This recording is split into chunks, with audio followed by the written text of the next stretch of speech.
In an age of endless information, the true advantage is not access, it is interpretation.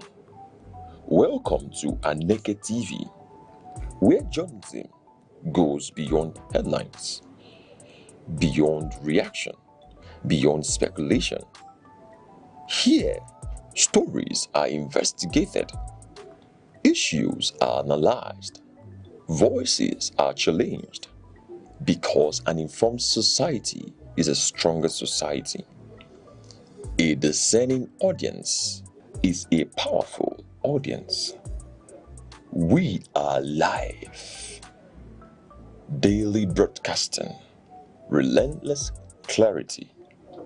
Aneke TV, where knowledge meets broadcast.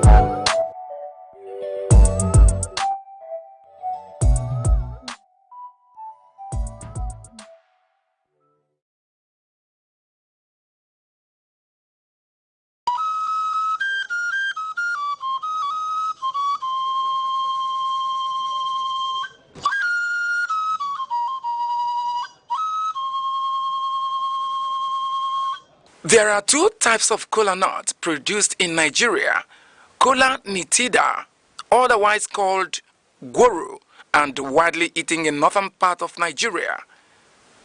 Kola acuminata, also referred to as Igbo kola, is of local origin and occupies an important position in social, religious, and sacred ceremonies in Igbo society.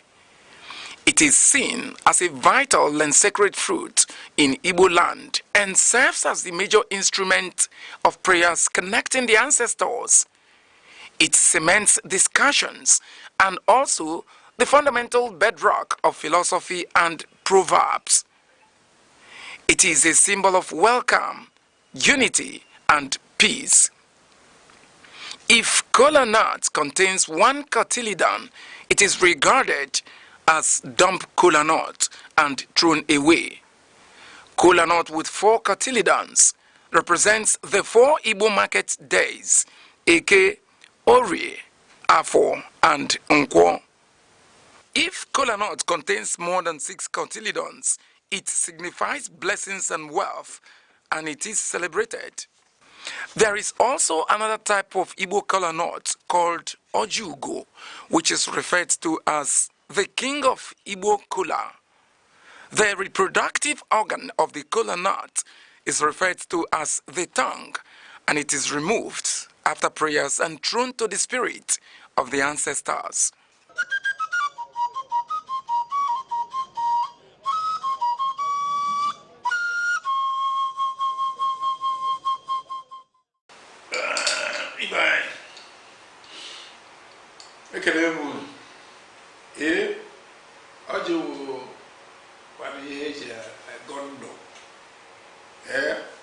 Ndụ a na-atọka onye anara nke ya na onye agwọ ibe anyị adị nọ ogologo ndụ arụ ike na ọdụmma ihe eji ene ndụ anya na onye nwere ihe eji ene ndụ anya na ịlụfụta nwere ya ịmara na nsogbu rere ya olise bụ anyị na-ekene gị Chukwu okike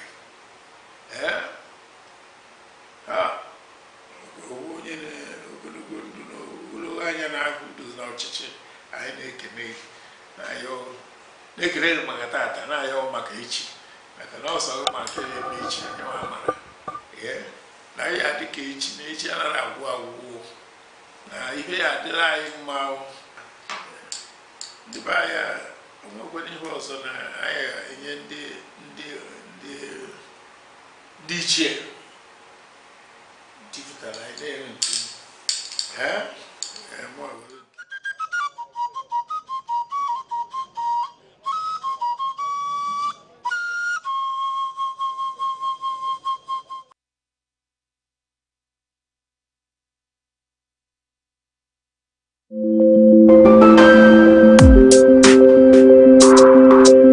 Across Nigeria's dynamic economy, enterprise is on the move. From the resilience of small businesses to to the expanding reach of indigenous industries. Commerce thrives on innovation, determination, and vision. Finance is evolving, powered by technology and driven by a new generation of entrepreneurs. In a rapidly changing world, digital transformation is redefining how we save, invest, and grow wealth. From energy to agriculture, manufacturing to tech, Nigeria's economic landscape continues to diversify.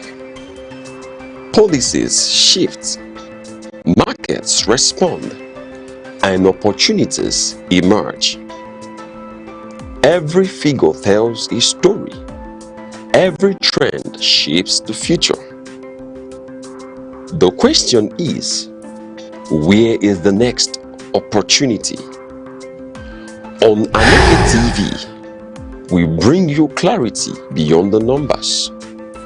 This is Business Outlook on Aneke TV, tracking the markets, analyzing the trends, and spotlighting the drivers of economic growth. Aneke TV, informing enterprise, shaping perspective.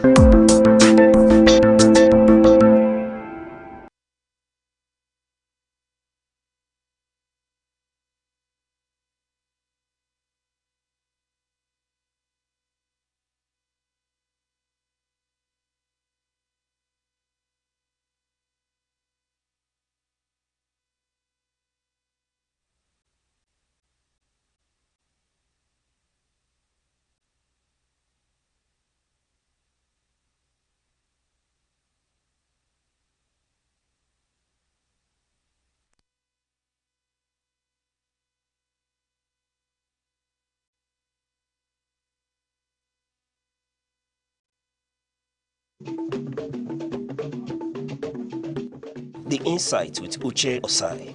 Having the political will to confront whatever is the challenges. Igbo man wrestles with the tortoise that had a lot of ingenuity, a lot of ideas, and the tireless. It will take the bold mind of government in power to say, let there be electoral reform, no matter who sorts is God. I was there. We did everything. All of us came and supported him with our last blood. In-depth analysis, expert views, real voices, uncover the stories shaping Nigeria today. Deep dive, honest, unfiltered, only on The Insight with Uche Osai on Aneke TV. Join us.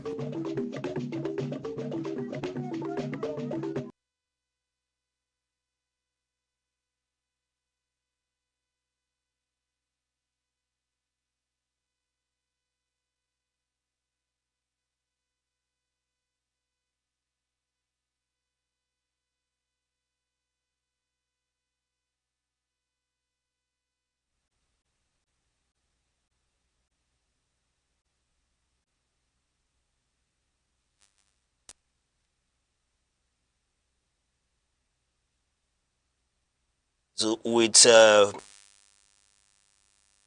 0.11%, all eyes are on the banking sector as you know to see if profit taking will persist or if a fresh wave of liquidity will spark a weekend rally.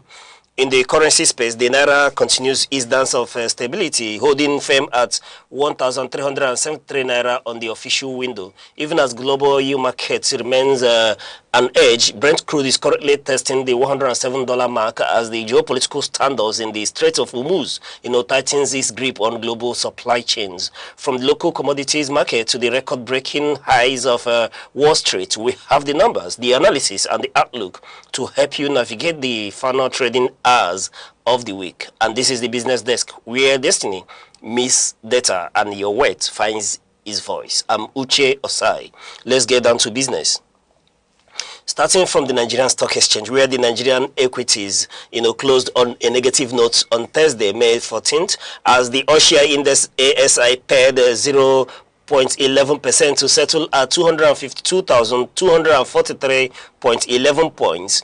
Market capitalization closed at 161.68 trillion naira, with investors' wealth declining by approximately 60 billion naira in a section characterized by profit taking in the banking sector. And quickly look at the top 5 volume movers for yesterday. And we are seeing First Holding Company. Yes, First Holding Company yesterday, moved up to 75,640,000 deals, closing around 71 naira 80 kobo. That's the volume, heavy volumes. Yes, we are speaking about the volume hitters here. And UBA, yes, they had an exchange, in dealings of volume totaling around 44,862,993 shares that were traded just yesterday, closing at 43 naira 70 kobo. Sterling is another heavy hitter yesterday. Yes, speaking to the heavy punchers here, the sterling back yesterday moved to 23,348,428 units of shares, traded yesterday, and then closing at 7 naira 85 kobo. Access Corp is another heavy puncher here. Yes, moving 20,120,500 units of shares that were traded yesterday. And then we have Sovereign. Yes, Sovereign is another, heavy hitter here, as well, as he moved around 14,227,921 shares in volume yesterday, closing at 2 naira 70 kobo. And quickly, let's run to take a look at the profits. Yes, the profit gainers yesterday. Despite every, we see how the profit takers, we show the mid-cap resilience as yesterday, and we are seeing rest yesterday opening trading at 26 naira 90 kobo, having to close at 31 naira 90 kobo as well, making a positive adjustment, of 18.59% as well. Cornerstone Insurance yesterday closed at 6 naira, having opened trading at 5 naira 40 kobo, making 11.11% positive adjustment as well. Austin Lars, yes, Austin Lars yesterday opened trading at 3 naira 70 kobo, and then making a positive adjustment of 10.54% to close at 4 naira 9 kobo. And we are seeing Len Africa. Yes, Len Africa yesterday closed at 9 naira 90 kobo. Yes, having started trading at 9 naira, it opened market yesterday at 9 naira, gaining around 90 kobo to make a 10% positive adjustment. Then the pharmaceutical giant Filson yesterday closed at 124 naira 60 kobo, having opened the market at 113 naira 30 kobo. Yes, making a positive adjustment of 9.9%. Profit taken across small and mid cap stocks drove the losers list, with Zikis Agro leading the decliners yesterday. And we are seeing Zikis yesterday closed at 2 naira 69 kobo, making a dip of 10% negative adjustment. FTN Coca yesterday opened trading at 11 naira 4 kobo, then had to, on a bearish trend, close at 9 naira 95 kobo, making a negative adjustment of 9.87%. Then Mayors, another heavy pharmaceutical company here, closed in the dip as well, as it opened trading at 23 naira 90 kobo and having to close at 21 naira 55 kobo, making a dip of 9.93%. RT Briscoe yesterday closed at 15 naira 40 kobo in the dip of a negative adjustment of 9.41%. And then Stanbic BTC, in the banking sector yesterday, equally closed in the dip, as it closed at 163 naira, making a dip of 7.60% adjustment. And this emanated from the opening section, where Stanbic started trading at 170 naira 60 kobo. And giving you a market outlook for today, we are looking at the market today to be neutral to bearish sentiment in approach. Yes, and then we'll expect a cautious start as the market enters the final trade of the week. Investors are likely to continue locking in gains from the week's earlier rally, particularly in the banking and industrial sectors. We're looking at other factors here that will drive the market. We are urging you to watch NACO, which holds its annual general meeting today. The boss proposal of 6 naira 25 kobo dividend, 147 bonus issue is expected to spark significant interest in the stock. 1.147, that's a good one as well. And then looking at other sector rotation, there is a notable rotation into the insurance and the consumer goods sector as investors seek undervalued opportunities outside the volatile banking sector.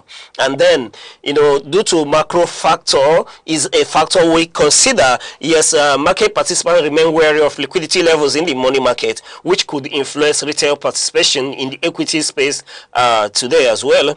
And then quickly, for want of time, let's run to the forex market. Yes, where the naira experienced a day of marginal volatility on Thursday as the gap between the official and parallel market continued to show signs of stability following recent forex reforms. At the market, the naira held at the official market against the US dollar at 1,373 naira, whereas at the parallel market, or the street market as you want to call it, the naira held at 1,420 naira. Against the British pound in the street market, the naira was able to close around 1,780 naira, whereas at the official market, it went for 1,718 naira 50 kobo. And against the euro, at the official rate, we had it at 1,601 naira 10 kobo, whereas at the black market or the street market or parallel market, whichever one is comfortable for you, the naira held at 1,645 naira against the euro. And then here is our market outlook for today. Yes, the naira is expected to find support today, following news of increased forex inflows from foreign portfolio investors attracted by higher yields in the fixed income market. Then when we look at our liquidity boost as one of the factors that will spur the market on today, trading volume is projected to rise as the central bank continues its periodic intervention to clear outstanding forex backlogs for manufacturing and petroleum importers.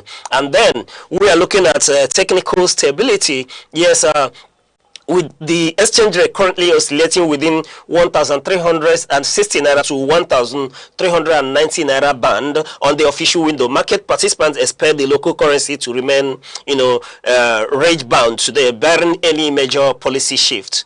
Then when we take a look at inflation data, which we urge you to look at very well today, traders are keeping a close watch on the upcoming National Bureau of Statistics, NBS report. Any significant inflation spike may trigger fresh pressure on the naira as investors seek safe haven assets. And quickly moving to the Brent crude, yes, the global energy sector, Brent crude prices showed signs of consolidation yesterday as the market balanced extreme supply risk against high-stakes diplomatic maneuvers, and Brent crude settled at approximately $105.36 per barrel, making a slight decline of 0.26% from the previous day. Prices reached an intraday high of $106.40 before easing. Yes, the market remained tense as traders monitor the closure of the Strait of Hormuz, which has seen crude flows drop by nearly 4 to 6 million barrels per day. Then looking at the key market drivers, yes, one of them is the geopolitics. Investors' focus was split between the ongoing US-Iran conflict and the high-profile summit between President Donald Trump and Chinese President Xi, in Beijing. And then another factor is the inventory levels. A rapid decline in US crude oil inventories, with implied consumption surging to 2 to 3 million barrels per day in May, provided a strong floor for prices despite the marginal daily drop.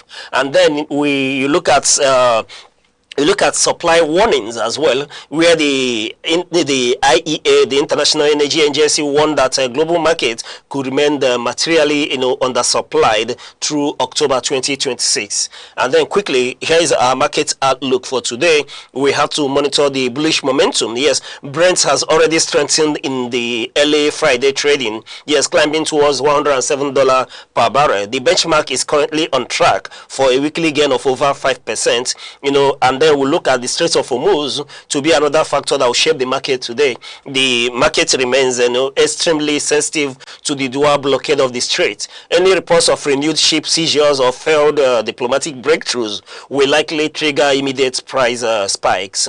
And then another factor to look at is the US-China synergy. Yes, a report that China is interested in increasing purchases of US crude oil to offset Middle Eastern supply gaps could shift trade flow dynamics and provide further support global benchmark. Another factor to watch out for is the technical indicators. Yes, Brent is currently challenging key resistance levels above its 50-day exponential moving average. Yes, EMA 50. A sustained break above $107.50 per barrel could signal a push towards the $110 level by the market close today. And quickly, let's run to the Nigerian commodities market. Yes, I know you're waiting for this very part. The Nigerian commodities market as of Thursday, was characterized by a mixed bag trend. While grains like maize saw price appreciation driven by industrial demand, the retail markets, for tubers and certain legumes showed a slight cooling effect due to improved regional logistics. The FS commodities index saw, a marginal uptick led by a 2.7% rise in maize prices, while soybean recorded a slight dip of 1.2% as supply levels from the northern corridors remained steady. And then quickly, let's move to the retail market. Yes, and then following the prices, we're going to give you, it represents the average retail cost, across major 3 key hubs, Enugu, Abuja, and Lagos. Yes, and then quickly running to the market. Yes, the Ogbete market in Enugu here. The price of local rice, 50 kg bag of the local rice in Enugu went 2,000 naira, whereas Abuja was buying for 6,000 naira and Lagos 8,000 naira. As yesterday, the brown beans that 1 kg bag of it in Enugu went for 1,650 naira, whereas Abuja got a bargain for 1,200 naira, whereas Lagos is always paying a premium of 1,800 naira yesterday. And Gare, the white one of it, not the yellow one, the white one you prefer to drink, yes, 1 kg of it in Enugu went for 950 naira. Abuja is always getting a bargain at 700 naira, whereas Lagos paid 850 naira. One wonders why Enugu had to pay more. And then the maize, yes, the yellow maize, 1 kg of it in Enugu went for 800 naira, whereas Abuja, it went for 650 naira and Lagos paid 850 naira for it. Then talking about medium tuber of yam in Enugu went for 3,800 naira, Abuja paid 2,500 and Lagos got always a premium on it's 4,200 naira. And then quick moving to Enugu, prices remained relatively high for rice and palm oil, which is surprisingly given the proximity to production zones, but analysts attribute this to high transit levies and middlemen's markups. However, the price of Gari in Enugu is finally showing a downward trend as the new harvest begins to hit the local market. In Abuja, the FCT continues to enjoy the lowest prices for grains and legumes due to its proximity to the major grain belt states like Kaduna and Niger. Maize and beans remain significantly cheaper here than in the south. Then looking at the Lagos, my 12 markets, and so the Lagos premium remain in effect with imported rice and yam, reaching peak prices. My 12 and Oko Baba markets reported a slight surge in tomato prices yesterday due to minor supply chain disruption on the Lagos-Ibadan Expressway. Yes, and quickly let's run to the international markets. Yes, moving to the international markets here, where global markets on Thursday, 14 brushed off a geopolitical and sticky inflation worries. Yes, riding a massive wave of corporate earnings and persistent AI enthusiasm. Looking at the markets here, starting from Wall Street, records tumbled again as robust tech earnings, notably a massive revenue forward surge from Cisco system pushed the benchmark to all-time highs. The S&P 500 rose by 0.8% to cross 7,500 points, while the Dow Jones gained 370 points, 0.7%, finishing above the milestone 50,000 level for the first time. The tech heavy Nasdaq advanced 0.9%. Yes, and then moving over to Europe, we saw major bosses close comfortably in positive territory, mirroring Wall Street's tech momentum. The pan-European stock 600 edged up 0.4%. Germany's DAX led the major indices with a 1.0% gain.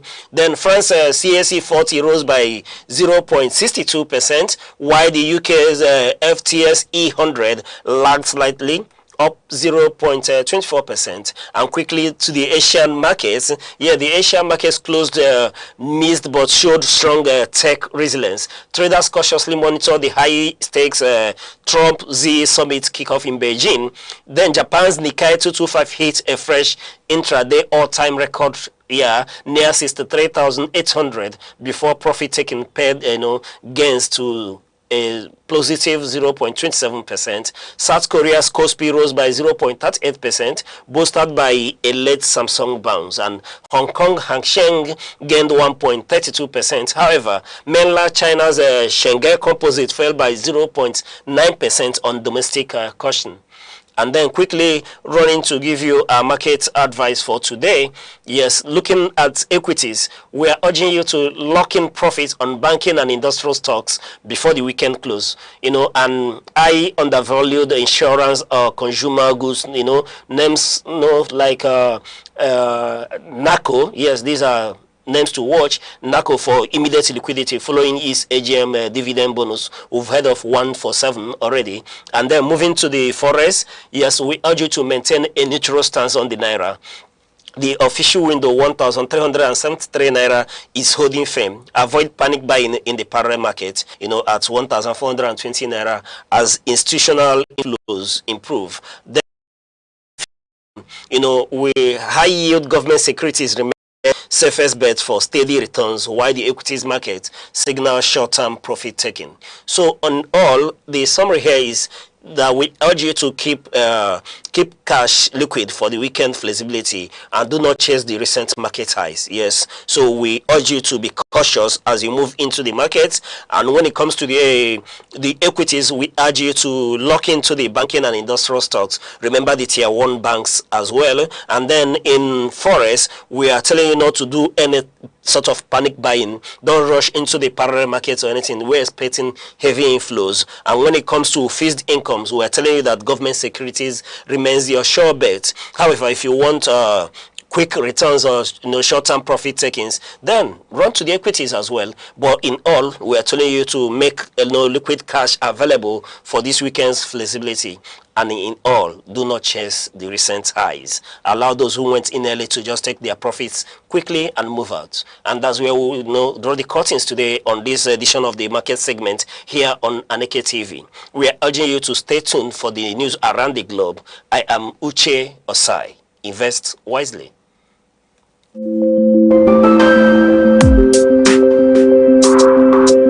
Across Nigeria's dynamic economy, enterprise is on the move. From the resilience of small businesses to the expanding reach of indigenous industries, commerce thrives on innovation, determination, and vision. Finance is evolving, powered by technology and driven by a new generation of entrepreneurs. In a rapidly changing world, digital transformation is redefining how we save, invest, and grow wealth. From energy to agriculture, manufacturing to tech, Nigeria's economic landscape continues to diversify. Policies shift, markets respond, and opportunities emerge. Every figure tells a story. Every trend shapes the future. The question is, where is the next opportunity? On Aneke TV, we bring you clarity beyond the numbers. This is Business Outlook on Aneke TV, tracking the markets, analyzing the trends, and spotlighting the drivers of economic growth. Aneke TV, informing enterprise, shaping perspective.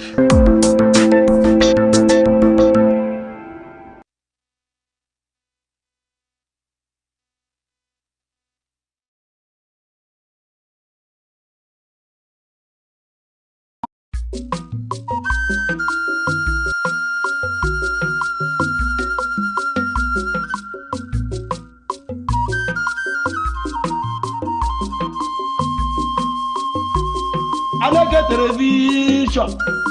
How I get one with the Father and I am what you How Mbo Wabian here, Bube, Mbo, what I want here, Bube, Aneke television on the mellow way, Mela Madia, in our uncle, in a American Putanwa, in our Hozu, in our uncle, the one Aneke television, the Akes, your man, the one Aneke television, you do man, help the mellow way, Mela Madia, who me would have Nanka Bunkai. You might have a girl, if you won't talk to come over soon. You better have you well,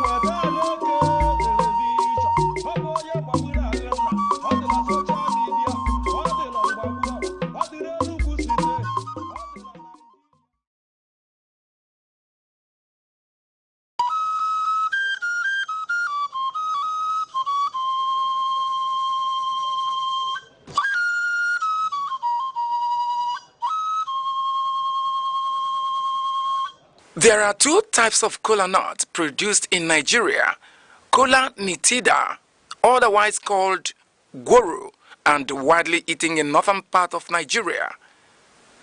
Kola acuminata, also referred to as Igbo kola, is of local origin and occupies an important position in social, religious, and sacred ceremonies in Igbo society.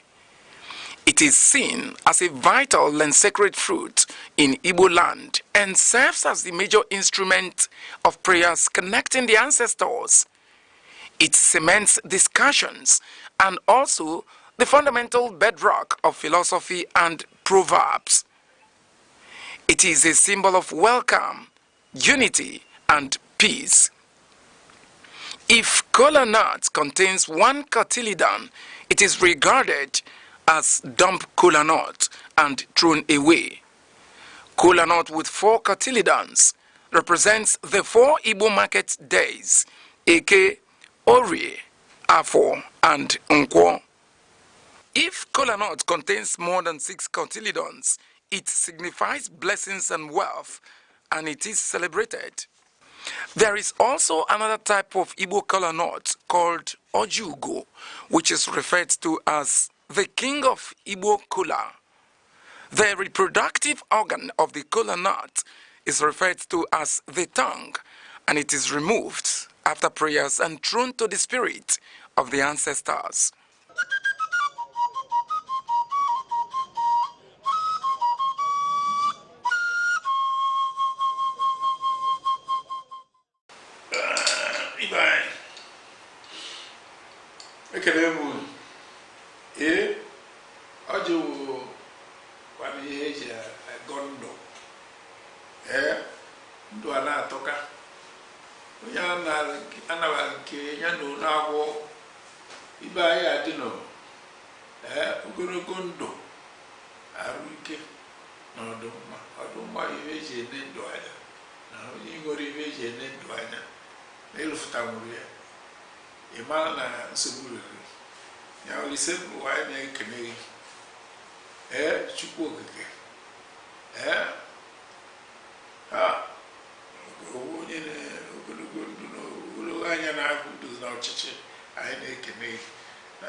Good morning and welcome to News Around the Globe on Aneke TV. I'm Good Hope Chukwuma. Glad to have you join us. Headlines. INEC directs nationwide monitoring of party primaries ahead of 2027 elections. 1 shot, several injured as gunmen attack photo host community in Imo State. On the foreign scene, 5 Italian divers die in underwater cave accident in Maldives. On business, we have federal government pushes ranching as alternative to open grazing. Now the news in details. The Independent National Electoral Commission (INEC) has directed resident electoral commissioners across the 30 states and the Federal Capital Territory to commence preparations for the monitoring of political party primaries ahead of the 2027 general elections. The directive followed the submission of activity schedules by 19 registered political parties, including the All Progressive Congress (APC), the People's Democratic Party (PDP), and the Labour Party, in line with provisions of the Electoral Act 2026. In a letter signed by the Commission Secretary, Mrs. Rose Oriaran Anthony, INEC stated that the monitoring exercise would cover nominations into all elective offices, including the presidency, National Assembly, governorships, and State House of Assembly. The Commission emphasized that all political parties must conduct their primaries in strict compliance with the Constitution, the Electoral Act, and existing electoral guidelines, adding that the timetable remains subject to adjustment of the electoral process progresses. The National Judicial Council (NJC) has recommended 12 High Court judges to President Bola Tinubu for appointment as justices of the Court of Appeal ahead of the 2027 general elections. The decision was reached at the Council's 111th meeting chaired by the Chief Justice of Nigeria, Justice Kudirat Olatokunbo Kekere-Ikun.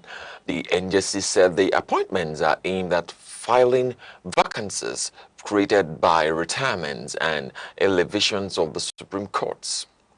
Among those recommended are Justices James Kolawole Omotosho and Emeka Mwite of the Federal High Court, alongside Justices Yakubu Mohammed, Abudunde Oluwatoyin, Ajonwa Raphael, Abua Ojie, Ijoho Jennifer, Shuab Bala, Buba Njana, Kado Sanusi, Adeola Enikomihin, and Dando Veronica.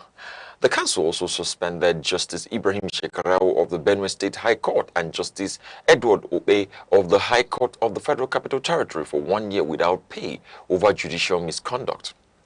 It further disclosed that 256 judicial officers were queried over alleged misconduct, while 73 petitions against judges were dismissed for lacking merit. The All Progressives Congress (APC) has announced a slight adjustment to its timetable for the 2027 general election primaries, shifting the House of Representatives primary election to Saturday, May 16th. In a statement issued by the National Publicity Secretary of the party, Mr. Felix Moroka, the APC explained that the one-day postponement affects only the House of Representatives exercise, while other scheduled primaries remain unchanged. According to the revised timetable, the Senate primary election will hold on Monday, May 18th, while the State House of Assembly primary is scheduled for Wednesday, May 20th. The governorship primary will take place on Thursday, May 21st, while the presidential primary is fixed for Saturday, May 23rd. The party leadership said the adjustment was made for logistical reasons and to ensure the smooth conduct of the House of Representatives primary election without affecting other scheduled activities. The Inspector General of Police, Mr. Olatunji Disu, has raised concerns over what he described as Nigeria's metro security infrastructure deficit, warning that the current number of police stations across the country is inadequate. Speaking at the Infrastructure Dialogue 2026 in Abuja, the Inspector General announced that the Nigerian Police Force presently operates about 2,000 police stations nationwide, despite a population estimation at over 200 million people. Mr. Disu called for the urgent construction of additional police stations, prisons, and barracks through public-private partnerships. He also unified poor communication systems, inadequate patrol vehicles, insufficient forensic laboratories, and dilapidated barracks as major operational challenges facing the force. Security has been intensified in Iziobodo and neighboring communities in Owerri West local government area of Imo State following an attack by suspected armed hoodlums. The incident, which occurred along the Umuokwo-Ihiagwa-Iziobodo road, reportedly followed a failed abduction attempt. One person sustained gunshot injuries while several residents fled the area over fears of further attacks. Police Public Relations Officer of the Imo State Command, Mr. Henry Okoye, said police operatives, local vigilante groups, and community members responded swiftly, frustrating the attempted abduction and preventing further casualties. Commissioner of Police in the state, CP Audu Garbaboso, has since deployed the newly established Violent Crime Response Unit alongside other tactical teams to strengthen security in the affected communities and ensure the arrest of those responsible. The Sokoto State Police Command has launched a new tactical outfit known as the Violent Crime Response Unit as part of efforts to strengthen the fight against insecurity in the state. The Commissioner of Police, Mr. Hayatu Shafa, who unveiled the unit, said it was established to tackle kidnapping, armed robbery and cult-related crimes through intelligence-driven operations. According to the command, the unit will operate across the eastern, central and northern parts of Sokoto State under the leadership of Commander Nasiru Issa to ensure wider security coverage. Mr. Shafa stated that officers attached to the squad underwent specialized training on human rights, professionalism and lawful use of force. He added that the command would maintain zero tolerance for extortion, harassment and misconduct by personnel. Joint security operatives have rescued a kidnapped victim during an intelligence-led operation carried out in Abia State. Troops of the 14th Brigade of the Nigerian Army, working with the Nigerian Police Anti-Cultism Unit, rescued Mr. Onyebuchi Nwoha from a criminal hideout after he was abducted by armed men. Spokesperson for the brigade, Captain Mazinho Atta, said the operation formed part of the ongoing Operation Eastern Sanity 2, aimed at combating criminal activities and restoring security across the southeast region. The operation also led to the arrest of several suspects, while intensified patrols have continued along the Enugu-Port Harcourt Expressway, the Apsu-Okigwe Road, and other vulnerable communities in Abia State. The Nigerian Police Force has dismissed 5 inspectors attached to the River State Command over alleged involvement in kidnapping, extortion, and other criminal activities. Force Public Relations Officer Deputy Commissioner of Police Anthony Placide said the police officers were dismissed after an orderly room trial, while 3 other inspectors serving in Zone 16, Yenagoa, are facing disciplinary proceedings and possible prosecution. Investigations revealed that the suspects allegedly used Toyota Sienna vehicles for illegal patrols and stop and search operations, during which victims were abducted, assaulted, and forced to release assets to their bank and cryptocurrency accounts. Police authorities said more than 7 million naira and 3 vehicles were recovered from the suspects. The force headquarters assured Nigerians that disciplinary measures would continue against officers found guilty of misconduct and abuse of office. The Judiciary Staff Union of Nigeria, JISN, in Abia State has suspended its 2-month industrial action following the signing of a memorandum of understanding with the state government. Chairman of the union in the state, Mr. Chinedu, has said the decision followed the resolution of welfare concerns raised by judicial workers during negotiations with government officials. The strike, which began on March 15th, paralyzed judicial activities across the state and affected court proceedings for several weeks. JISN commended Governor Alex Oti, the Chief Judge of Abia State, Justin Lydian Abai, and the Nigerian Bar Association for their intervention in resolving the dispute and restoring normal court operations. The Zamfara state government has approved the immediate payment of gratuities to batch 4 beneficiaries under the 2024-2025 pension exercise. Governor Dauda Lawal directed the Office of the Accountant General of the state to commence the disbursement process without delay as part of efforts to improve the welfare of retired civil servants. The state government also approved an upward review of monthly pension payments for state and local government pensioners in response to the rising cost of living and prevailing economic conditions. Officials of the government have advised beneficiaries to cooperate with relevant authorities to ensure a smooth and transparent payment process. You are watching news around the globe, coming to you live from Aneke TV. For more updates and breaking stories, stay connected with us on our social media platforms, Facebook and YouTube at Aneke TV. And now, here's a recap of some of those stories making the headlines. INEC directs nationwide monitoring of political parties' primaries. Gunmen attack Futo host community in Imo State. Coming up shortly on the foreign scene, 5 Italian divers die in Maldives on the water cave accident. On business, federal government urges pastoralists to adopt ranching system. We'll be right back shortly. 7 days, countless moments, stories that shape the week. From decisions in the corridors of power to developments affecting everyday lives. From moments of challenge to stories of resilience and progress. This is where the week comes into focus. Week in retrospect, only on Aneke TV.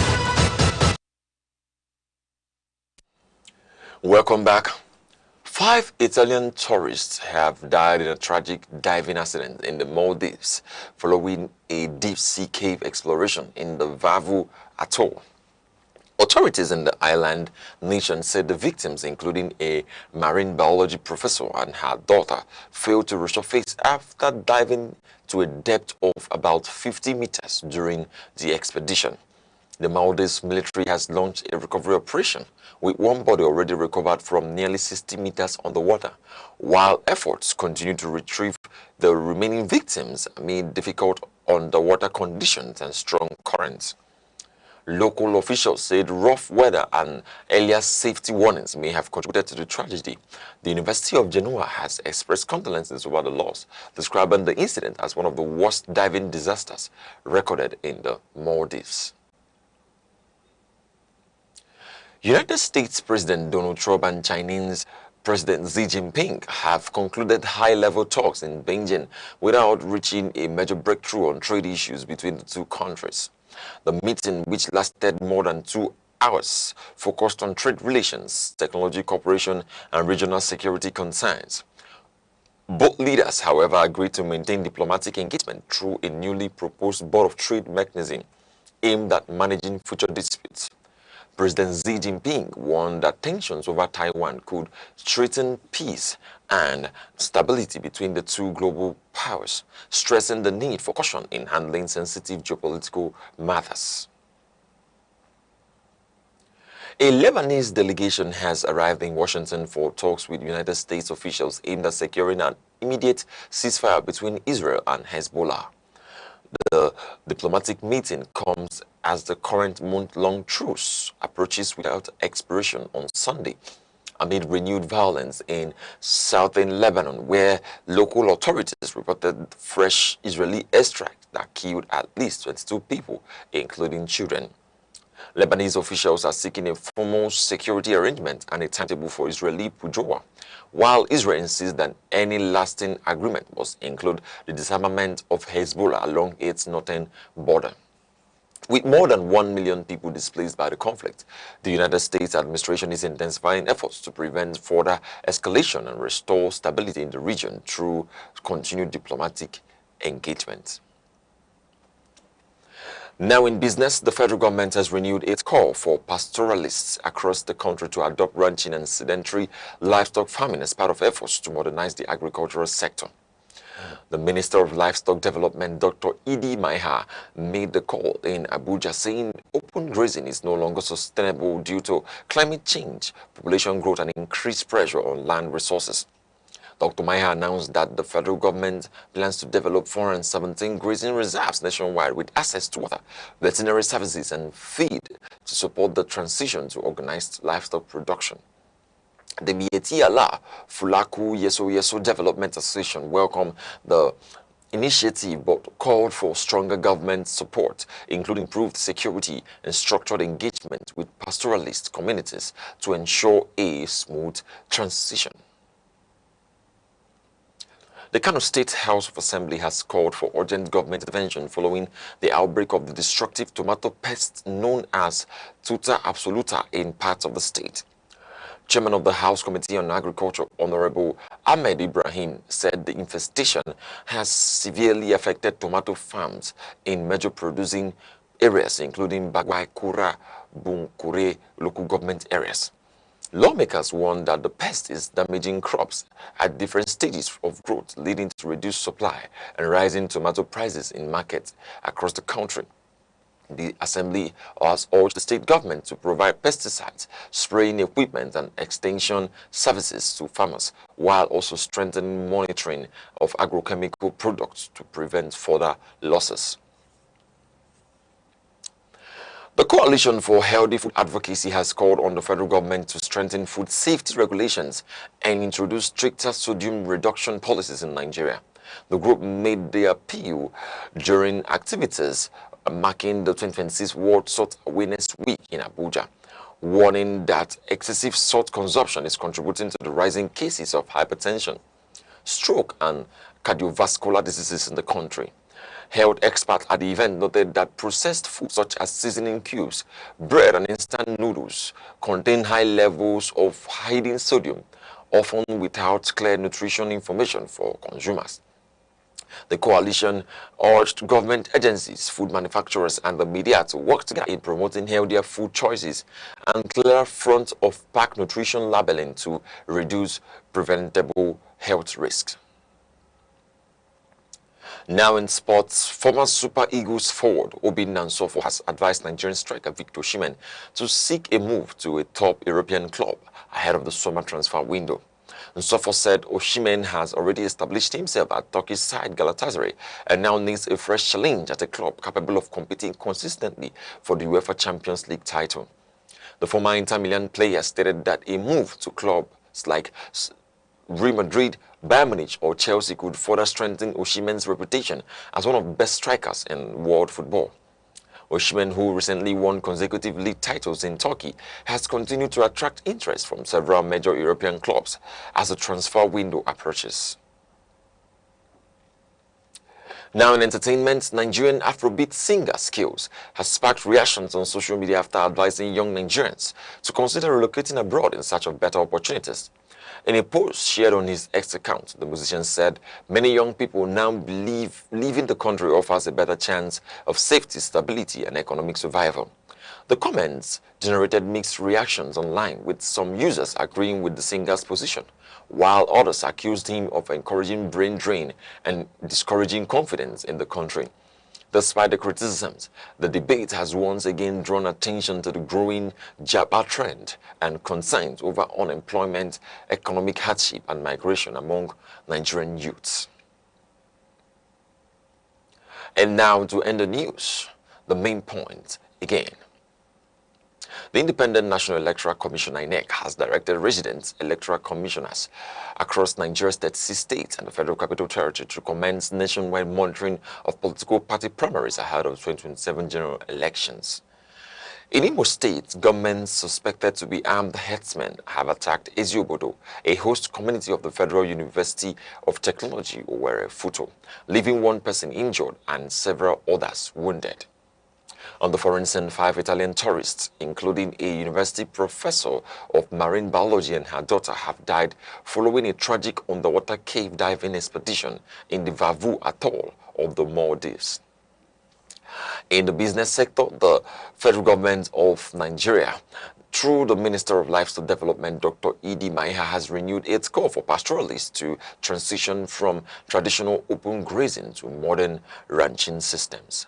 That concludes news around the globe on Aneke TV. For more updates and breaking stories, follow us on all social media platforms, Facebook and YouTube at Aneke TV. Thank you for watching. I am Good Hope Chukuma. Good morning.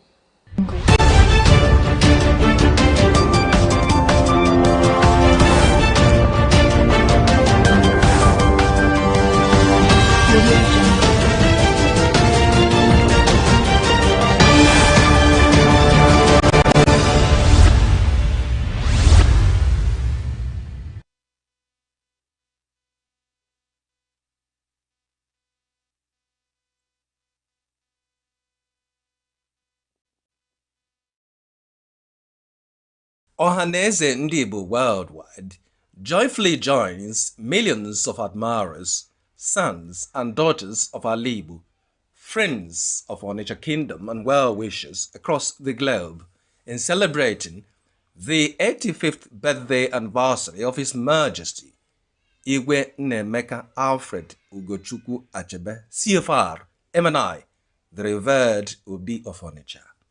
As Abogidi, the custodian of one of the most respected traditional institutions in Africa, Your Majesty has continued to exemplify wisdom, courage, dignity, integrity, and statesmanship. Your reign has brought immense honor not only to the ancient kingdom of Onitsha, but also to the entire Igbo nation and Nigeria at large. Ohaneze and Igbo worldwide deeply appreciate Your Majesty's unwavering commitment to peace, justice, equity, cultural renaissance, national unity, and the advancement of the Igbo cause. Through your exemplary leadership, intellectual depth, and fatherly guidance, you have remained a shining light, a moral compass for generations. Your Majesty's contributions to nation building, your outstanding service in both the corporate and traditional institutions, and your passionate advocacy for good governance and societal harmony continue to inspire hope and confidence in our people. In a special tribute, the President General of Ohaneze and Igbo Worldwide, Senator Azota Mbata, warmly commended Your Majesty for your consistent support and fatherly encouragement to Ohaneze and Igbo over time. According to him, His Majesty Igwe Nnemeka Achebe remains one of the foremost pillars of the Igbo nation, whose wisdom, patriotism, and unwavering support for Ohaneze and Igbo have continued to strengthen our collective resolve towards the unity, progress, and dignity of Ndigbo. We are profoundly grateful for his leadership and invaluable contributions to the Nigerian Federation. As Your Majesty marks this remarkable milestone, Ohaneze and Igbo Worldwide prays that Almighty God grants you more fruitful years in good health, divine wisdom, peace, strength, and enduring grace as you continue to serve humanity and uphold the cherished values of our people. Happy 85th birthday, Abogidi. Long live the Obi of Onitsha. Long live Onitsha Kingdom.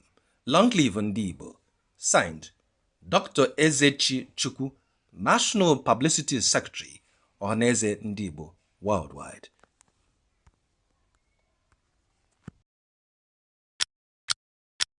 Every second, the world changes, markets rise, leaders speak, stories unfold.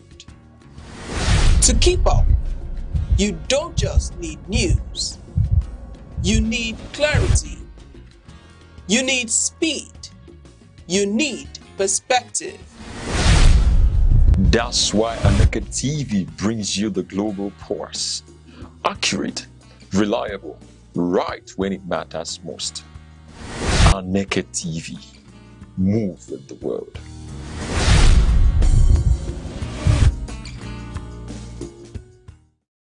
Across Nigeria, electricity has become an everyday struggle. Blackouts are no longer occasional. They are part of daily life for millions of Nigerians. In homes, families spend long hours in darkness. Parents worry about keeping food fresh. Children struggle to study. And the cost of running generators adds to household expenses in an already challenging economy. Businesses are also feeling the pinch.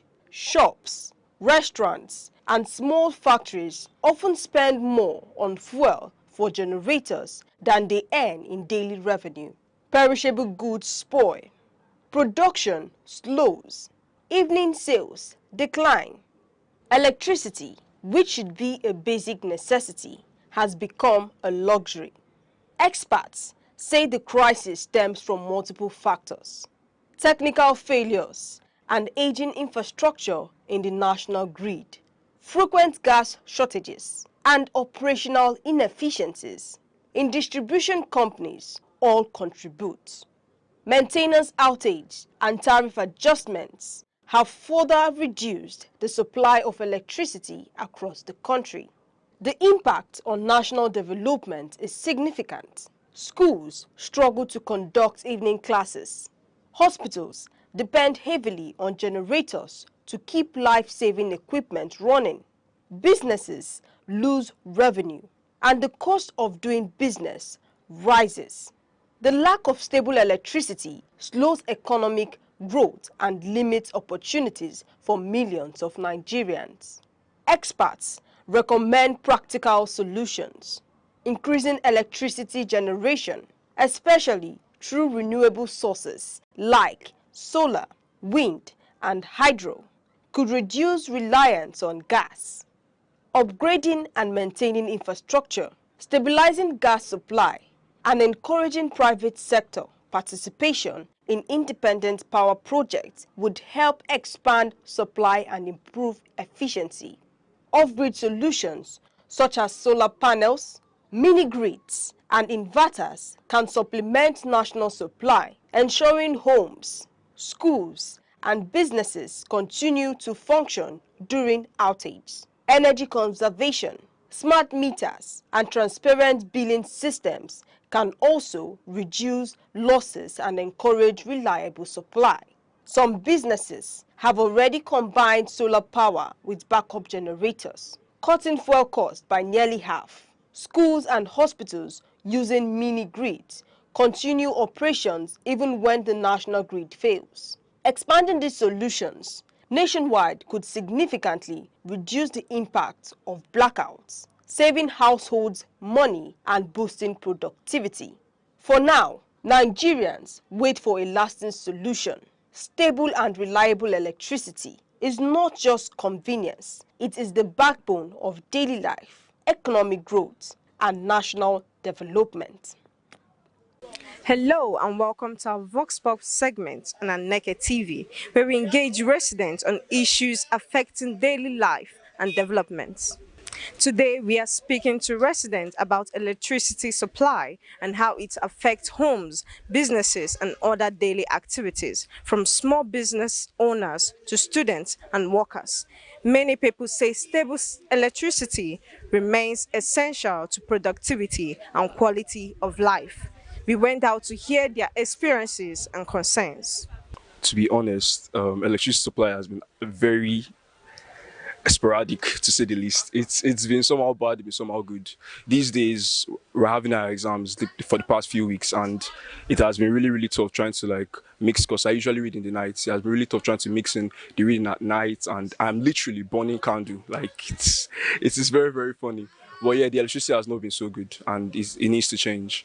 There's been a little slight of change, considering where I'm coming from, where I used to stay, where I stay currently. The electricity supply was normal. The normal coming and going, but we're usually having sufficient electricity. But until recently, just about 3 or 4 weeks ago, I think it's a problem. We've not had electricity for about close to 3 weeks now, and it's not been funny. You can't do anything. The cost of fuel is high, and then the only alternative source of power is maybe generator or solar, and then you have to have sufficient solar energy to be able to power anything. So it's been difficult. But apart from that, I think if it's fixed, as has been promised that it will be fixed soon. I saw a news where there was an advert that the whole state, that the whole light is going to go off so that they can fix my particular area, that area that I stay. So that's when I noticed that it was particular to my area, that it's not something that has to do with everybody. So I'm optimistic that we'll fix it so that we can return back to status quo. It's not as though that the former one was cream de la cream, but at least it was sufficient enough. Electricity supply in my area is quite erratic, in the sense that there is not too much supply of electricity there, and it has a lot of impacts both in the businesses around there and the impact on us as students. We rarely see light to read and prepare for our exams, and it's a very important factor for us as students. So that's very bad for us as students. The weather is actually very hot now, so people need cold water, cool drinks, and not having that around actually slows down business for people too. Electricity supply in my area has been quite inconsistent, in the sense that they bring the lights, let me say a day they bring it like, let me say close to 10 hours a day out of 24 hours in a day, and I'm a student. I need light to charge my phones to read and to read in the night also in case my rechargeable dies. So it has not been fully of great advantage to my daily life. It has affected my activity because I'm a night reader basically, but now I have to shift my night reading to afternoon and morning reading so that the normal daylight would help me. Electricity remains a major factor in economic growth and everyday living. The opinions shared by residents today reflect the challenges many people can continue to face and the importance of improving power supply in Enugu and across Nigeria. Thank you for watching. I am Sharon Ochi, Aneke TV. In a world that never stands still, where stories break in seconds and moments shape history, one station keeps you connected to your nation, to the continent, to the world. From breaking news to powerful stories, from business and politics to culture, lifestyle and entertainment, we inform, we inspire, we keep you ahead. This is more than television. This is your window to everywhere that matters. Aneke TV. Move with the world.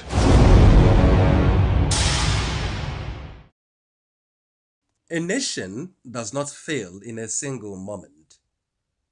It declines gradually through small acts of neglect, tolerated disorder, and the erosion of responsibility.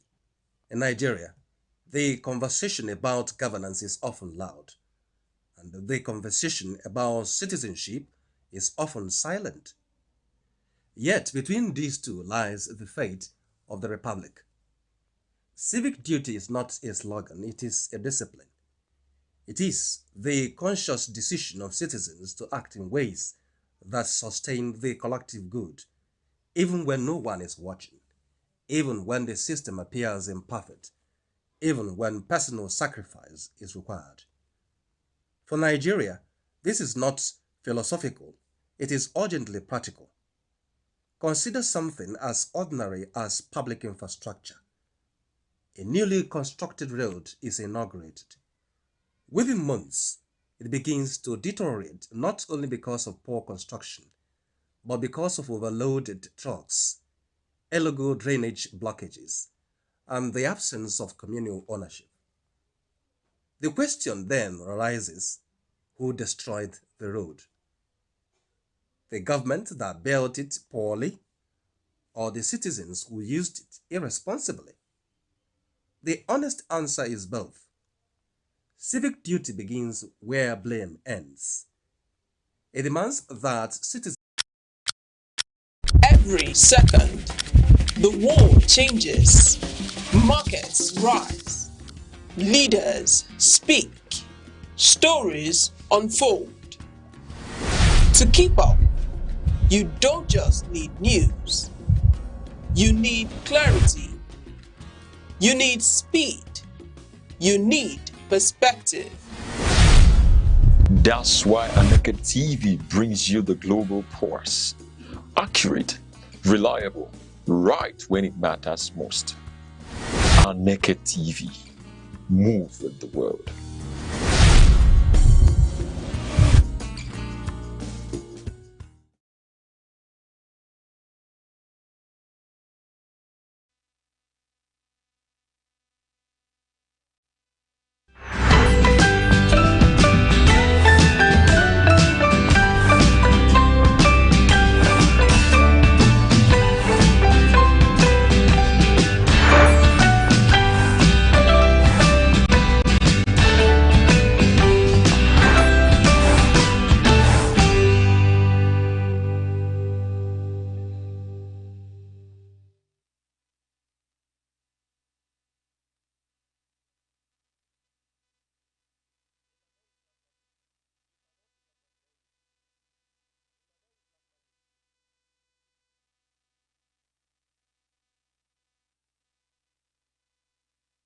Good morning, Enugu. Good morning, Nigeria. It's a bright morning. Quite a cold, cold morning here in the city of Enugu. This is a sunrise show here on Aneke TV. Thanks for joining us this morning. I am Princess Ken Achoman. Doing this with me, as always, is...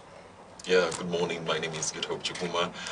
Today is on this edition of Sunrise, we're bringing you what would delight you, what would bring you purpose, and what would bring love to you. Thank God it's Friday. And bringing you that daily dose of brightness and joy. This is where we are coming from in our studio in vibrant Enugu. And I'm Uche Osai. And to you, our global audience, we are saying good morning. And wherever you're watching from, we are grateful you've joined us. And we are so excited to have you. As always, we're here to inform, motivate, and refresh as well.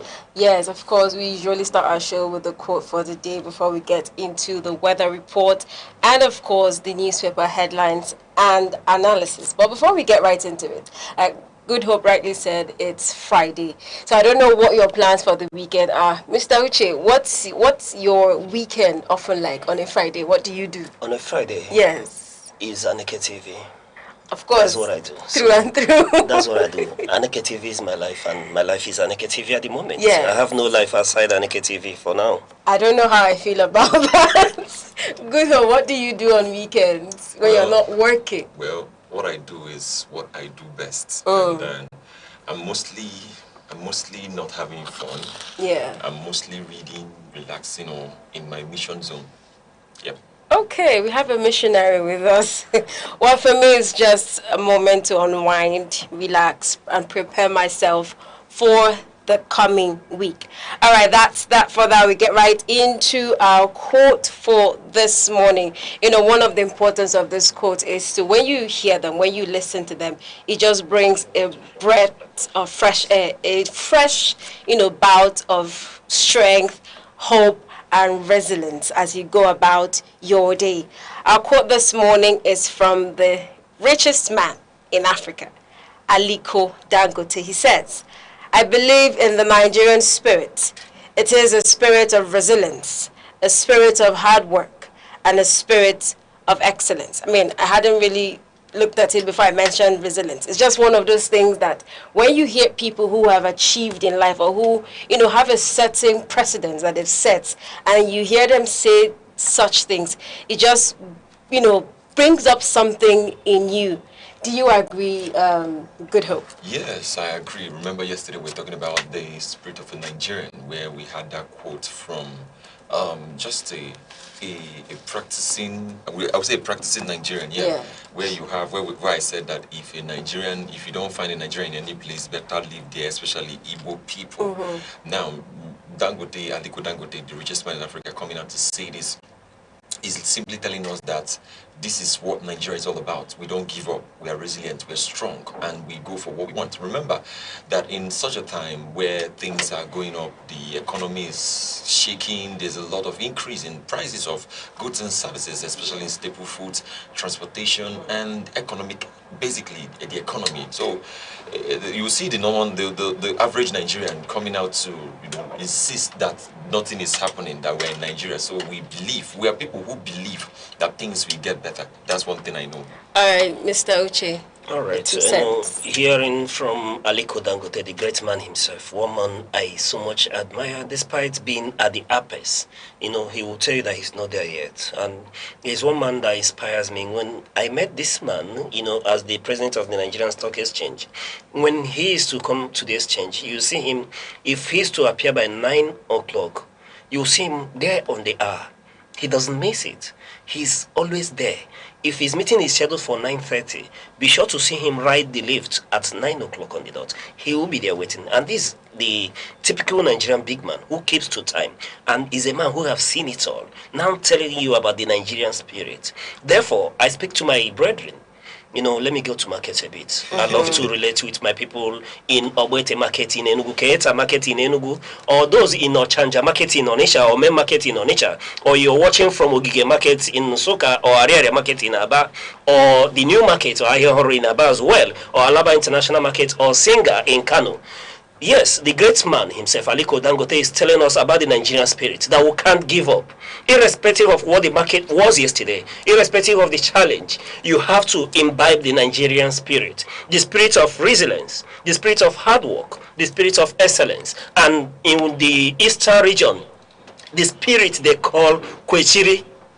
You have to Kwechirila, you know. Unfortunately, if you're not Igbo, yes, you look for interpretation. You know, the Kwechiri spirit. That's what we are telling you. That's what Dangote is talking about. A man who is at the apex is telling you to Kwechiri, no matter the what, will have to be successful. Yes, but not at all costs. But on the grounds that it will pay off from resilience, from hard working, and from that spirit of excellence to be the best at what we do. So, I urge you this morning, please, Kwechiri. And to add to that, I'll say it in Igbo and I'll translate. Oshike, ibakwa, ibechakwa, ipike up yourself. So that is to say, if it gets tough, sit down. If you need to cry, cry. But just know that you cannot not give up. All right, we'll take a short break, and when we come back, we'll be reading our weather report for this morning. Stay with us.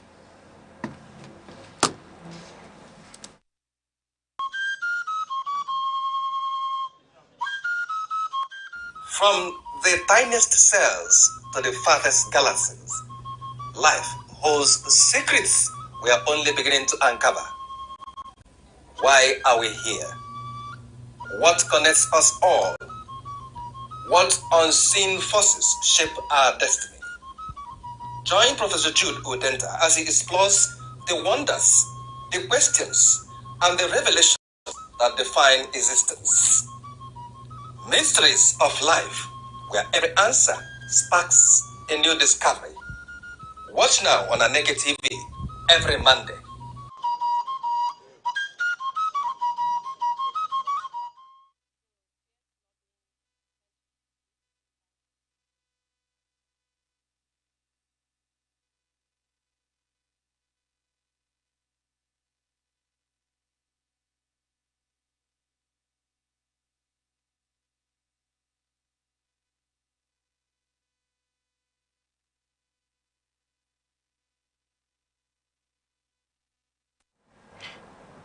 You're still watching Sunrise here on Aneke TV. Next, we'll take a look at the weather report across major cities in the southeast today.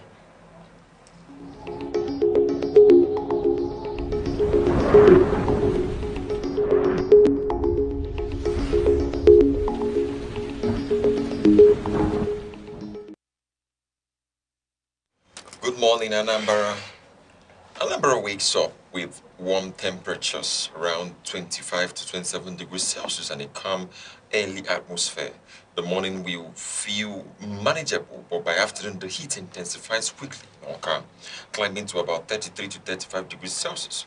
Busy areas like Onisha may feel hotter because of traffic and humidity. Later in the evening, clouds are expected to gather with rain and possible thunderstorms that will cool the environment and make the night more refreshing. The coal city, Enugu, starts the day on a cooler note with temperatures around 24 to 26 degrees Celsius. The city enjoys a gentle morning breeze before afternoon temperatures rise to about 30 to 32 degrees Celsius. Rainfall is likely to arrive earlier than in most southeast states, bringing a calm and relaxing evening atmosphere. Good morning, Ebonyi State. Bakaleke starts fairly cool, around 24 to 26 degrees Celsius, but temperatures rise rapidly as the day advances. Afternoon heat may peak around 33 to 35 degrees Celsius, making Abakaliki one of the hottest locations in the region today.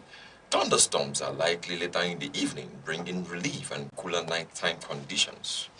The bustling city of Owerri begins warm and humid, around 25 to 27 degrees Celsius, with moisture already noticeable in the air. Afternoon temperature could reach 32 to 34 degrees Celsius, making the weather feel heavier and more uncomfortable outdoors. By evening, rain showers and light thunderstorms are expected to cool the city and create a peaceful night. Good morning, Omaha, Abba State. Abba State this morning wakes up to a mild and comfortable 25 to 27 degrees Celsius, creating pleasant conditions for movement and business activities. By afternoon, Omaha will rise to a temperature of about 34 to 33 degrees Celsius with a mix of sunshine and cloud cover. Evening showers are expected later in Abia State, helping to cool the atmosphere and freshen the night air. So, wherever you are in the southeast today, stay safe, dress light, and keep an umbrella handy. Do remember that either rain or shine, we've got you covered. And this is your weather report here on Sunrise and Aneke TV. We will take a short break and we'll return with more updates. Stay with us.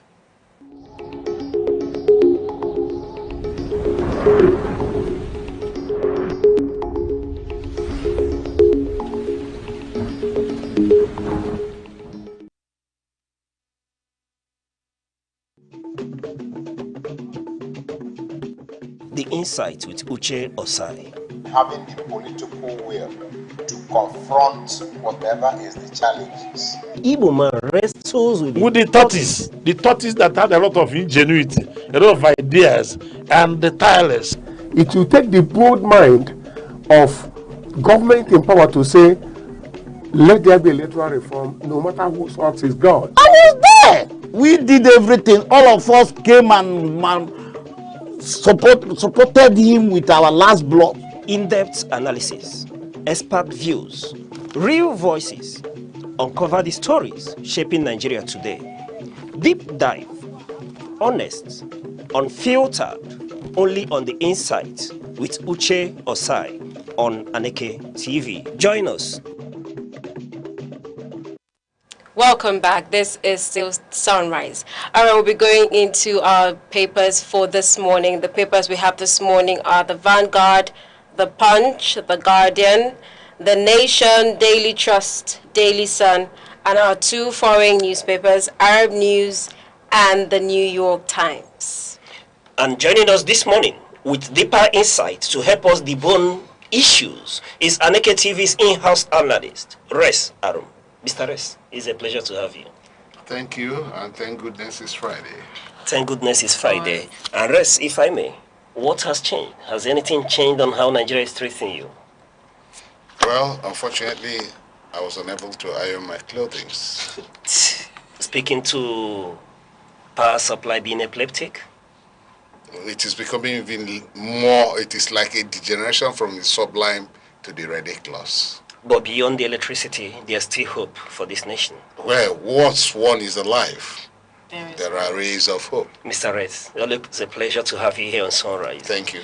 All right. Our major headline on the Vanguard this morning, I mean, there's a lot going on in Nigeria, but we'll just keep it brief.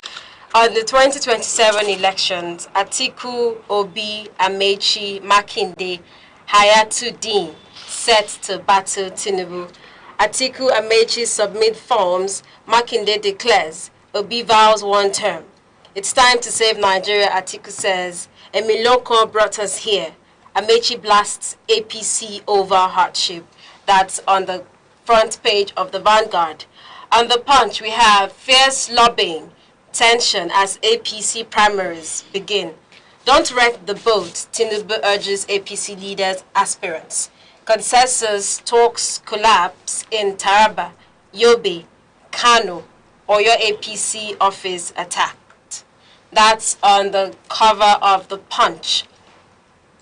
Economic crunch squeezes poultry farmers, pushes eggs off menus. That's on the cover page of The Guardian. Economic crunch squeezes poultry farmers, pushes eggs off menus. And on The Nation, Tinubu says Nigeria attracted $20 billion foreign investments this year. It says APM Terminals pledges 600 million in fresh port ventures. That's on The Nation. Mr. X is already shaking his head. All right, on the Daily Trust, you have consensus rift. Logistics force APC to shift primaries. That's on the Daily Trust. And on Daily Sun, federal government considers new strategies to fight terrorists and bandits. Says to deploy AI anti-drone technology for military operations. And on our foreign stories, we have Chinese leaders offer Beijing's help to reopen Strait of Hormuz. a great leap forward in Spanish-Saudi relations. That's on, issues in the Middle East.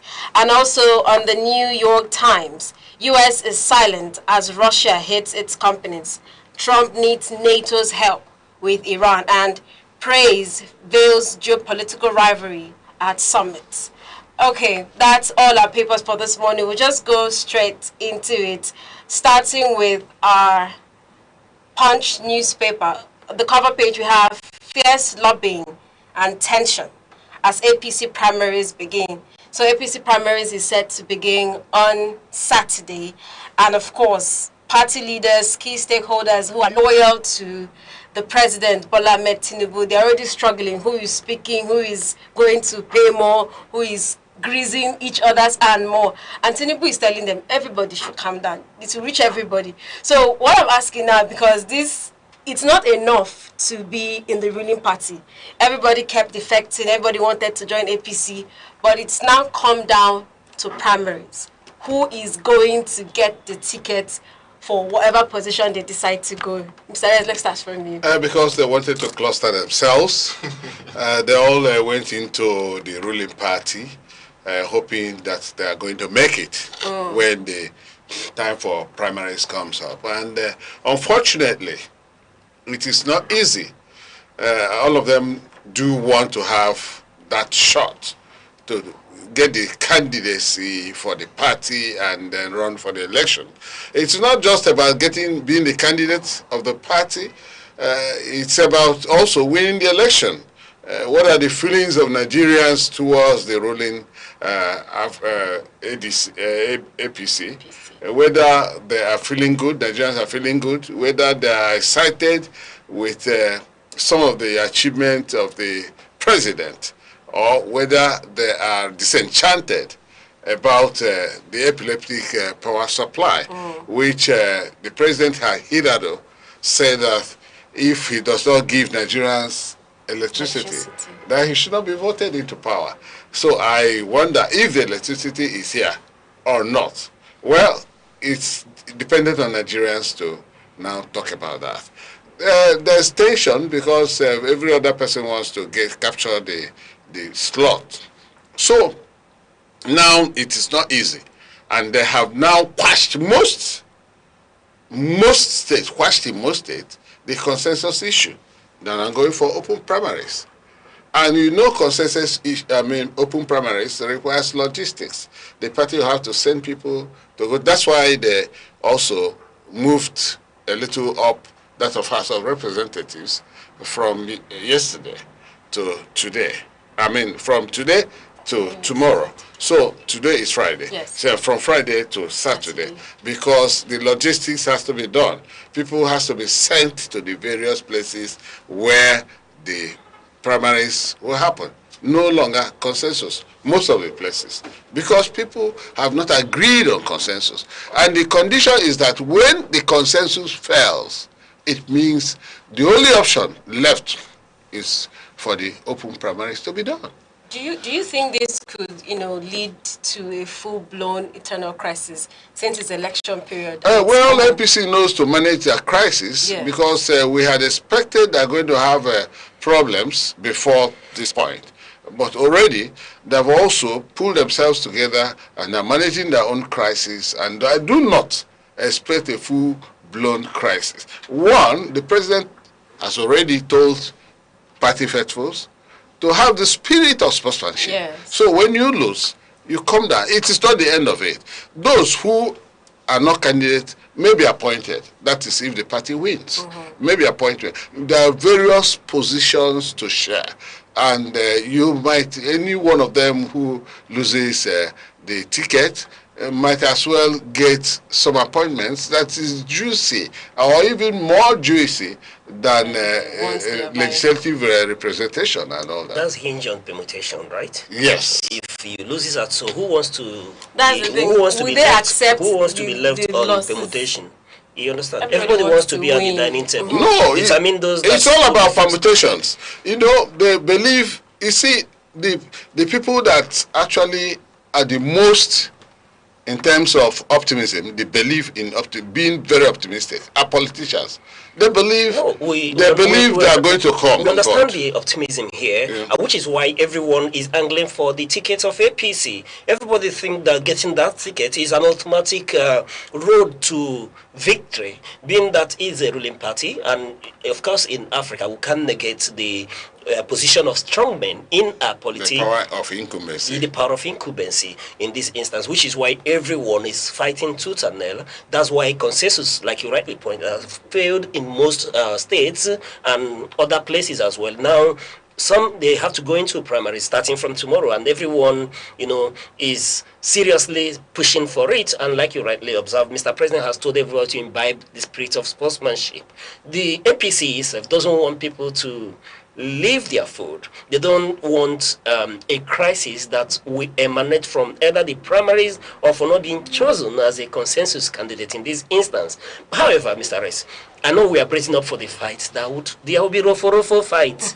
Yes, there will be rofo fight. People will not be happy. Yeah. The other camps should be ready, though after the primaries, even moving over will only be to work seriously against the party. You no longer stand a chance constitutionally to vie for any position in any other party. But with this rofo fight happening, it will happen. Will there be fallout? There will be. And like you did say, politicians are so optimistic, in their endeavors. But everybody wants to sit at the table and be the one to determine who gets the crumbs. And that's the reason for this fight. While there may be juicy appointments, this will be. Remember what happened to Erufai? Where is Malam Erufai today? The man that was the president's spokesman, then a candidate at London and Chatham House and other places. In fact, he, intelligently spearheaded that campaign. Everyone was quite certain that Erufai would clinch juicy position. But instead of being in juicy office, air-conditioned office, today he is in the gulag. Yes, cooling off, from either opened holes or tiny windows somewhere in this instance. So people would not want to be, be left for such fate. Yeah. Well, I think about this whole issue, Mr. President has already, has already said that you people that are in this party, as you are here, you have to embrace the spirit of sportsmanship. I mean, if you're defecting into a political party, you know that you could win or lose. So, I mean, it's not a problem. You have to understand that there are other people who are better than you, who are there already. So, you defecting, you must have seen it. Sorry. Who is better than you in Nigerian balance? No. What I mean is, in that relationship, there are people who are more closer to take it up by consensus, and there are people who are more, because if you bring it to an open play, there are people who are more popular to take it through the ballot as well. So these are the issues. There's no politicians that sees any other person being better than him. They always have the better manifesto. They always have the better alternative to even a performing leader or governor or senator or anybody. People don't want to see that there are people better than them, and that's why we continue to have issues, and that's why people like me are expecting the rofo that will come out from these primaries. But across the parties there will be rofo. But in all, a good reason must give way to a better one. One way or the other. But the fights are inevitable. The point remains that APC doesn't want this fallout to happen. They don't want to lose people. They don't want to lose people from their votes. They don't want people going to court. But some people have even resigned their membership of the party and resigned whatever they are doing about partisan politics from the APC. It happened just a few days back. Definitely, there are people who left appointments to go run in other political parties as well. However, it's all about interest. But the issue is that, like I always say, the APC is a well-oiled machine that is orchestrated from the above, to prime the will of people at the lower cadres into, agreeing with the position of the leadership. All right, we take a look at the Vanguard headline, which is talking about the forthcoming election. It says 2027, Atiku, Obi, Amechi, Makinde, Hayatuddin set to battle Tinubu.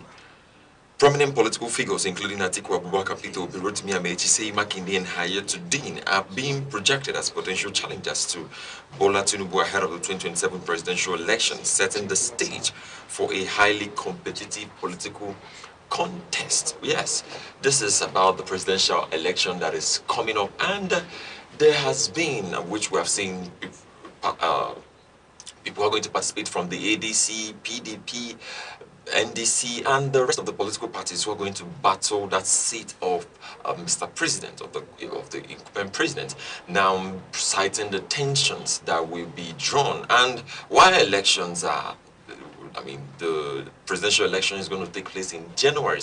By January 16th, we are done with the presidential election, and the Senate with then governorship election is coming up in February. Looking at this date and seeing how this election is very early, there has to be the push for these gentlemen to find their way to see who becomes Nigeria's next president. So it's a battle of titans, I would say, against who is already, yes, it is a battle of titans. Yeah.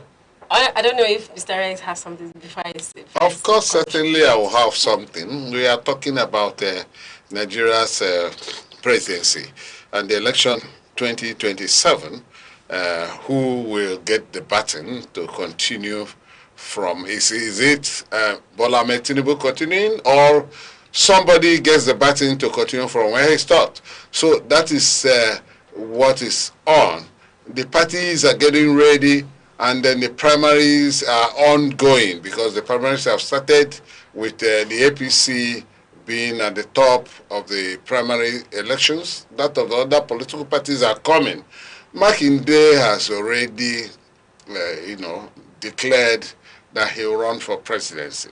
And of course, we do not know. It's either he runs in PDP or APM, or a merger of PDP and APM and so on. Yet, somebody like Wike doesn't want anybody to run presidency against his principal, Bola Ahmed Tinubu, who he works for. So he's opposed to Makinde's candidacy, and many other candidates too, because he laughs at them. He tries to, allude to certain things on the personality of those who are running for presidency. The presidency, possibly, if peterobi and Kwankwaso is given that of, if they are given the presidential candidacy of NDC, that is where the people, the Nigerian populace who are in the opposition, are looking at as a very big front line for them to challenge the incumbent administration. Atiku is also in the race, and of course Amechi and Atiku are in ADC, and they're going to slug it out, knowing who will be the presidential candidate and who will be the running mate. It's possible that if Atiku emerges presidential candidate of ADC, Amechi from the south may make the running mate to Amechi. Of course, it has always been a plan, and many people have always suggested that Amechi is anchoring to become a vice president, and that's why he never actually wanted to work with peterobi, because both of them are from the south. There's no way he's going to get his ambition actualized in terms of being a running mate to any presidential candidate from the south. That's why he has always aligned with the former vice president Atiku Abubakar. I'm actually thinking about something right now. Now it's no longer who has the better manifesto. It's no longer who has the better view. It's now going to be on a from the aspect of the political parties. Everyone is going to jump into the river, whoever swims across the line. And then talking about the populace, how are we getting ready to, how are Nigerians getting ready to see or to know who a better candidate is? Because these are the questions. I hope these are the things that I've been thinking about. Okay, when you talk about manifesto in Nigerian politics, it's neither here nor there. There are script writers all over Nigeria. very beautiful writers that can always package very wonderful manifestos. But all these rhetorics that are said during elections, during campaigns, but have you ever seen manifestos actually implemented? You hardly see manifestos implemented effectively when somebody gets into power. So you talk about how Nigerians will know who is the better. These are Nigerians where I will always say it in Igbo parlance, Anedo Mamwahamoro. What does that mean? It means that we are Nigerians and we know our kids and kin and who they are. So we are not looking for anybody to begin to sell candidate to us. We know their personalities, their makeup, their profile and everything, because it is in the open. It is in the public domain. Everybody has access to any of these people's profile. So we know who they are. Then the manifestos that are parading are just, these manifestos have been there. The AI can always give you a manifesto. So about manifesto, it is about write-ups, beautiful write-ups, and they are numerous. Anybody can get any. So what we are primarily concerned about is Nigerians. You know your people. You know who is good. You know who can deliver the goods. Although it is not easy to have delivery. It's not easy at all. Sometimes people get into power and then begin to lose sight of what they had intended to do.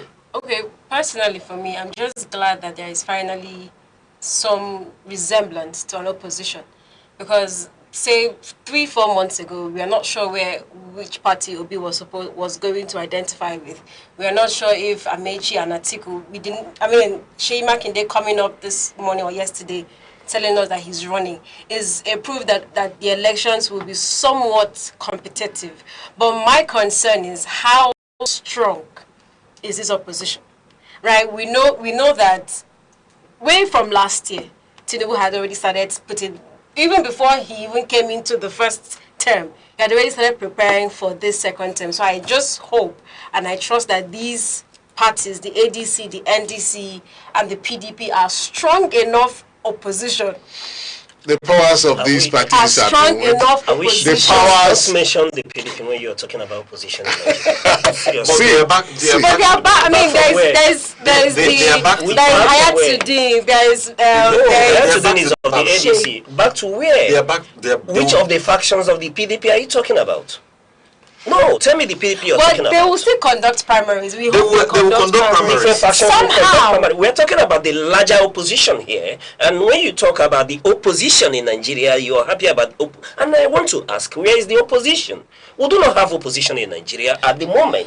Yes, we have individuals who stand as opposition. No, I disagree with you. No, I disagree with you because... We do not have opposition. Excuse me, let me say something. Good, go ahead. See, we have opposition politics in Nigeria. Wait now.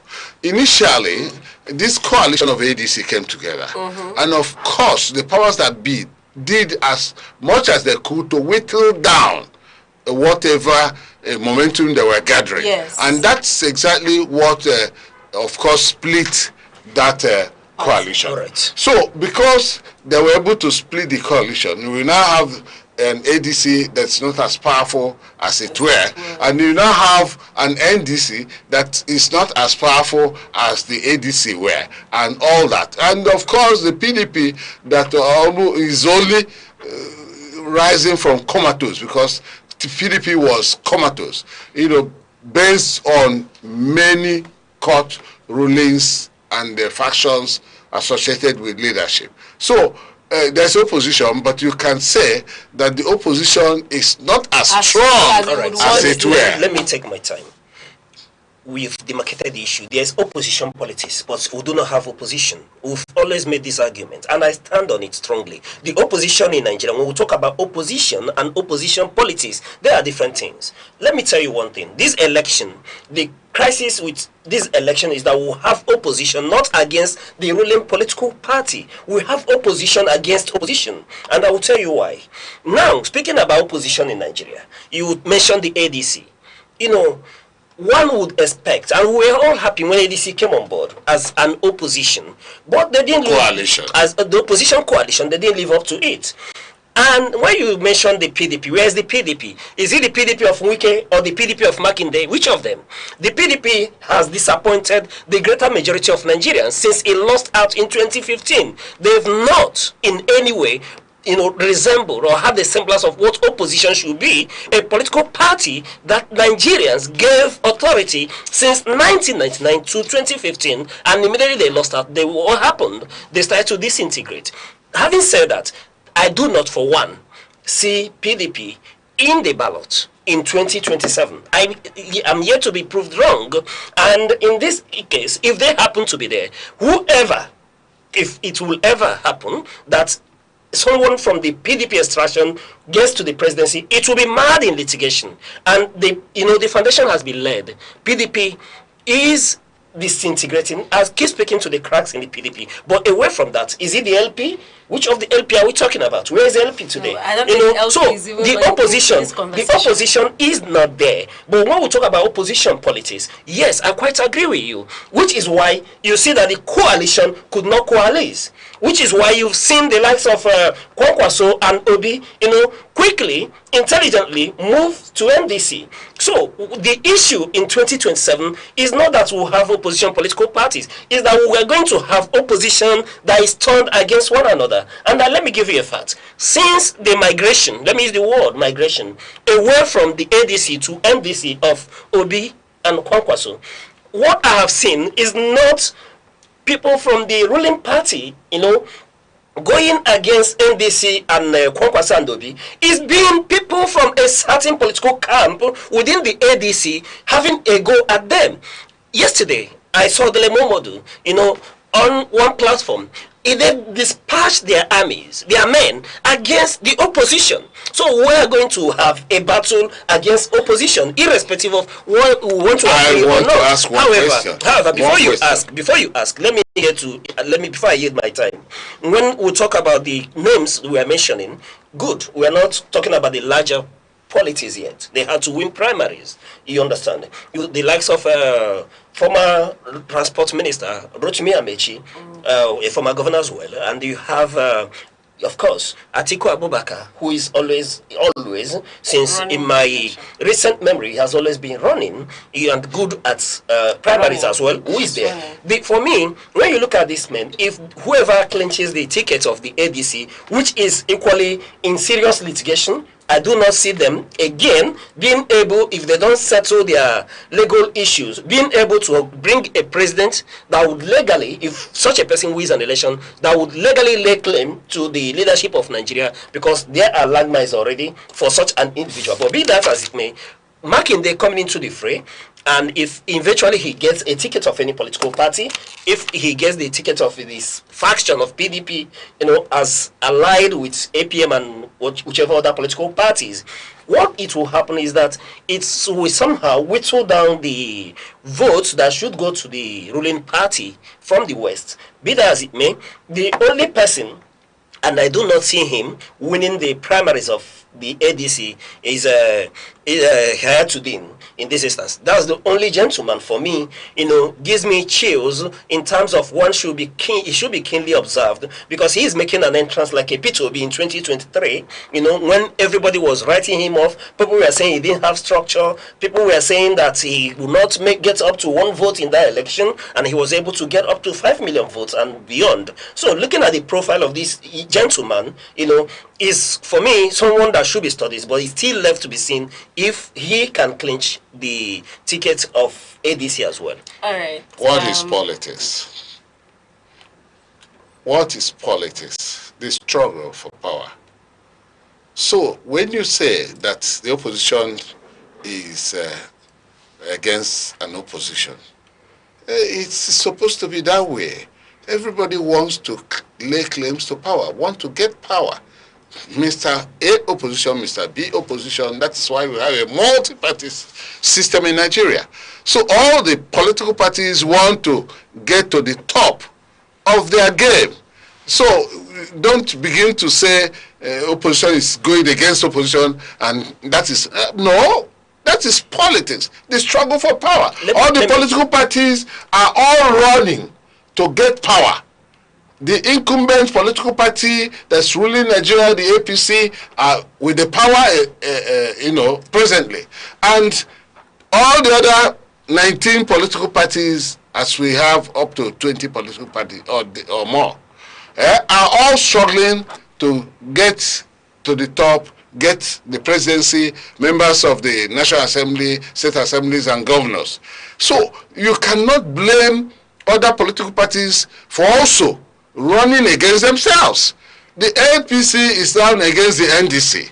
The Labour Party is against another political. So all of them are all struggling to get power. Agreed. So that is what is supposed to be. So, but when one, predicts that the opposition is against it, are you expecting the opposition to come together and bring one presidential candidate to sit the incumbency? Of course, it goes down to also whittle the high level of democracy that we expect in our system. All right, Mr. Reyes, I agree with you. You've schooled us on what definition of politics is. However, for emphasis, when I talk about opposition, I'm talking about the expectation of the millions of Nigerians who believed in the opposition to straighten out a sitting government, to check their excesses, to tell us where they are going wrong. And we do complain about the things that are wrong in the country. One expects a leading opposition figures, political parties in this instance, because I tell you that we had leading opposition figures, not parties, that they've not lived up to the test of it. Against struggle for power, what was the essence of the Badr Convention? The opposition, the Makinde, the articles, the coalition of the ADC told us that the opposition need to coalesce in order to have a semblance of chance to compete against the ruling party. Be that as it may, that equally has collapsed in the coalition.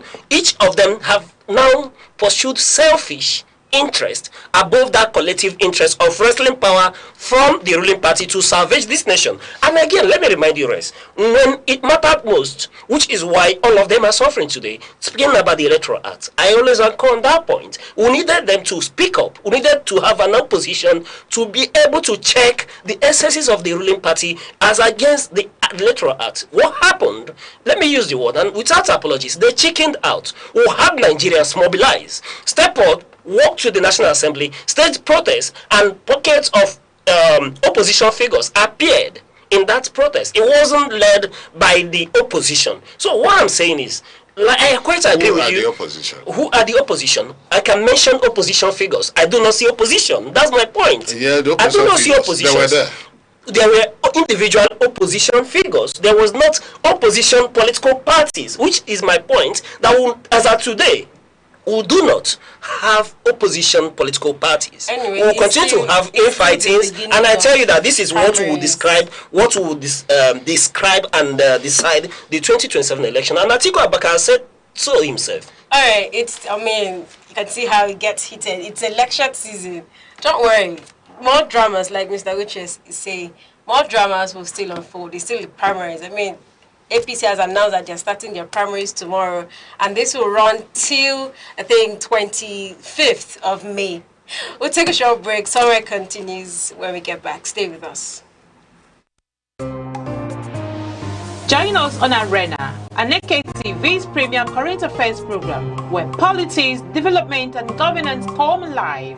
Every Monday, Wednesday, and Friday, we host top professionals and thought leaders who speak their minds on issues shaping Nigeria and the world. It's inclusive, enriching, and absolutely captivating. The roadmap is, let's have our environment secured so that investors can come. If you don't know what economic security is, kidnapping will tell you what it is. You kidnap for ransom. Customers are going to get these meters, and like we said, it's at no cost. There are things that dialogue can handle. But when you leave it, you want to use a kinetic approach alone. You cannot. For discussions that promise insight and deliver truth, stay tuned, stay informed, and keep watching Arena, only on Aneke TV.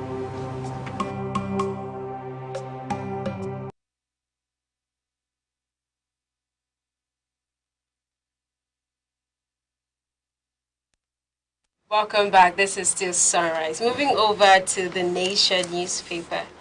This is Tinubu speaking. Says Nigeria attracted $20 billion foreign investments this year. The APN terminals pledges $600 million in fresh port ventures.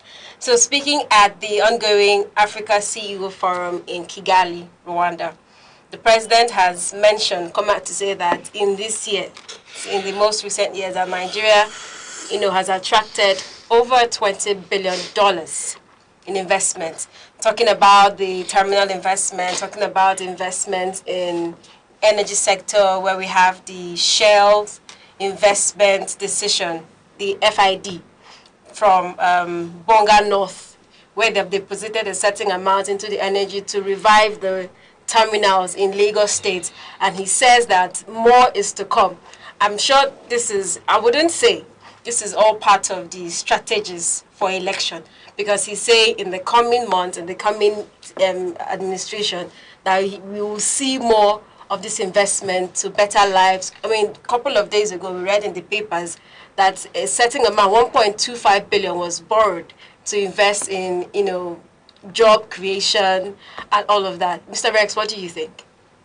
Well, like a few days back, here we did some newspaper discourse on the president's visit to the international community, with a heavy spending, with heavy spendings on his the people that are following him, his entourage. He's having big entourage that tends to eat up a very big quantity of our revenue. Because I criticize the president's moves, which I use the word John Keating. I said that it's like the president is John Keating. All the visits are not very worthwhile for the kind of money we're spending on them. So going to Kigali is about going to market Nigeria and what it has attracted as a result of all the tours that the president has been making. $20 billion investment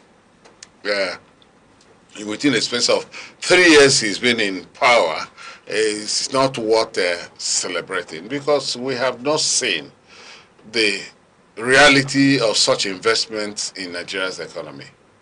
If we do, then the economy should be growing. The economy should not be static. The economy should not be comatose. The Nigerian populace should not be suffering, because when the economy is growing, the people will be rejoicing, and there will be peace and tranquility everywhere. So you are talking about investment. People bring in investment to maybe control certain positions in our natural endowments, and then you call that investment. Do people see the income or the revenues from such investments? Do they enjoy what they are supposed to enjoy? That is the Nigerian populace. I'm talking about Nigerian populace, because the indices upon which you will measure success in governance is about how it reflects on the lives of the people of such nation. That is the indices upon which you measure. So I want to see such indices in place. You measure it and you see it that Nigerians are happy.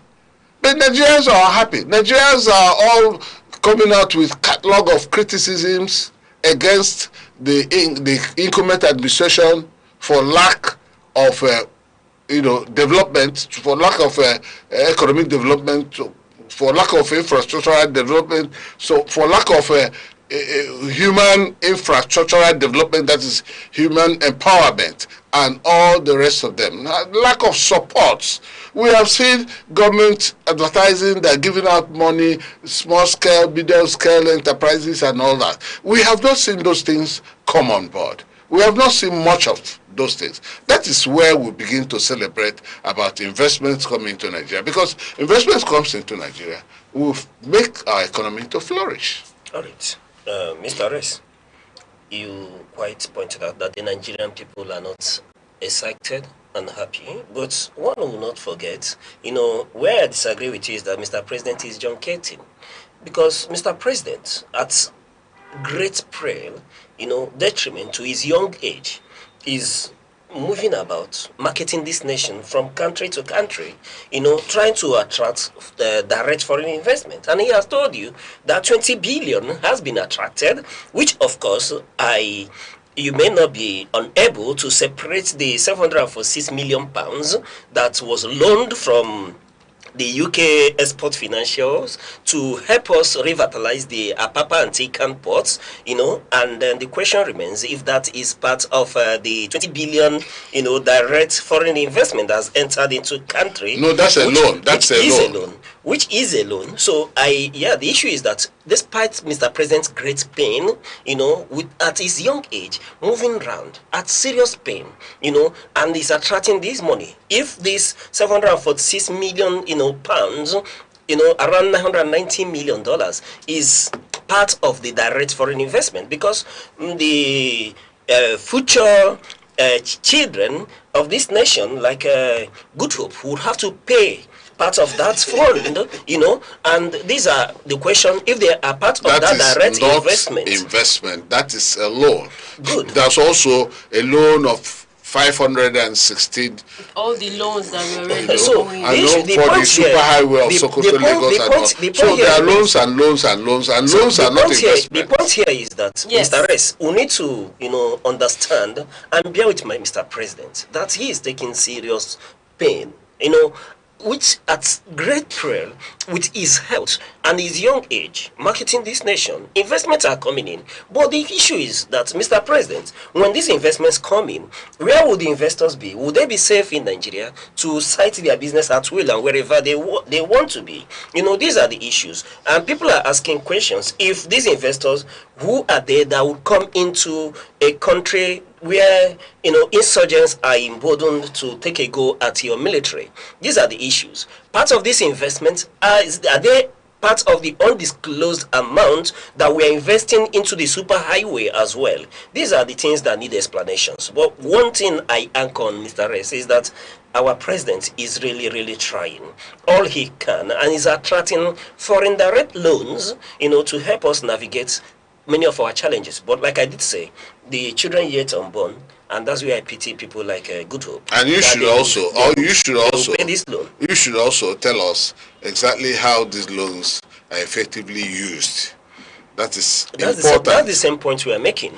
Part of it we're asking is it part of the the construction of the super coastal highway that we do not know the amount invested in a kilometer of that road? These are the issues that many people trunks up. But the point remains that, Mr. Rez, I sympathize with our president. He's too young to be traveling around in this manner, and we should take that into account when we critique his actions. How about he cuts down on the travels and finds a way? Because it's not making sense that you have you seen a marketer who sits at his not a porch? marketer. He is the #1 image maker of this nation. Well, if he has structures, you people should agree that Mr. President is trying. In his own country. Mr. President, I'm not saying you shouldn't go anywhere. I'm saying if you have structures set up in your country to attract, you don't have to always keep traveling out. But he was in. But he went there. It's good that he goes. See, for all the ones that he has gone, for all the ones that he has gone, let me give you an example. What has he done? How is it improving our lives? Let me give you an example. When Obasanjo came in 1999, he had to travel. He had to move around to see that the loans, that who got debt forgiveness. And this president, who know that the box stops on his table, he melts in Nigeria that Buhari is him and he is Buhari, and he had to do everything to salvage this nation. Let's not forget that this same government still borrows money to service loans. As a marketer and image maker of this nation. See, what you are forgetting is that Mr. President is so young and he's traveling. To spend 11 billion, 50% of. Yes, you read that they put 800 million billion naira into It didn't start from Mr. President. This is aside from one that INEC has set aside. It didn't start from Mr. President. If he's stabilizing this nation. It didn't start with he's going to stabilize this nation. Things have become so obvious. Can't you see that Mr. Reyes couldn't iron his clothes? Exactly. Because Mr. President is working hard to No. stabilize this nation. Told us, let's not even talk about what the president said. Do you know how much Mr. President has started? He told us if I don't give you electricity. £6 million for the revitalization of our Papa Mr. Uche, the things he told us he was coming to do at his campaign and manifesto, which of them has he done? What are you saying? Which one has he not done? Me to the one that he said he would. We have a new appointee of Mr. President. We have a new appointee of Mr. President who has told us there's a new appointee, a new power minister who has told us that before 2 weeks, right? Yes. No, 2 weeks has passed. Before 2 months or 3 months, that the issue Mr. Reyes can iron his clothes at whenever he wants. The years have not elapsed. Small rain that will fall. 4 years. Small rain that will fall. We not see like 4 years in office. No, now are you blaming Mr. President for Mr. Saleh that took part of the money that was meant to revitalize the see 10 and 10 pest. I mean, it's I don't know. No, it's this. These are all players. You are forgetting one. They are all players. You are forgetting one. And funny thing is, they are all playing these chess, and we are the pawns because, of course, we don't have a say on that national table. No, we don't get to sit and tell Mr. President. I agree with that. You are opening another dimension. Being a pawn in the chess game is a different ball game altogether. You either choose to be a pawn or a bishop. You understand? It's choice. The generality of Nigerians, if we choose to be the pawn in this game, is because we've chosen, because we don't want to live up to our rights, our civic responsibilities and duties to hold those at the helm of affairs to account. So we chose to be pawns in the chessboard.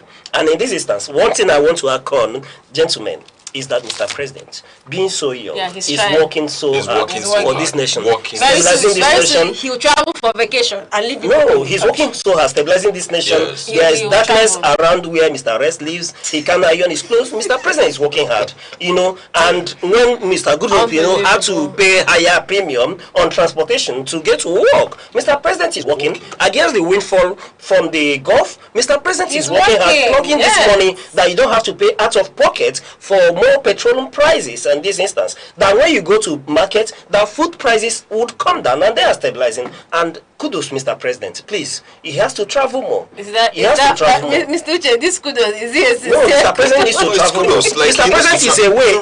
Do you see what he was wearing when he went to France? At a great peril to himself, leaving this lushy vegetation of the savannah and the warmness of this nation to go and be clothed in those clothes because of the coldness of that environment. Trying? So he's trying.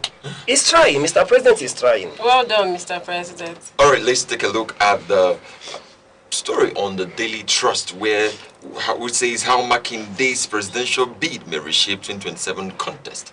How Makinde's bid may reshape 2027 contest. Sheyi Makinde is already going into, has announced that he is going to contest for presidential election in 2027 with the Alliance party.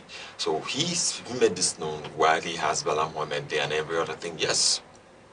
All right. That's as expected. We've spoken about that. The chances of Makinde and what he brings to the table. However, like we rightfully agreed, all of us agree on one point, that they all have to go through the primaries, and after the primaries, we'll know who are the contenders and the pretenders. Then we'll begin to analyze everyone's chances. However, be that as it may, if Sheyi Makinde does emerge, that would somehow cause a split in the president's home state, votes, and from the West in that instance. But let's leave it till after the primaries. We'll continue to look and watch how these things unfold. All right, that's it on the show this morning on Sunrise. Thank you for staying with us.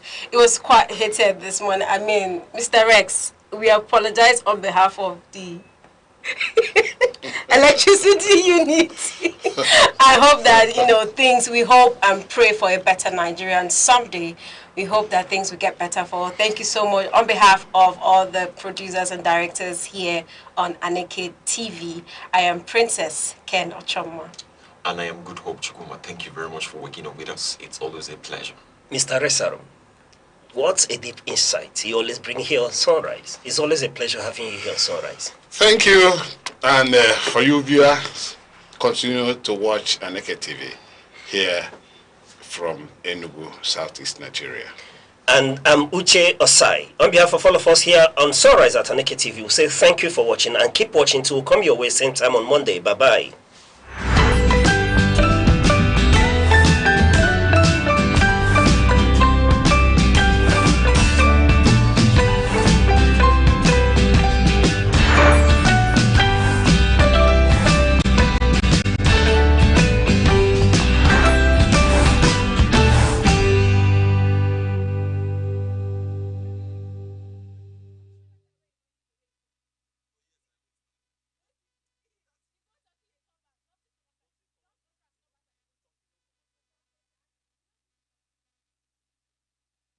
Who is a woman? She is not just born, she is awakened. A woman carries history in her hands and possibility in her steps. She is a daughter, mother, dreamer, healer, not made to follow, but to walk beside. Not to be silenced, but to speak life. She builds from fragments and sings over scars. Where others see endings, she dares to begin again. Her silence is loud and her presence is a protest against every force that tried to diminish her. To know a woman is to glimpse the divine. For in her voice is rhythm, in her womb is the future, and in her soul the sacred strength that has shaped the earth itself. Time, the silent witness to human courage, the keeper of memory, the archivist of greatness. Across the vast landscapes of Africa, from the savannas to the bustling cities, voices once rose, ideas once bound, and visions once dared to challenge the limits of their age. They were not merely individuals. They were epochs in human form.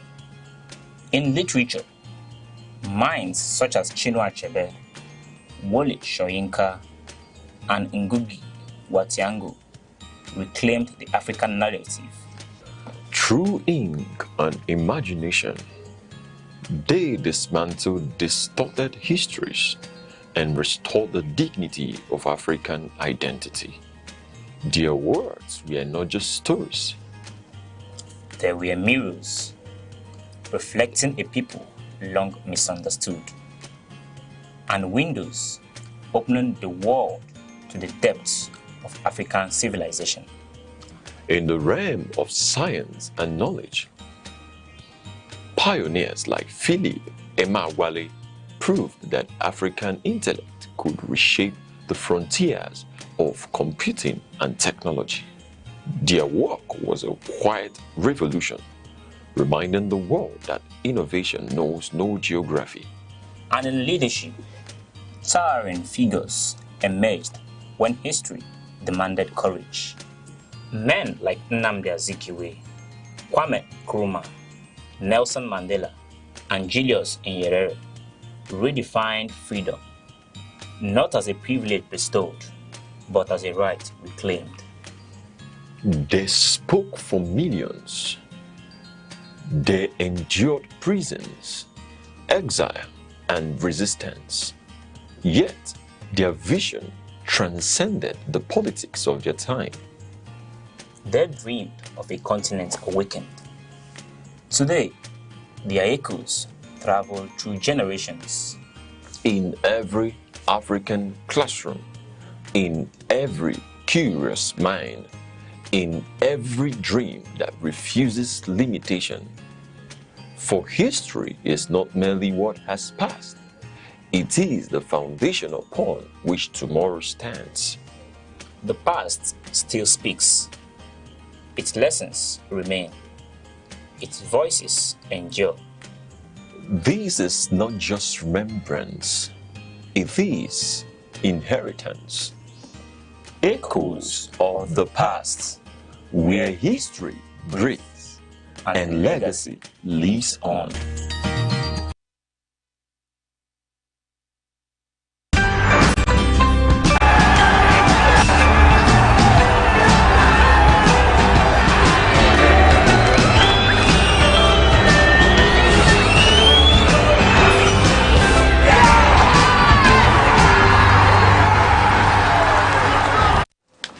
Good morning and welcome to Sports on Aneke TV. That's Aneke Sports. And I'm doing this morning with my one and only worldwide as we bring you the best of what is happening in the world of sports across football, badminton, goodminton, rugby, and the rest of them. Yes. Which one is goodminton? There's goodminton. There's badminton. But there will be good. No, there will be goodminton. No, you can invent it now. Yes, that's actually what I'm working on it's now. An idea. If badminton is about, then we should have goodminton. You see, I'm good hope. It's a good idea. It's a good idea. Everything bringing good ideas. Bring good ideas. Yes, so yes. We are expecting it maybe next week. Next try it. Yes, yes. So yeah, how are you doing? I'm good. It's Friday. It's Friday and you're white. It's a sporty weekend. Yes, a sporty weekend, and we're expecting to see a lot of. And this is the weekend that we decide. For Premier League, no. Everything that is being qualified for. It's FA Cup that will be determined this weekend, but Premier League will still have. FA Cup is Chelsea, Manchester City. Yes, of course. Oh. So that's what we are expecting this weekend. How are we going? How do you see the match? How is it going? Well, as a strong supporter of Manchester United, you know, you will not expect me to want to say that Chelsea is going to have anything to to gain from that match. It's just for them. For me, it's just for them to go there, do as they always do. They are Chelsea. We are used to them getting some trashing. So I'm expecting Manchester City to, of course, come out with a win. But of course, it's a final. You are not expecting Chelsea. Chelsea fans will always tell you that we always perform in the final. We always do well in the final. We always win the final. But when you check their record in the world of English football, if it's the FA Cup, if it's the Carling Cup, if it's the Premier League, I don't know which final they always win.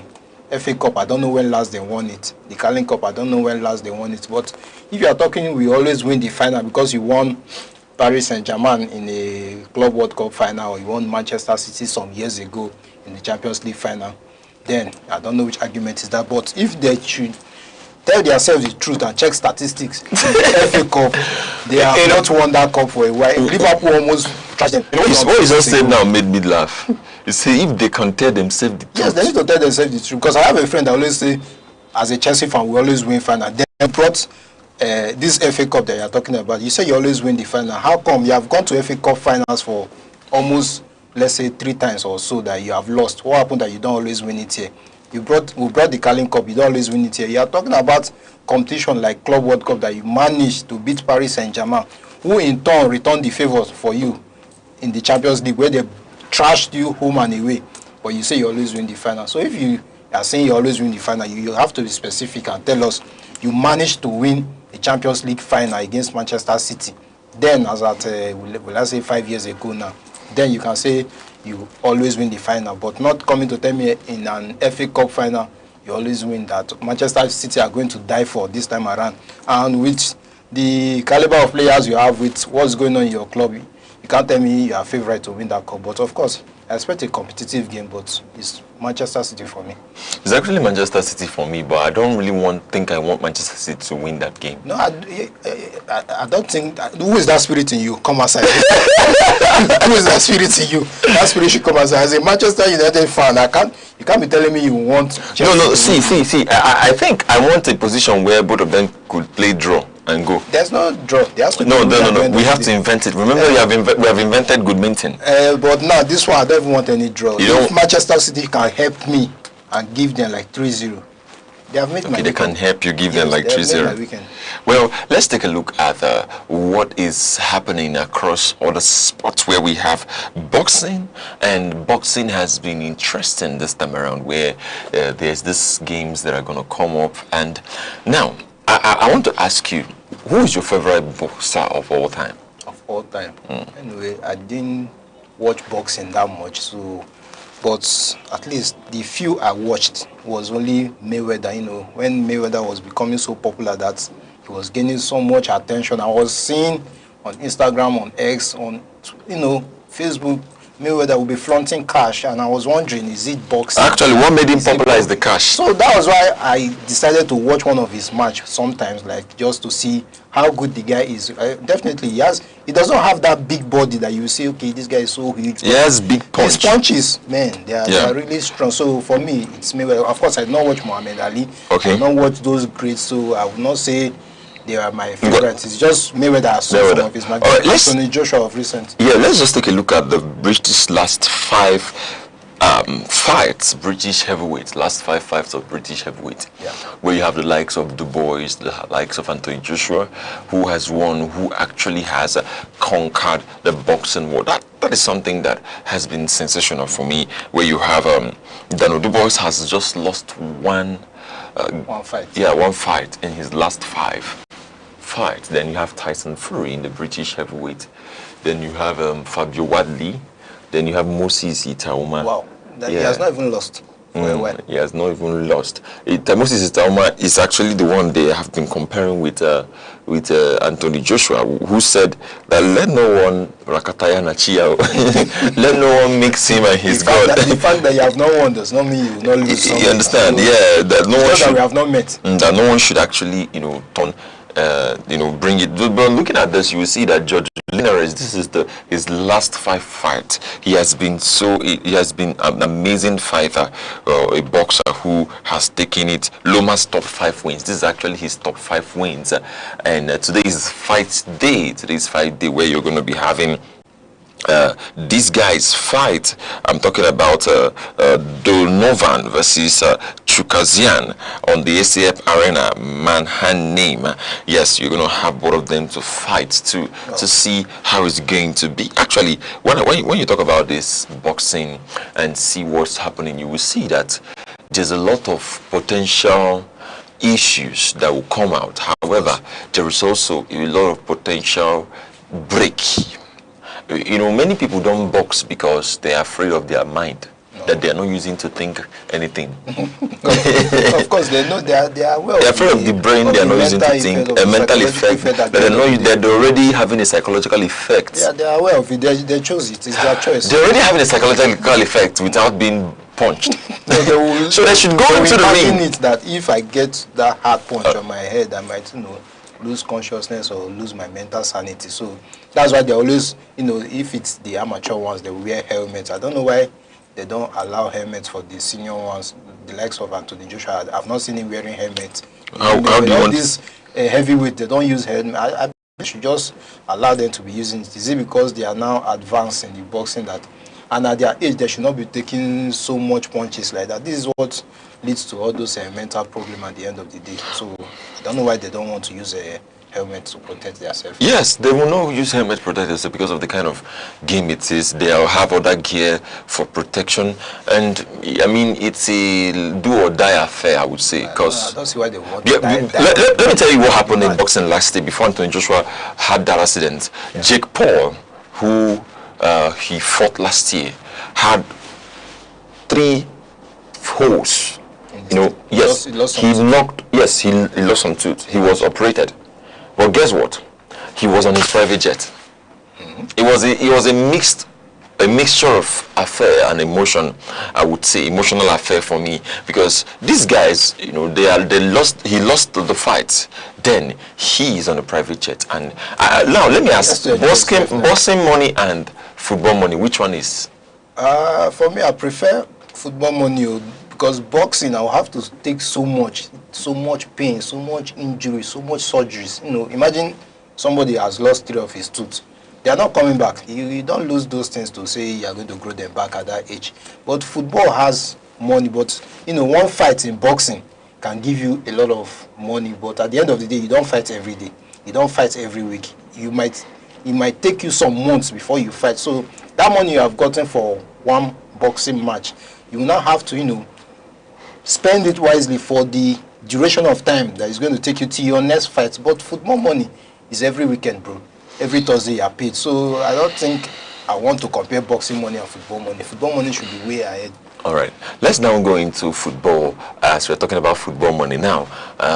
France have given a list of their squad for World Cup. I saw that list, and I mean, some names that there are some names you don't see on the list, right? I was really surprised not to see Kamavinga there. You not see Kamavinga, but you have on the next slide where the list was actually shown, where you would see the likes of Olise making it to the list. You see the likes of talking about N'Golo Kante is on the list. But of course, everybody that is on that list, well, for me, they deserved it too. Everybody. Yes. In fact, I'm sure attacking option is too. No, it's too good. Yeah, it's too good. I wonder how the coach is going to manage to fix those. No, he's actually going to manage and fix them up. About 8 people, 8 starters in their club and in that list. You know when you talk about World Cup playing, it's not a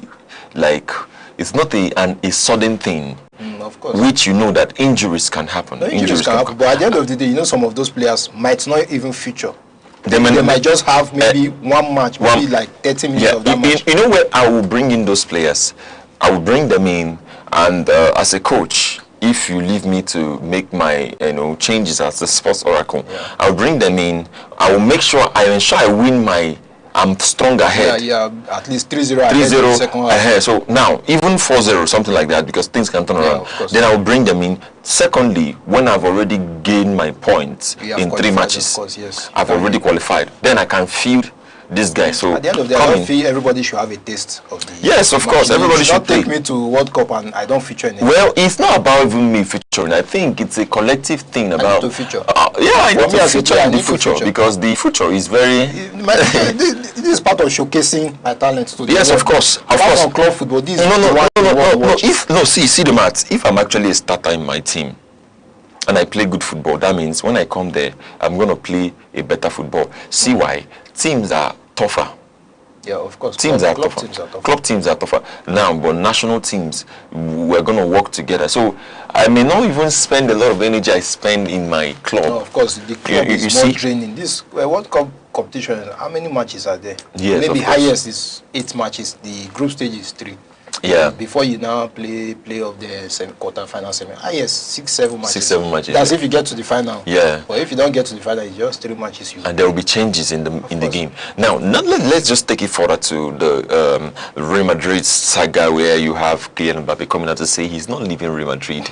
I mean, a lot of people are expecting him to. The president is behind him, so he can say he's not Florentino Perez. If the president says you are leaving, I don't know who you think you are to say. But citing his current little fallout with Abeloa, it seems to be an issue where they are going to welcome a veteran. I will call him a veteran. Mourinho is going to deal with Mbappe, and you see what will happen. Mbappe will play well under Mourinho. He will play well. Mourinho can decide to bench you. And Florentino Perez will not do anything because he's the coach. And this is what they have agreed. Yes. I know Mourinho. You put those terms in his contract. You can't tell him that you have access to his own lineup. His lineup is exclusively to him. He does not need interference. If I decide to bench a player, I have my reasons. So Perez knows this thing. So before he decides to get Mourinho to the team, he knows what he's capable of. So Mbappe now knows who is coming. So you can't be feeling that ego that you are too big a player to stay on the bench. If he tells you stay on the bench for 2 matches, you're going to stay. All right, now let's move over from that. We're talking about that Manchester United has released their kits for the next season, and that is actually a Manchester United. You know what? That moment, you see how reddish. I will get it for you. Of course, I will get it. I should be wearing it. Yes. Every day on the show. Every day, yes. You know why? That is something I saw. I like, this is the best for the season. Look at Patrick Dogu looking all switched up. This, he's gonna score 100 goals next season. I hope the players live up to this. No. This jersey is actually insane. I so much love it. I love the color. I'm gonna get 2 or 3 as a sports oracle so that I can keep. As Manchester United, despite we are not. But this is one of the best I've seen over the years. Our team's jersey. Yeah, it's awesome. It's really awesome. Now, the people I'm expecting their team jersey is Arsenal. I know they. Yeah, Arsenal doesn't. They don't disappoint. They keep it very well. And then I think we're going to go over to other teams who else are you expecting their jersey? Apart from Manchester United, I've seen theirs. And I think Liverpool is cool. Anyway, they can produce something. Brand a Tassa. But no, the other club that wears blue. Yeah. I don't know what they're going to produce. No, please. We're talking about. They don't even deserve to wear blue this season. Yeah, they deserve to wear black. They should mourn their defeat. Yeah, agree. Yeah. The Manchester City can, sometimes they give us something. They give us one thing to wear. Now let's just quickly take a look at the match that we're going to have this weekend, the FA Cup final that we already talked about. Yeah. Seeing that Chelsea is going to face Manchester City, what's your score prediction? Like I said, I'm hoping. This one is just, I'm hoping that they should give me 3-0. Manchester City. And looking at the Manchester City, Pep Guardiola has been nominated this season for coach of the season. Coach of the season, including Michael Carrick and the other coaches. Arteta, yes. Oh, I don't know who is your favorite. Who are you going to pick? At the end of the day, I will pick. I don't know why I'm just going to pick Ilaora. That Bournemouth square. I believe that guy has done well. Despite his coaching Bournemouth, the caliber of player is not in that league. Top, but he has been. He has been consistent. Yes, look at where Bournemouth and I think they are fighting for Europa League. Yes. So if I'm going to give, well, of course I'm not the one giving, but I'm sure he will not win it, but I will give it to him. All right. Yes, this is where we are calling in today. Thank you very much for doing this with us. And we expect you to check out the matches that will come just this weekend, tomorrow and Sunday. And don't forget to catch us up here Monday as we're going to start a new edition of this sports on Aneke TV. And also catch us up on other details as we'll be bringing you a lot of sports related games. I'm talking about football and other things within. Well, you just have to hang on and see what happens. But for now, I remain your one and only host, Sports Oracle. Thank you very much. Have a wonderful weekend. Bye for now.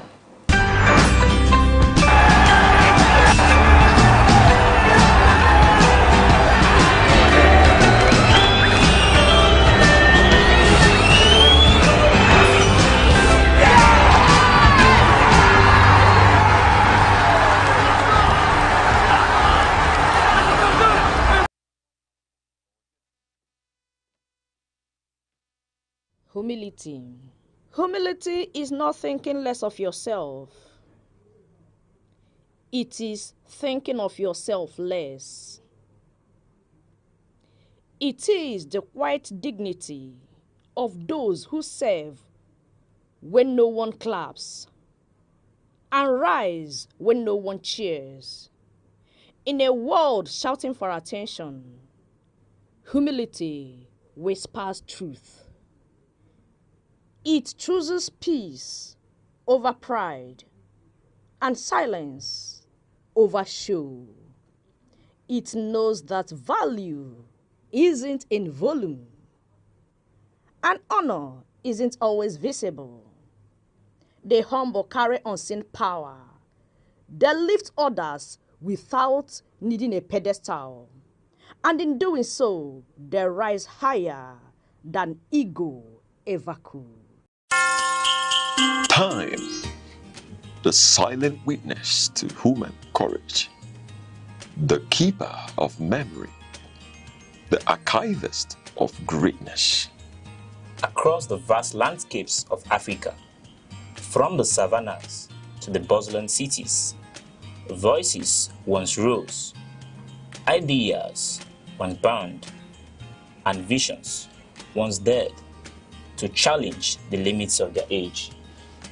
They were not merely individuals. They were epochs in human form. In literature, minds such as Chinua Achebe, Wole Soyinka, and Ngugi wa Thiong'o reclaimed the African narrative.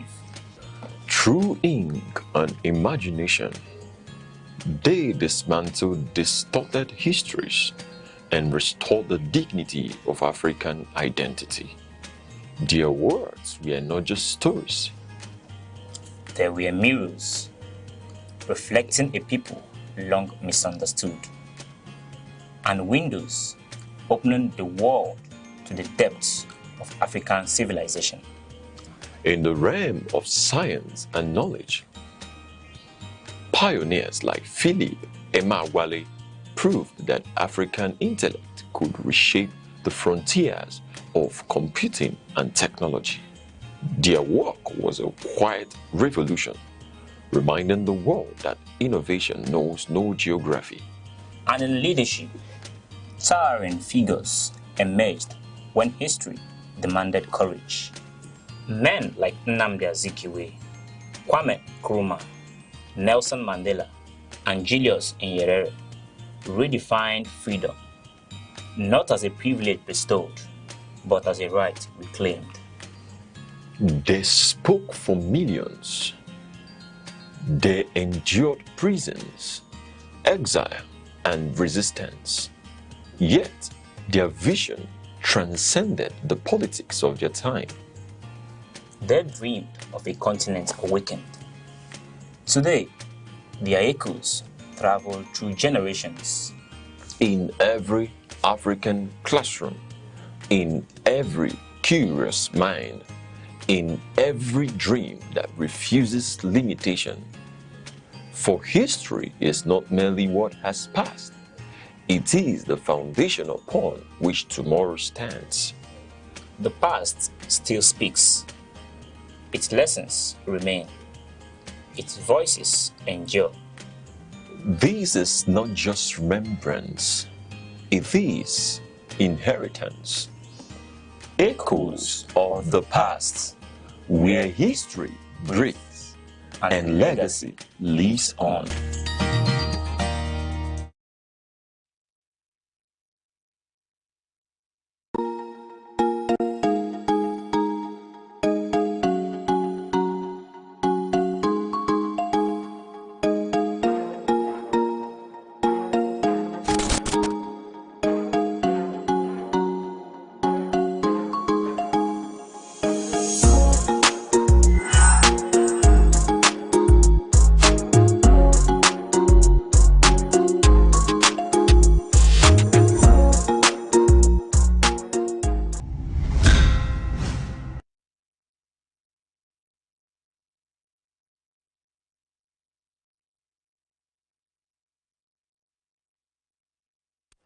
Many thanks for joining us on The Insight. However, we do apologize for being late on the program today. Please bear with us. Remember, The Insight is the program where we bring to you habits of issues, politics, policies, personalities shaping our nation.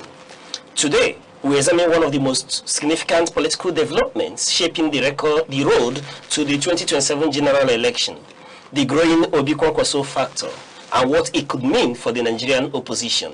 With fresh realignments, renewed ambitions, and the search for a credible platform, the big question is whether this emerging political bloc can truly reshape the contest ahead, or whether old divisions will once again weaken the opposition's chances.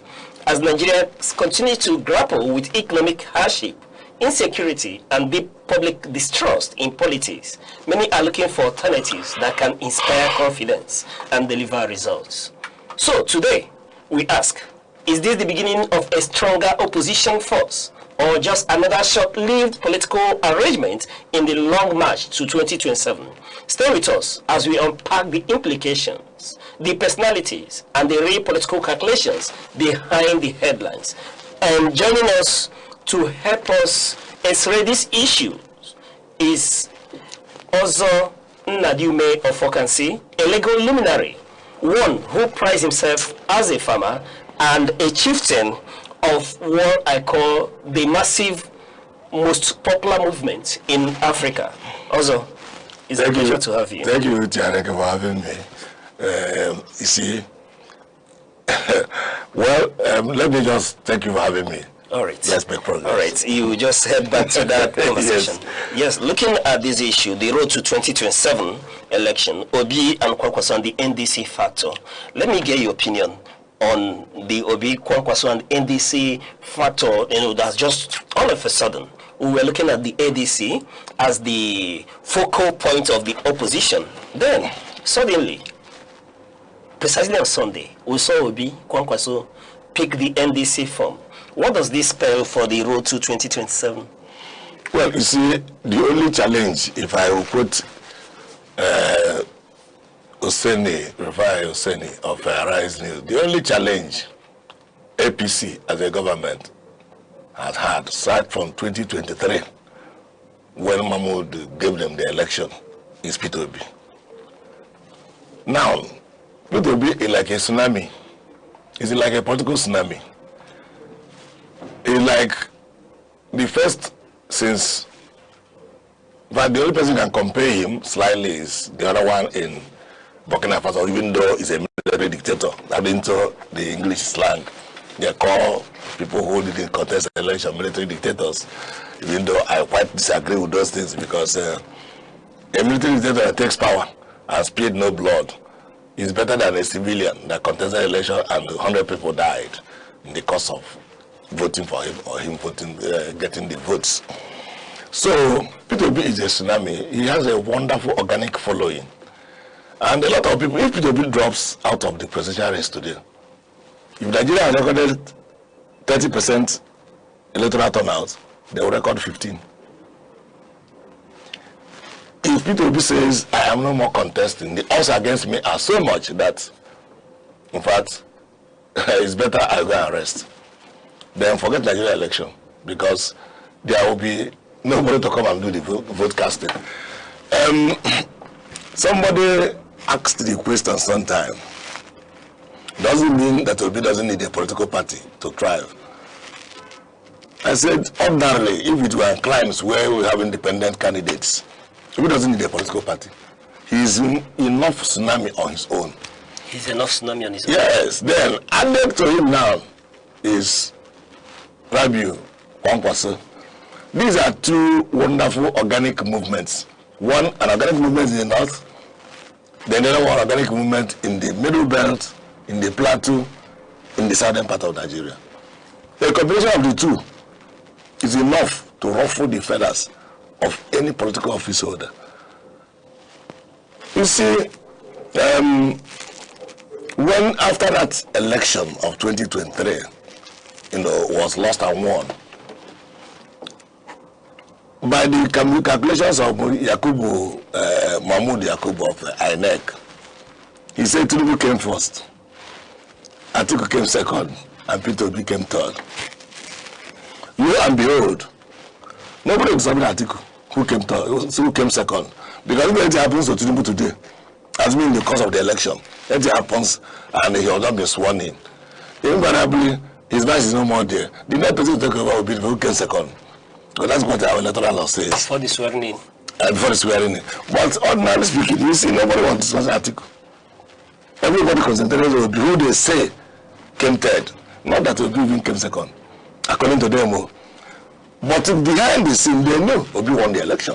Because that was why, when El-Rufai fell out with APC and Bola Tinubu, he went and published the result, which I keep on drumming in this forum and other fora I go, that the situation room of both PDP and Labour Party has all the results. And INEC has it, but they don't want to publish it. Because as that of the Senate and House of Reps was coming in, that of President was also coming in. Anyway, assuming that they say... I don't want to probe that issue because INEC has told us that it was a glitch. Listen now. I said, if you remove everything I say sent, it is in this cloud. You can always access it whenever you come to where network. So INEC, I know they have it. So when El-Rufai was asked, why down did you come down with this result? He has little or no defense besides the fact that he has quarreled with Tinubu and the APC. Remember, it was El-Rufai who was answering questions for Tinubu at Chatham House in London during the campaign.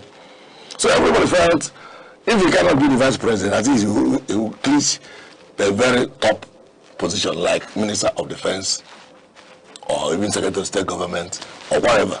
But somewhere along the line, maybe they felt he was becoming too powerful. And some powerful interests in the North felt that if he participates in this election, in the governance of Tinubu, he might be packaging him for presidency when it comes to the type of side of the North. So, I'm not trying to give you a background on why I say Obi is a factor in all the political shenanigans we are doing in Nigeria. So, recall that also this very person in 2023, everybody was angry for him to be Obi's running mate. Now, he had a lot of things full of himself. When he now said he is bigger than Obi, more experienced, more older, and so on. Has been a governor, two-time governor, has been a minister, has been this, has been that. But then, there is a magic wand to be selling to the public, which tinubu doesn't have. And that magic wand to be selling to the people is, you know, somebody being prudent in government, what we now call the Japan, reducing the cost of governance, will be at that prudency. No other governor has it. What was it? He's collecting his pensions as a former governor. What was it? Rides on a multiple convoy when he was governor, even when he was a minister. What was it? Flies first class. But all these things are the opposites of what will be. Thank you. So that is what commended you young men to this political mantra, and they see the long following of Obi by the youths. Now, when Obi was in PDP, I keep on saying it here, in 2019 or thereabout, was it? No, 2022. When we went to Wataza Plaza, I keep on saying this. We told the PDP chairman then, please give Obi this ticket if you want to go back to Asorok. PDP, I said, well, we will discuss it. It's not my own making alone. The National Working Committee has to talk about it. Lo and behold, they set up a committee to know whether they are going to zone presidency to the north or to the south. Ordinarily, Buhari is just finishing. So everybody has to come to the south. Now the committee threw it open. I said, whoever wants to contest can contest. That was when Atiku now came in. And there was indirect primary. People came to Abuja to vote. And usually, once you come to Abuja to vote in any indirect primary, in which Atiku is a contestant, it will be dollarized. So it was dollarized, and Peter, sensing danger, before they box him into a corner, resigned from PDP. We lose a platform, he came to Labour. Labour, that was just a political party, just in a name, that the name is in the list of Nigerian political party, nobody remembers them, quickly blossomed. Became a hot cake. LP then became a song. People compose music. You can see the kind of wonderful intellectual gift of the obedient movement, wherever they are. So, Labour became the for the first time. Labour had a governor. Labour had how many members of House of Reps? Labour had senators. Labour had people in the House of Assembly. People who just used the OP wave to go in. Even though they didn't sustain it, many of them never sustained it. Now, immediately Tinubu was sworn in. He know that he's danger because Tinubu is a master strategist. He knows that danger he has in getting a second term. It's a peterobi. Okay.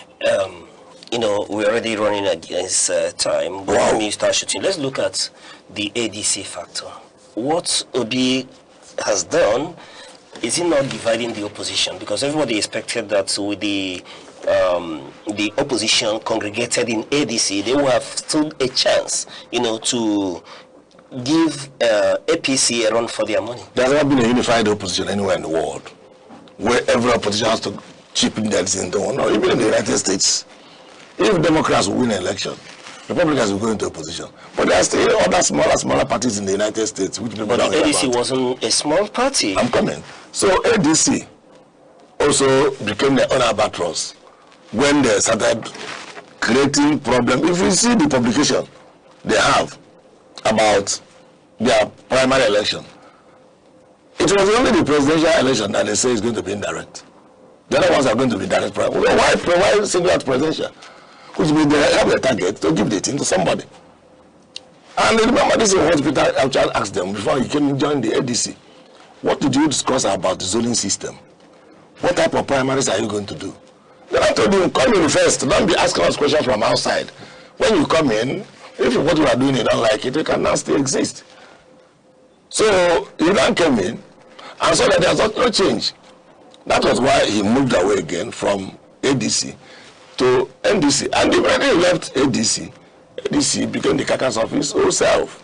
So, the argument has been, or just like you rightly submitted, he is asking for zoning. And the, ADC, the leadership of ADC has accused him of not wanting to stand primaries anywhere. And when you look at it, when you track back, in Labour Party, he never stood for primaries. He was handed the ticket. In ADC, they are saying that he is scared of standing primaries and that he has run to NDC, perhaps, where he may not undergo any primaries again. Which kind of scared for primaries? Do the right primaries. If you want to run the primary, direct primary election. It is just like voting before the voting. The difference is that it's the only party member that will vote. What you're telling us is that Obi moved because ADC refused to organize a direct primary? Yeah, not only that. They singled out direct primary from from Senate to National State House of Assembly, but left that of the president. They have to see the program. Now, listening to members of the ruling party, the APC, they've accused Obi of being a political nomad, one who is consistently moving. Are you sure that we're not going to see him out of NDC before the election? See, if it takes Obi to move into 10 political parties to get Nigeria straight and right, so be it. No, after all, that will be confusing. No, it can't be confusing. After all, remember, it was for AD to AC, excuse me, AC to ACN, ACN to APC. For Tinubu himself. One would argue that apart from the movement from AD to AC, and the rest has been a change of nomenclature. No. It's not these parties they moved from are still existing. They are still AD today. AD is still a party existing. ACN is still existing. So there's no nomenclature. It's not like people leaving Labour Party. Labour Party is still existing. To ADC. Having moved away from AD, all the explorers that moved from him to NDC. ADC is still existing, even though it's now a carcass of his own self. So you cannot cajole Peter into coming back to ADC when you are doing the wrong thing. Remember, I have never said it, that it is better for him to do the right thing and fail than to do the wrong thing and win. See, it is not, there's no rocket science about it. Aneke knows that he has come to spoil the sport. Tomorrow election open to peterobi and Rotimi Amaechi and those of them from the south. What are the chances of peterobi Kwankwaso making it in ADC without other members of the coalition? For example, Aneke has about 6 million votes, right?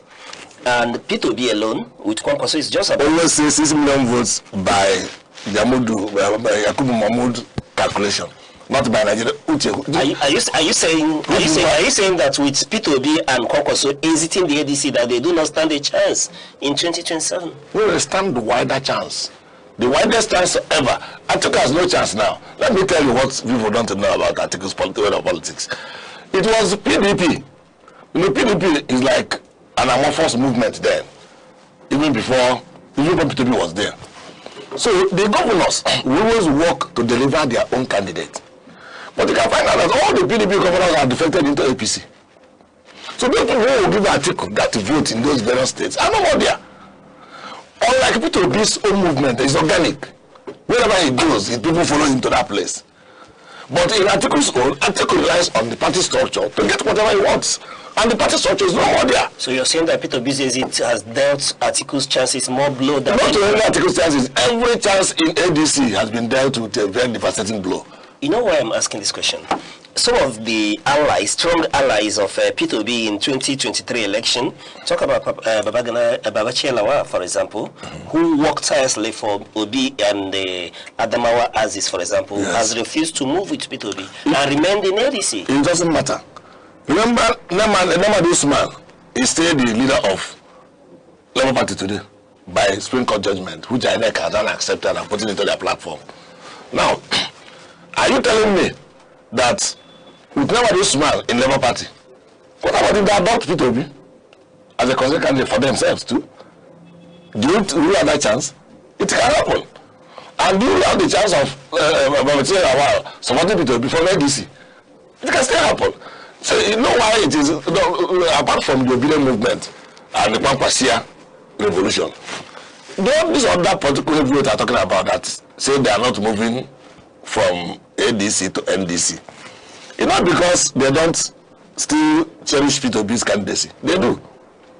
But what about them like to be feeling like you ask me now? What about if he goes to NDC, and the thing that has been putting spanner at work comes to NDC and puts it at work, and he moves again? And I told you, if he moves even to 20 political parties to get it right, so be it. So maybe might say, what about if we leave him now? If we move with him now to NDC, and he will come into NDC again, let us stay where we are and support him. It is done. After Afenifere was never a political party, but they stood behind the peterobi in 2020 until the man died. And remember, Afenifere is a real bad social-cultural group. So you don't need to be in NDC to support Peter. Remember, very many millions of Nigerian voters who are going to vote for him have no political party. They are partyless, but they are going to vote for him.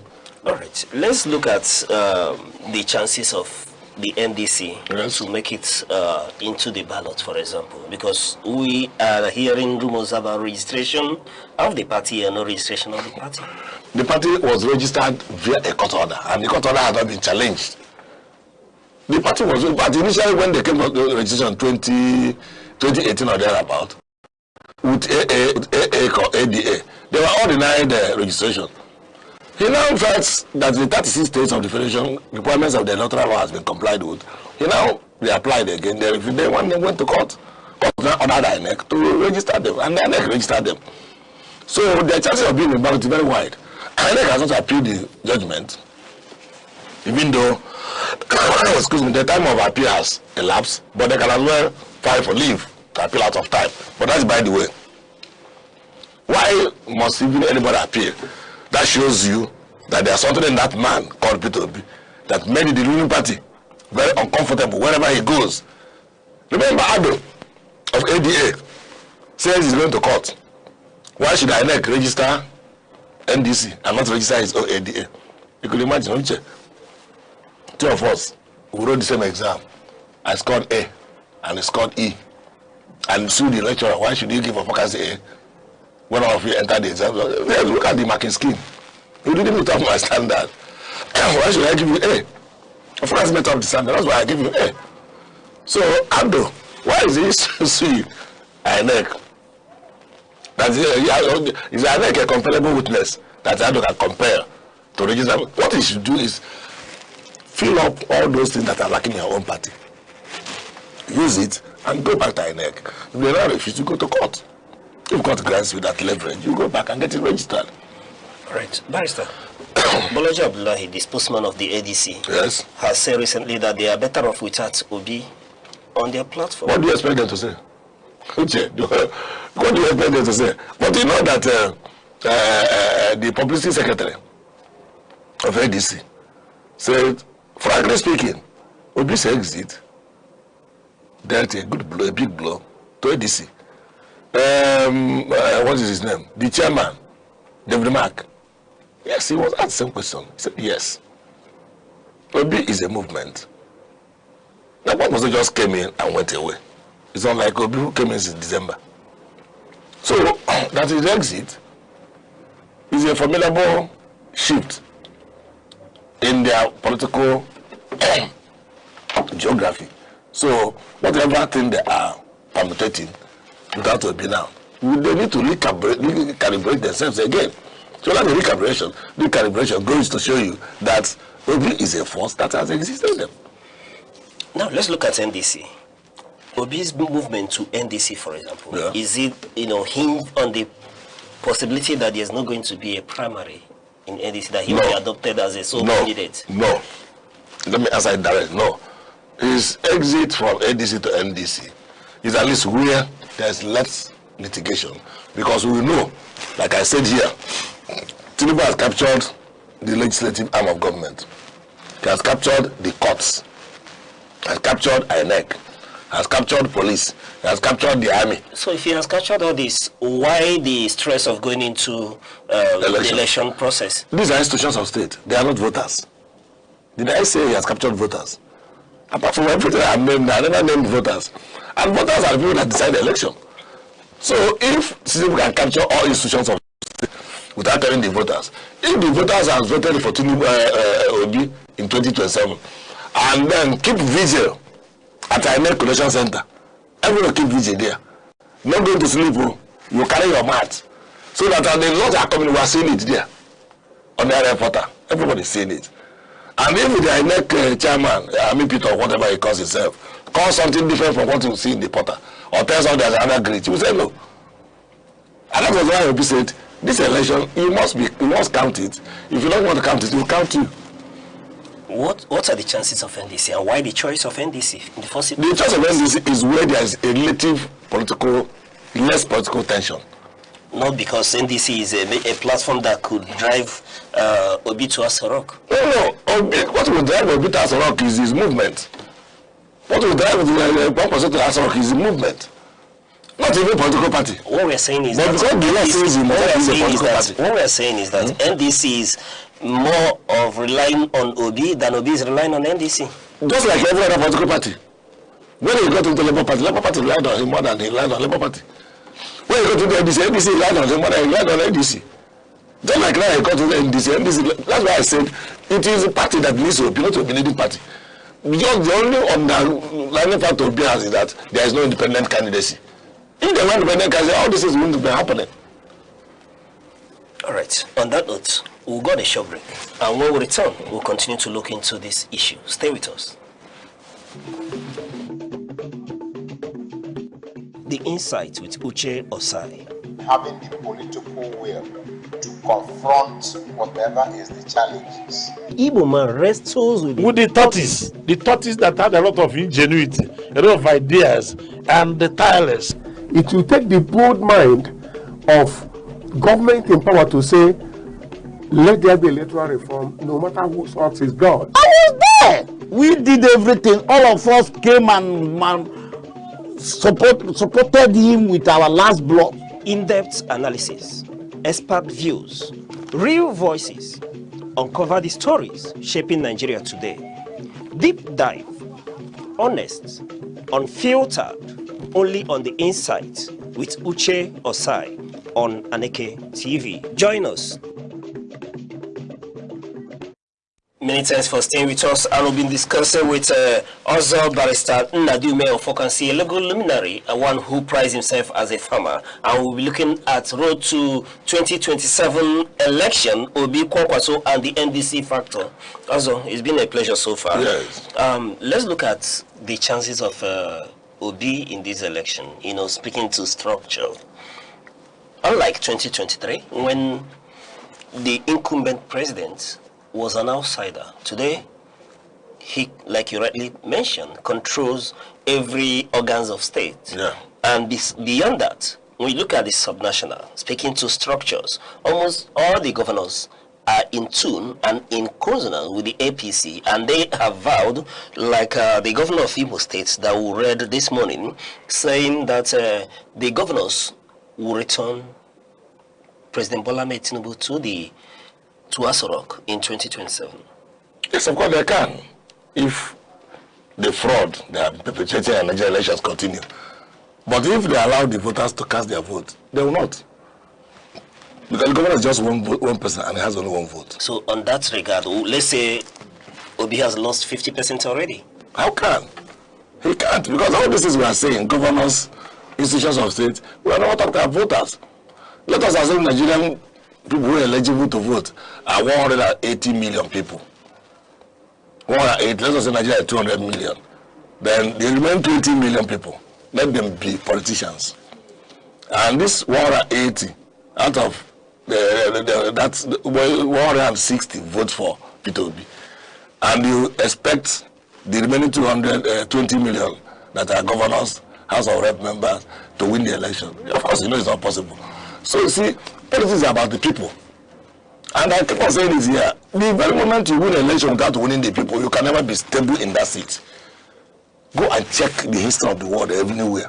If you win an election and they didn't win the people, the man in Kano won an election and won the people. That was why he's not following one person. We know now his godfather. He just, the man stayed where he is. The man in Abia State won an election and won the people. That's why he's not following anybody. Even though he also got in through the wave of Obi, and thanks to Nenna Oti, the returning officer in Abia State. So, Tinubu won an election, but he didn't win the people. That is why, with all the 32 governors around him, with all the institutions of state who have said that, he's still jittered about one person. Why is he still afraid of one person? Peterobi now, that's the person they're afraid of. If your vision is this now, Bayan Anuga will tweet it the next day. But whatever Atiku says doesn't concern them. Whatever Aneke says, they're not even remember it. But that will be just coming and say, oh, I love Aneke TV. The next day, Bayan Anuga, the spokesman of the president, will start criticizing Aneke TV. Why did you even allow me to come in here? When he wants to deliver a lecture to students in Abafemi Awolowo University in Ile-Ife, they have to stir the party to stop him coming. He wanted to come to his alma mater here in University of Nigeria. The government of India has to warn the vice chancellor. If he comes there, he may lose his job. It's not a serious protest that the man should come. So you find out why the interest. Why is it only this one person? That's why I said there is only one opposition in Nigeria. One person.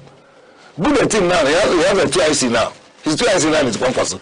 And he has a very wonderful opposition also in the north. All right, before I get to Kwankwaso, yes. Let's look at, granted, if the Obi effect is able to, overcome the structures of the governors at the subnational, yes. Where would the vote come from the West, for example? We are the governors not in the West when Obi won Lagos. I want to ask you, we are the governors not in the West when Obi won Edo? Or when he won Delta? So you see, these things are people just stay in their rooms and permutate.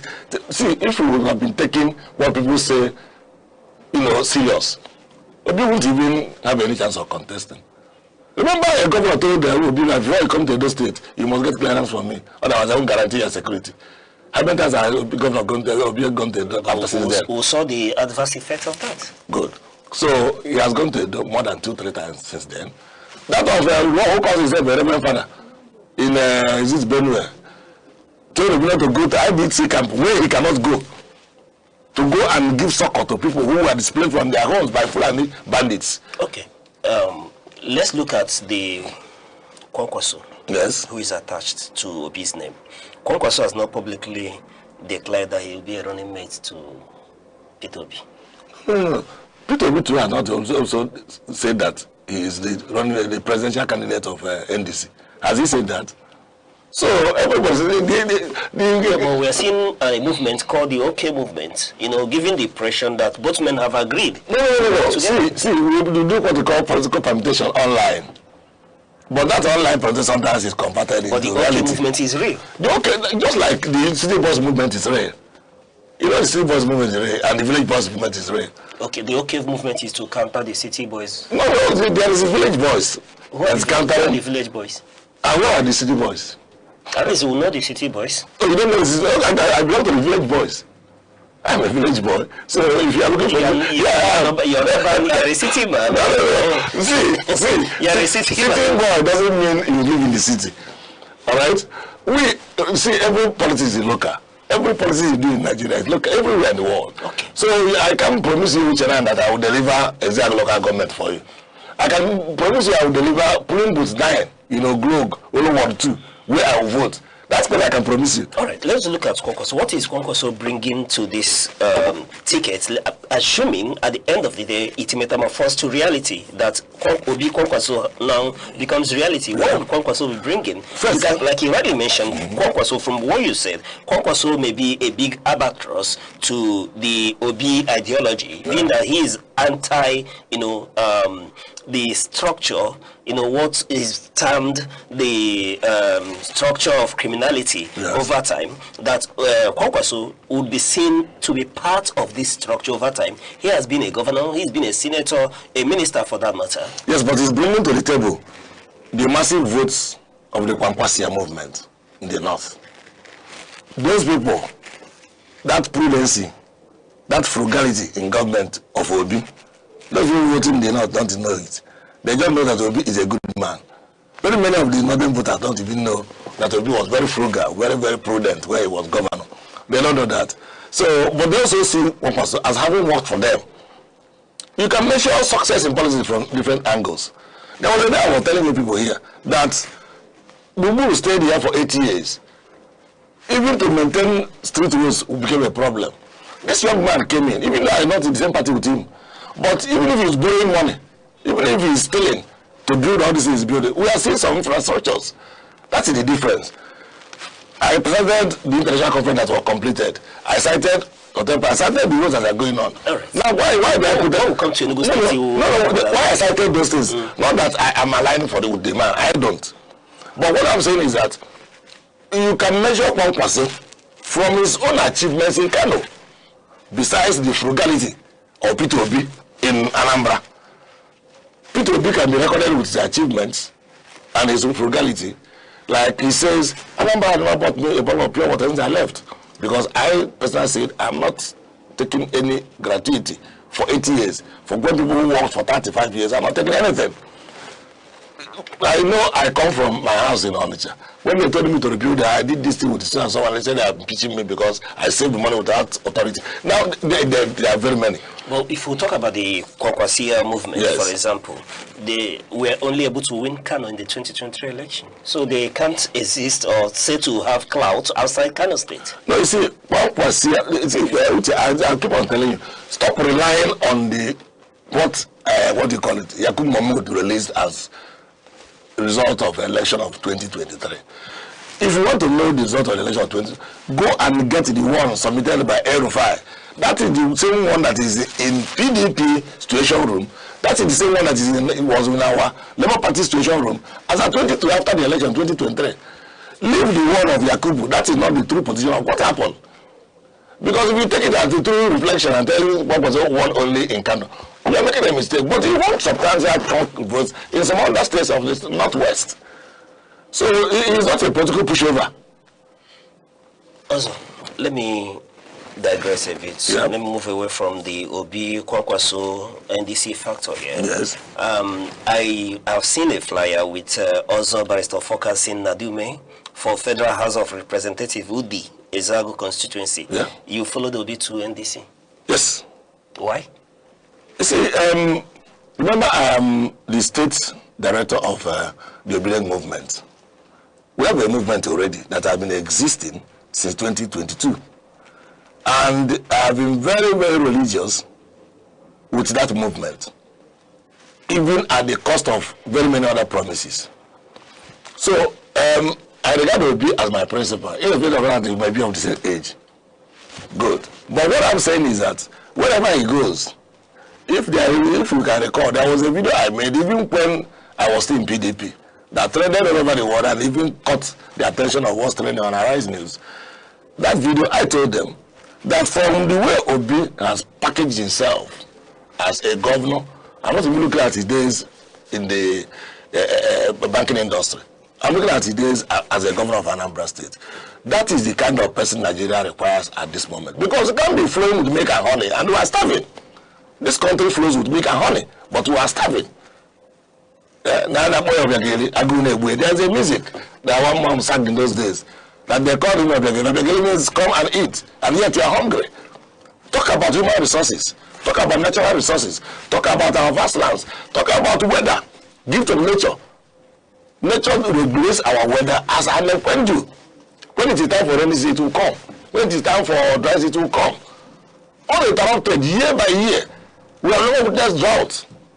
So these gifts of nature, leaders are abusing it.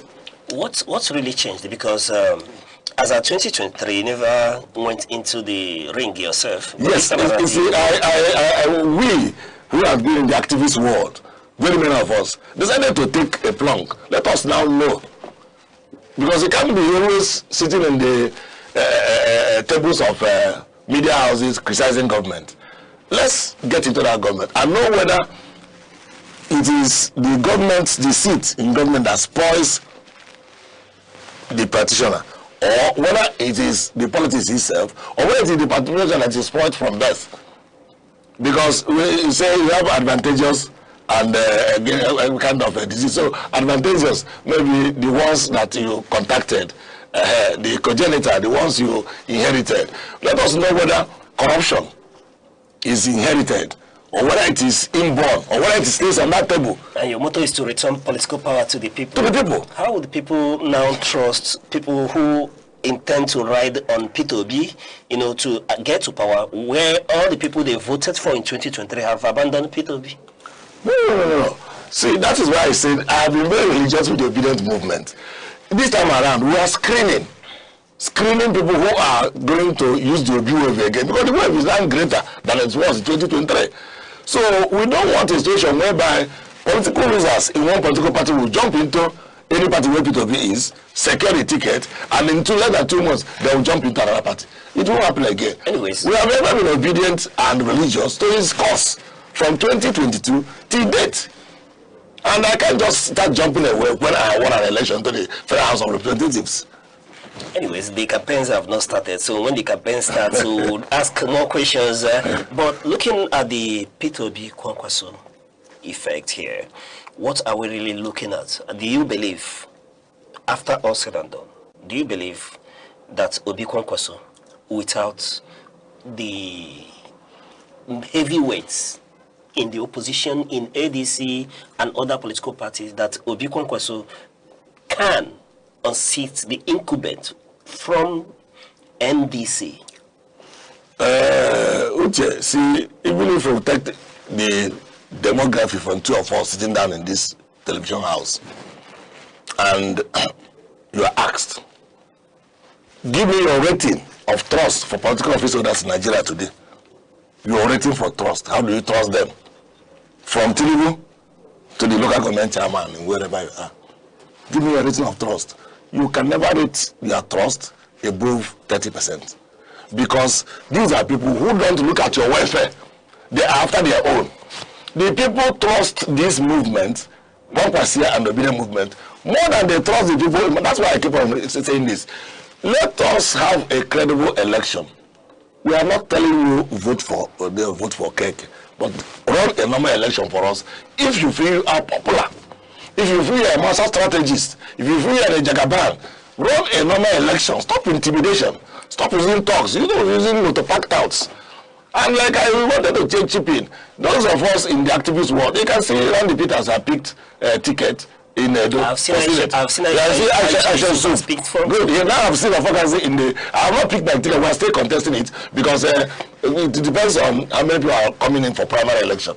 When the primary election and I get the ticket, you also see a vacancy getting the ticket from federal constituency here. So let us not only criticize, let us also go and see why the thing is bad as it is. All right, that's why we'll draw the curtain today on the insights. And we'll be discussing with also Barrister Nadiume of Fokansi, a legal luminary, an activist, and one who most, prides himself as a farmer. Also, it's been a pleasure talking with you on the insight. It's nice having you, and good. And we look forward to the campaign season as well. Yes. And to you, our wonderful viewers, let us know what you think about this conversation. Reach us with the hashtag The Insight or at Aneke TV on our social handles. I still remain your host, Uche Osai. Till we come your way same time on Monday. Bye-bye.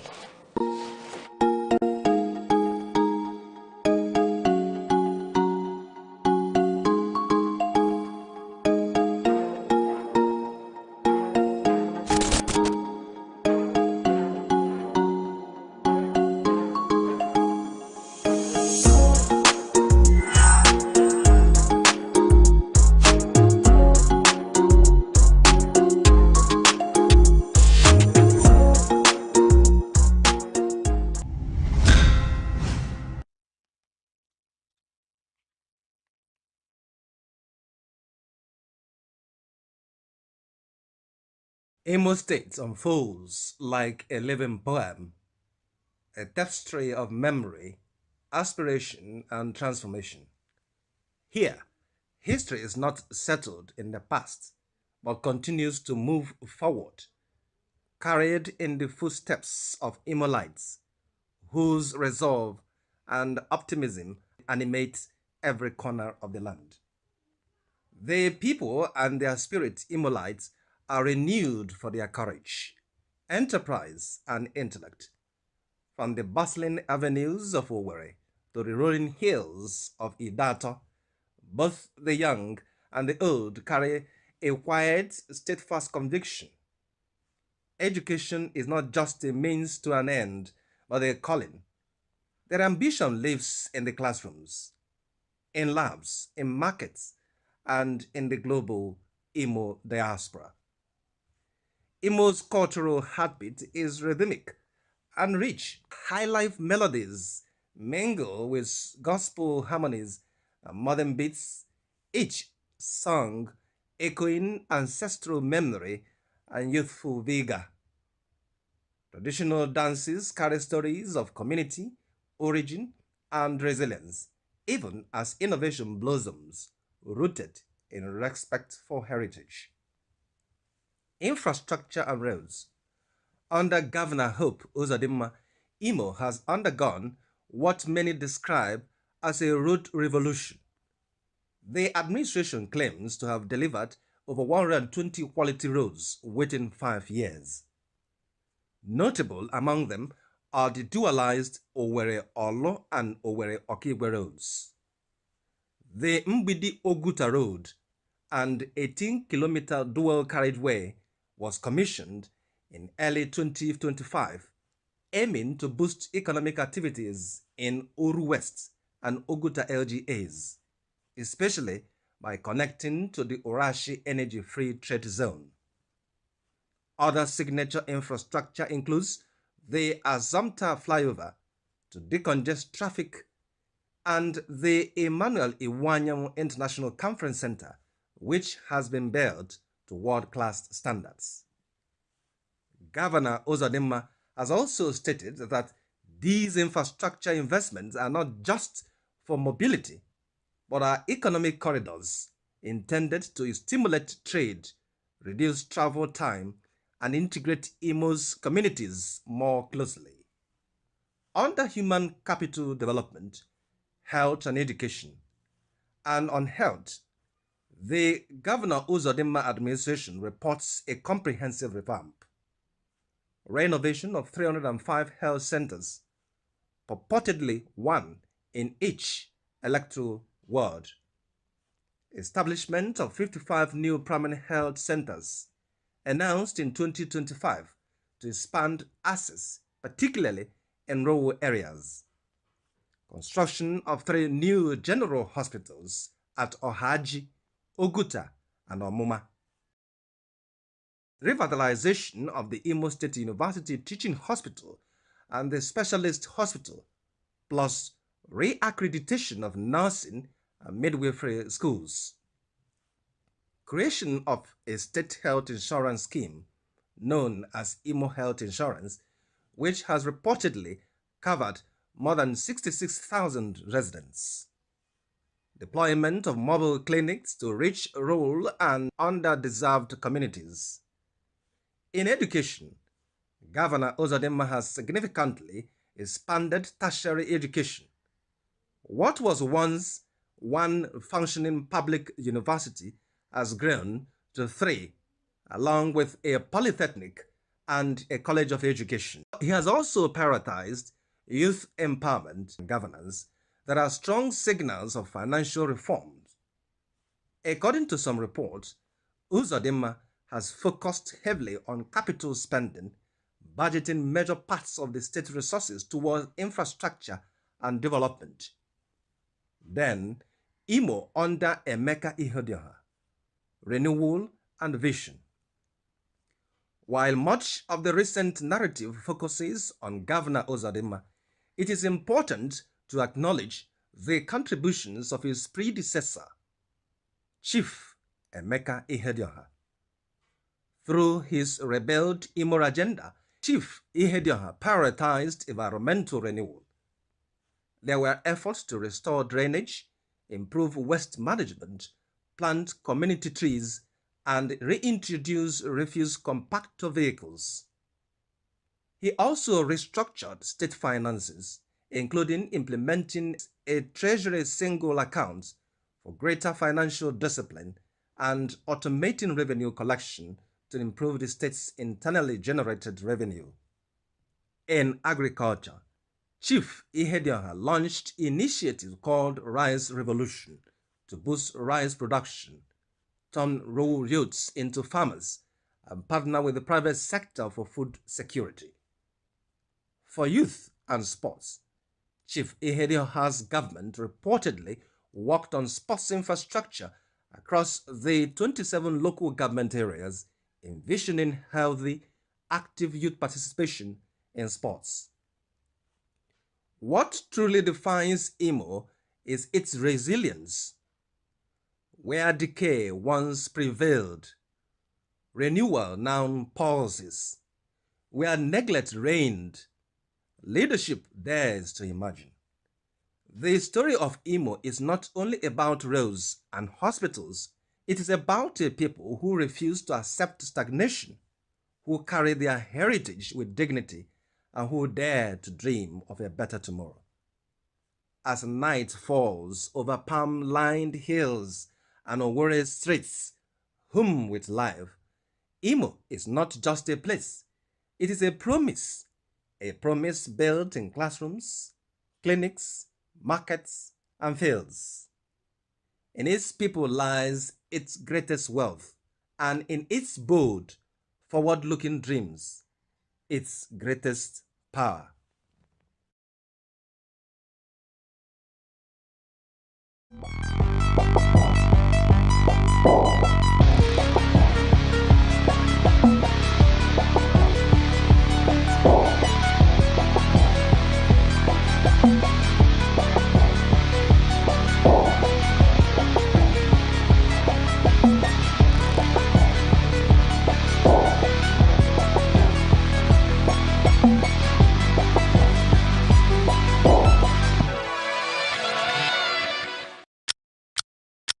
Every second, the world changes, markets rise, leaders speak, stories unfold. To keep up, you don't just need news, you need clarity, you need speed, you need perspective. That's why Aneke TV brings you the global pulse. Accurate, reliable, right when it matters most. Aneke TV, move with the world.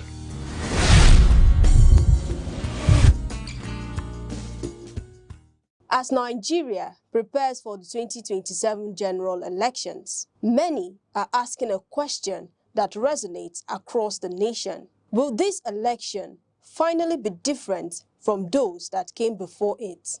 From disputes over results to delayed outcomes, past polls have often left citizens frustrated. But for 2027, hope is rising and citizens are playing a central role in shaping the outcome.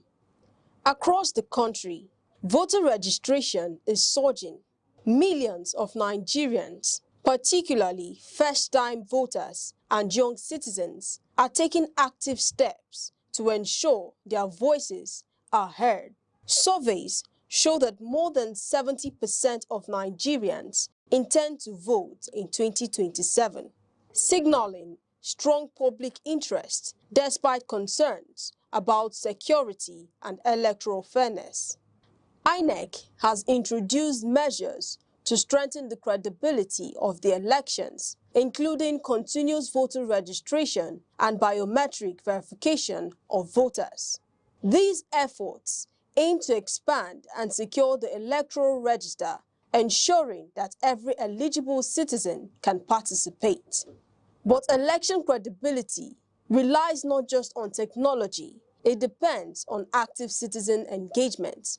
Community groups, youth organizations, and advocacy networks are educating voters about their rights, the mechanics of voting, and how to report irregularities. These initiatives aim to empower citizens to safeguard the integrity of the process. Civil society coalitions are also lobbying lawmakers to adopt key reforms, including real-time electronic transmission of results. Advocates argue that such measures are crucial to building trust and reducing disputes over outcomes. Citizens are making their voices heard, demanding transparency and accountability from political institutions. Beyond advocacy, ordinary Nigerians are stepping up as watchdogs, monitoring registration and mobilizing participation, from educating communities to ensuring fair access to polling units. The public is taking responsibility for strengthening democracy. Their actions reflect a growing belief that democracy is more than casting a ballot. It is active engagement in shaping governance and holding leaders accountable. The 2027 election may ultimately be defined not only by reforms, technology, or institutional measures, but by the active involvement of citizens themselves. From voter education to advocacy campaigns, Nigerians are asserting their role as custodians of democracy, determined to ensure that every vote counts and the will of the people is respected. As the countdown of February 2027 continues, it is clear that citizens are at the heart of Nigeria's democratic future. Their engagement, vigilance, and determination will help shape whether this election marks a true turning point for the nation.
Good afternoon and welcome to news across the country on Aneke TV.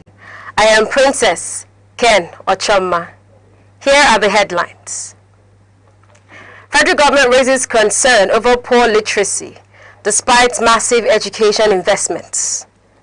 Troops killed 2 Lakurawa terrorists. Recover arms in Sokoto. Katsina operations. NIMET begins first salary review in 28 years amid digital transformation drive. Details of the news. The federal government says nearly 80% of development partners' investments in Nigeria's education sector over the last decade have gone to regions that still record the country's lowest literacy and numeracy levels.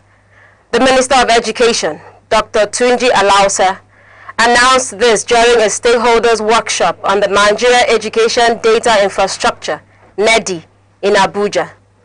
Dr. Alausa expressed concern over the poor learning outcomes, despite years of donor-funded interventions, noting that the situation raises serious questions about the effectiveness and sustainability of education programs in the affected areas. Data from the National Bureau of Statistics indicate that the Northwest and Northeast remain the worst performing regions in literacy levels. The Minister of Education said the Nigeria Education Data Infrastructure Initiative is designed to strengthen data collection, analysis, storage and dissemination across the education sector. According to him, the platform will provide accurate statistics to provide policy decisions, monitor progress, identify gaps, and ensure fair distribution of educational resources nationwide. Troops of Operation Fasanyama have killed 2 suspected members of the Lakurawa terrorist group during coordinated operations in Sokoto State. The troops also recovered weapons and rescued rustled livestock in separate operations across Sokoto and Katsina states. According to the Acting Deputy Director, Army Public Relations, 8th Division and Sector 2 Operation Fasanyama, Lieutenant Colonel Olani Oshoba, troops responded to a distress call over an attempted attack on a Nigerian Immigration Service facility at Ruwawiri village in Tangaza local government area of Sokoto State. The troops engaged the attackers in a gun battle, killing 2 suspected terrorists, while others fled following intense military firepower. Soldiers later recovered 2 AK-47 rifles, ammunition and a motorcycle from the scene. In a separate operation in Jibia local government area of Katsina State, troops intercepted suspected terrorists moving with rustled livestock at Danyabakwai settlement. The suspects abandoned 62 stolen animals and escaped. The livestock were later returned to their owners, while the military reaffirmed its commitment to tackling terrorism and banditry across the Northwest. Troops of Operation Hadakai have rescued 6 abducted women and children during a clearance operation in the Mandara Mountains. The rescue followed the military operation along the Amudagava corridor after troops intercepted a Boko Haram crossing routes. Military authorities said the victims, including elderly women and 9-year-old twins, were abducted during an earlier raid on Ngoshe community. The rescued persons have received medical attention and are being reunited with their families. The military said the latest operation brings to 60 the number of persons rescued from the Ngoshe axis since March 2026. Troops also carried out another operation in Konduga local government area, where 2 terrorists were neutralized and supplies meant for insurgents were intercepted. Meanwhile, in Yobe State, security operatives arrested a suspected terror collaborator accused of using a passenger vehicle to transport insurgents and facilitate illegal tax collections. The military high command says operations will continue until all abducted civilians are rescued and stability is restored across the region. Operatives of the Enugu State Police Command have arrested a wanted armed robbery suspect and recovered suspected hard drugs, stolen property, mobile phones, and other incriminating exhibits during separate intelligence-led operations in the state. According to the Police Public Relations Officer, Enugu State Command, Mr. Daniel Ndukwe, operatives attached to the anti-cultism sub-unit of the Violent Crime Response Unit stormed the Nkwogbo axis of MNA following credible intelligence. A suspected drug dealer identified as Doc fled the scene, abandoning a motorcycle and suspected hard drugs. Police recovered wraps of substances suspected to be cocaine, cannabis variants, tramadol, assorted mobile phones, a wristwatch, and other exhibits from the location. Investigations are ongoing, while efforts have intensified to arrest the fleeing suspect. In a separate operation, police arrested 34-year-old Uchenna Eze at Amecho Konano over an armed robbery case under investigation. The suspect reportedly led operatives to a mechanic workshop where a stolen Toyota Hiace bus belonging to Morning Flight Nigeria Limited was recovered while being vandalized. Commissioner of Police Maman Beatrice Giwa commended the operatives and urged residents to support security agencies with credible information. The Anambra State Police Command has warned against the deliberate spread of false and unverified information capable of undermining public peace and security operations in the state. Police Public Relations Officer Mr. Tochukwu Ikenga said the command has observed a growing trend of social media users circulating one-sided and unverified videos alleging police misconduct without proper fact-checking.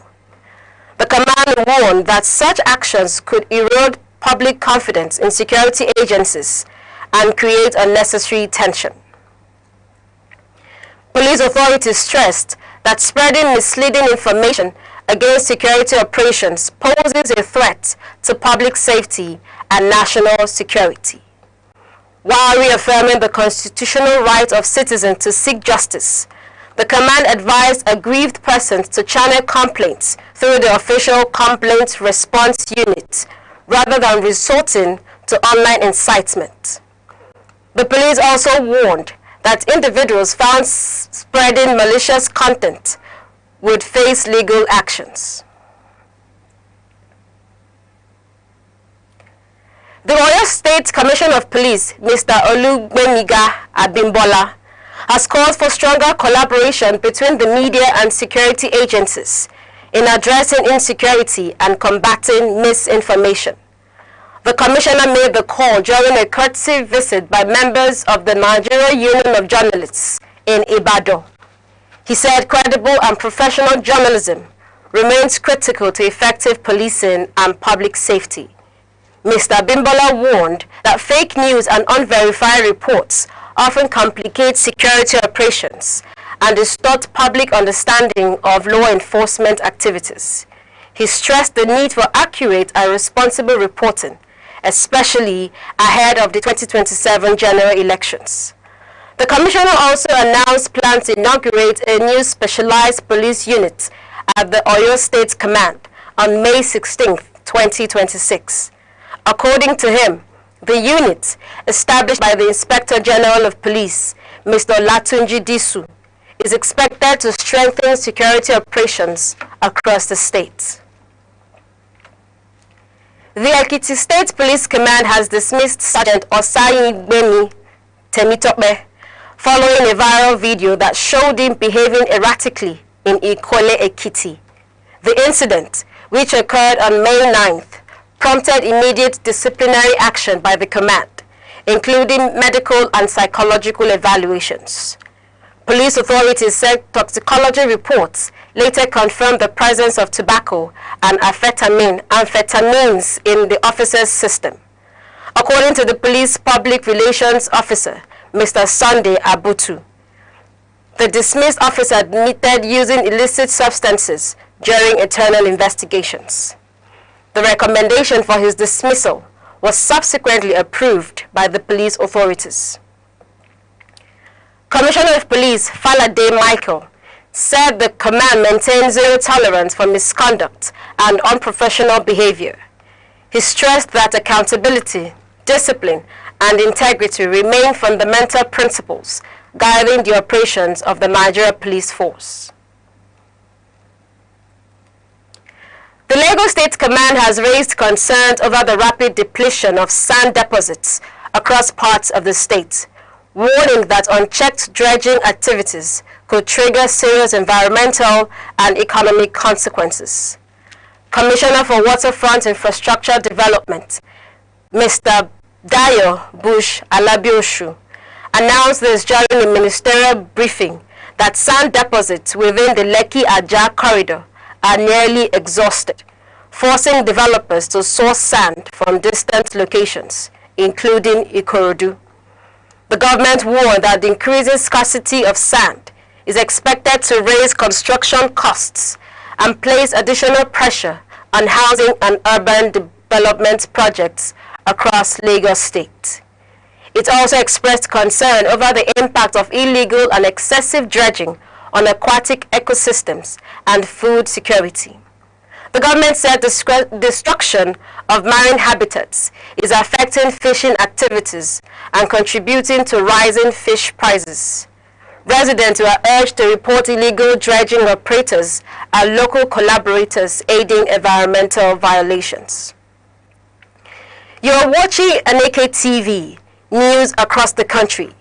For more updates and breaking stories, follow Aneke TV on Facebook and YouTube. And now, a recap of our major stories. The federal government has expressed concern over poor literacy and numeracy levels in parts of the country, despite heavy investments by development partners in the education sector. Troops of Operation Fasanyama has killed 2 suspected Lakurawa terrorists and recovered weapons during operations in Sokoto and Katsina states. Coming up shortly, the Nigeria Meteorological Agency has commenced its first salary review in 28 years as part of ongoing digital and institutional reforms. Stay with us. 7 days, countless moments, stories that shape the week. From decisions in the corridors of power to developments affecting everyday lives. From moments of challenge to stories of resilience and progress. This is where the week comes into focus. Week in retrospect, only on Aneke TV. Welcome back. The Nigeria Meteorological Agency, NIMET, says it is undergoing a major transformation under the leadership of its Director General and Chief Executive Officer, Professor Charles Anosike. A report by the First Green White Resources Center says the agency has upgraded its infrastructure, digitalized weather services, and introduced artificial intelligence-powered forecasting systems to improve accuracy and service delivery. The report also highlights the federal government's approval of a new salary structure and improved conditions of service for NIMET workers, the first major review in nearly 28 years. The new package is expected to take effect from June 1st, 2026, as part of efforts to boost staff welfare and strengthen operational efficiency within the agency. Tension erupted in Obingwa, Abia State, as some constituents openly protested against the member representing Obingwa, Osisioma, and Ugunabo Federal Constituency in the House of Representatives, Mr. Alozie Monachim. The incident occurred during a political gathering where the lawmaker was repeatedly interrupted by youths chanting slogans demanding that he should not seek another term in office.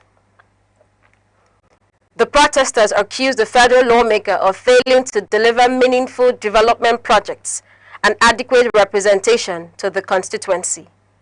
Efforts by Mr. Munachim to address the crowd and outline his achievements were unsuccessful as the gathering became increasingly rowdy. Supporters of the lawmaker have since condemned the protests, describing the actions of the youths as provocative and disrespectful.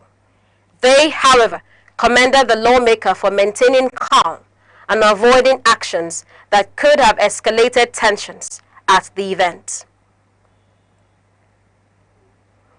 President Bola Tinubu says Nigeria is on course to attract nearly $20 billion in foreign direct investments in 2026, following ongoing economic reforms and the removal of major regulatory bottlenecks. The president stated this while addressing participants at the African CEO Forum in Kigali, Rwanda. President Tinubu said Nigeria is shifting from the export of raw materials to local processing and value addition, particularly in the solid mineral sector.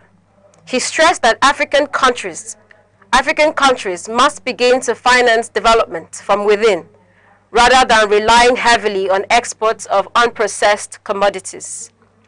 The president cited the Dangote Petroleum Refinery as an example of successful collaboration between government and the private sector. He noted that the policies, such as crude oil salaries in Naira, are helping to stabilize the domestic market and strengthen industrial growth. President Tinubu also highlighted progress in digital infrastructure, including the rollout of 90,000 kilometers of fiber optic cables nationwide. He further called for the full implementation of the African Continental Free Trade Area, urging African leaders to deepen regional integration and remove barriers to economic cooperation across the continent. The Independent Petroleum Marketers Association of Nigeria, IPMAN, has criticized the Nigerian National Petroleum Company Limited over efforts to increase its stake in the Dangote Petroleum Refinery, while government-owned refineries remain inactive. IPMAN spokesperson, Mr. Chinedu Ukadike, questioned the decision to pursue additional ownership in the privately owned refinery instead of channeling resources toward rehabilitating the Port Harcourt, Warri, and Kaduna refineries, which have largely remained dormant for years. Mr. Ukadike also urged the NNPC Limited to prioritize repairs of pipelines and other critical infrastructure needed to improve domestic refining operations. He maintained that strengthening existing national assets should take precedence over acquiring larger shares in private investments. The Federal Ministry of Health and Social Welfare has entered into a strategic partnership with VIA Health Nigeria and Incepta Pharmaceuticals to improve access to reproductive healthcare services across the country. The partnership will introduce Medogan Sub-Q, described as the world's first generic subcutaneous injectable contraceptive approved by the World Health Organization. Health officials say the product is expected to reduce supply shortages, lower costs, and provide women with a more discreet self-injectable family planning option.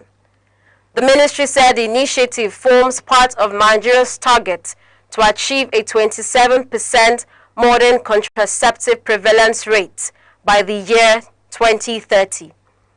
Under the arrangement, the public sector will be supported through the government channels, while private healthcare providers will handle wider market distribution.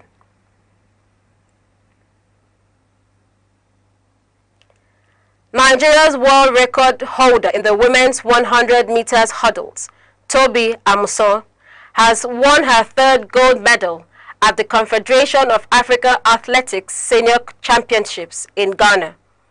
The 29-year-old athlete delivered a strong performance to secure Nigeria's first gold medal of the competition, adding to her previous continental titles won in 2018 and 2022. Following the victory, Amusan expressed appreciation to her supporters and said she remains focused on achieving more success this season. The Nigerian sprint hurdler is now preparing for the opening leg of the Diamond League in Shanghai, China, scheduled for this Saturday.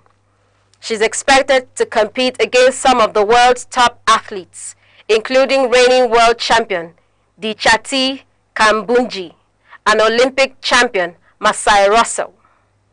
Amusan currently holds the women's 100 meters hurdle world record of 12.12 seconds.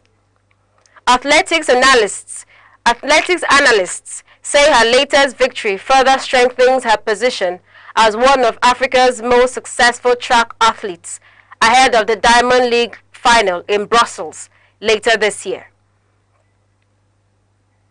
Six-time Nigerian basketball champions, Rivers Hoppers, have intensified preparations for the new Nigeria Premier Champion.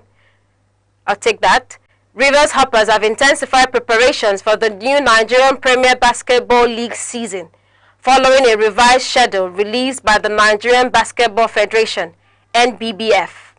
The Kingsmen have opened a training camp ahead of the league tip-off on May 16, 2026. Rivers Hoppers will compete in Group A of the Atlantic Conference alongside teams from Lagos and Kogi states during the opening phase scheduled for Ibadan. Assistant coach Wilkinson Swobo says the team remains determined to reclaim the title league after narrowly losing last season's final to Backtown Flyers by 74 points to 72. He disclosed that management has strengthened the squad with new signings despite the limited preparation period. The club says it is combining experienced players with fresh talent as part of efforts to secure a 9th national title. Rivers Hoppers remain one of Nigeria's most successful basketball teams and are expected to be among the top contenders this season. Afrobeat singer and songwriter Oyikansola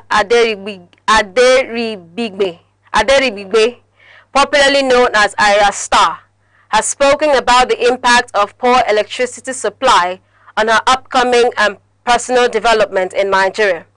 Speaking at the Global Citizen Now event in New York, the singer recalled the difficulties her family faced due to lack of stable power supply.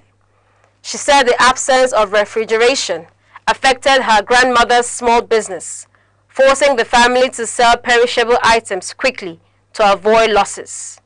Ira Star also described how unstable electricity made studying difficult, especially during periods of extreme heat, without access to fans or air conditioning. She noted that many children across Africa continue to face similar challenges that affect education, health, and general well-being. The singer called on African leaders to prioritize access to electricity and basic social amenities, describing power supply as a necessity rather than a luxury. She stressed that improved energy infrastructure would help families, support businesses, and create better opportunities for future generations across the continent.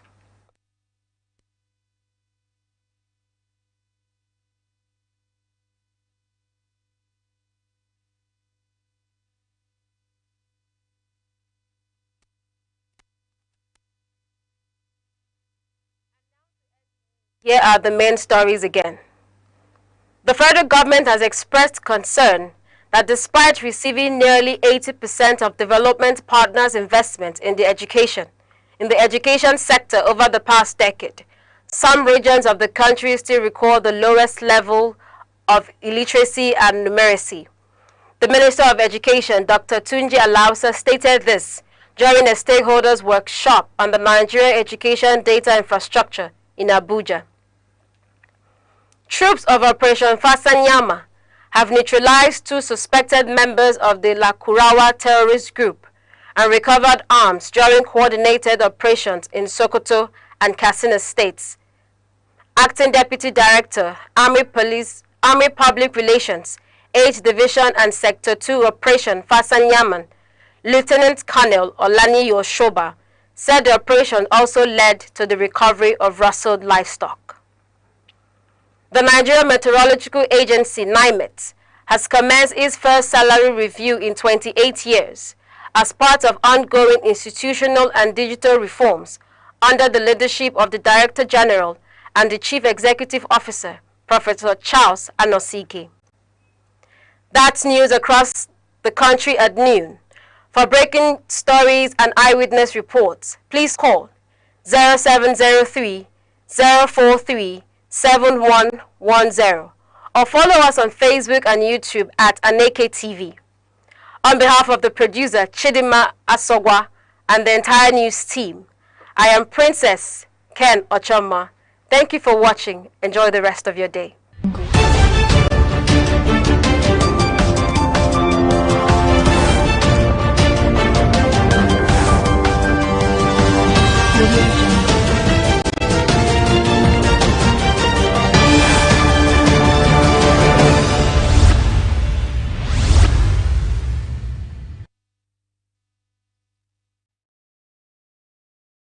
Ohaneze Ndibo worldwide joyfully joins millions of admirers, sons and daughters of our Libu, friends of our nature kingdom and well-wishers across the globe in celebrating the 85th birthday anniversary of His Majesty Igwe Nnemeka Alfred Ugochukwu Achebe, CFR, MNI, the revered Obi of Onitsha.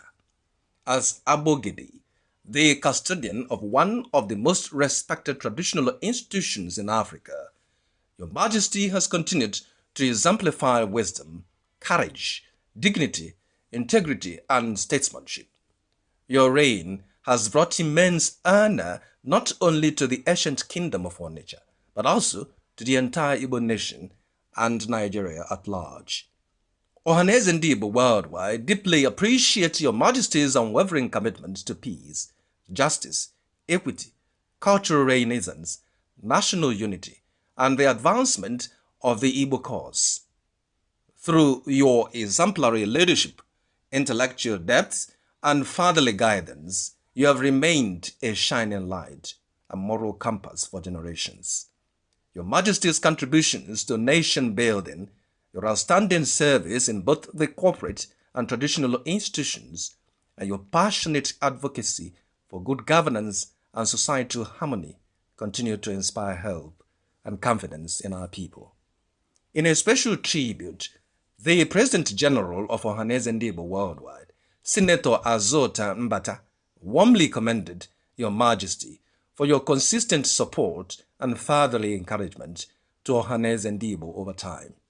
According to him, His Majesty Igwe Nnemeka Achebe remains one of the foremost pillars of the Igbo nation, whose wisdom, patriotism, and unwavering support for Ohaneze Ndibo have continued to strengthen our collective resolve towards the unity, progress, and dignity of Ndibo. We are profoundly grateful for his leadership and invaluable contributions to the Nigerian Federation. As Your Majesty marks this remarkable milestone, Ohaneze Ndibo worldwide prays that Almighty God grants you more fruitful years in good health, divine wisdom, peace, strength, and enduring grace as you continue to serve humanity and uphold the cherished values of our people. Happy 85th birthday, Abogidi. Long live the Obi of Onitsha. Long live Onitsha Kingdom. Long live Ndibo. Signed, Dr. Ezechi Chukwu, National Publicity Secretary, Ohaneze Ndibo worldwide.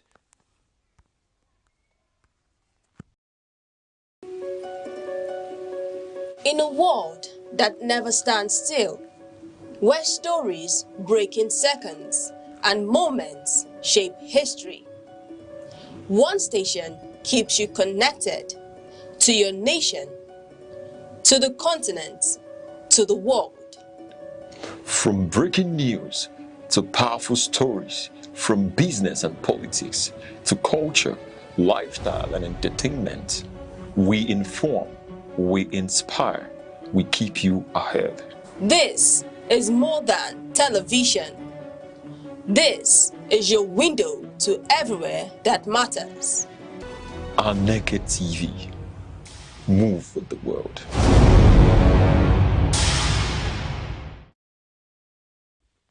In a nation defined by diversity and potential, the question remains, what kind of leadership will guide Nigeria into the future? Across government, business, media and civil society, one principle has emerged as non-negotiable: ethical leadership. Globally, leaders like Germany's Angela Merkel and New Zealand's Jacinda Ardern demonstrate that integrity and empathy are more than virtues. They are instruments of trust and stability. Merkel's pragmatic management of economic crisis and Ardern's compassionate yet decisive responses to national emergencies highlight the value of principled governance. Nigeria's lesson is clear: citizens, fellow leaders who are consistent, transparent, and accountable. In the private sector, ethical leadership drives success. Companies like Patagonia, with its environmental stewardship, and Microsoft, committed to data privacy, prove that profits and integrity can coexist. Nigerian businesses can learn from these models, prioritizing transparency, fair employee treatment, and community engagement to strengthen both the economy and public confidence. Religious and civic institutions also hold enormous influence. In Sweden, faith-based organizations collaborate with governments on social welfare while respecting secular governance. In Nigeria, religious leaders can guide communities through ethical engagement, promoting peace, civic responsibility, and financial transparency. The media serves as the nation's ethical compass, from Watergate in the United States to anti-corruption investigations in South Korea. Responsible journalism exposes abuse of power and strengthens accountability.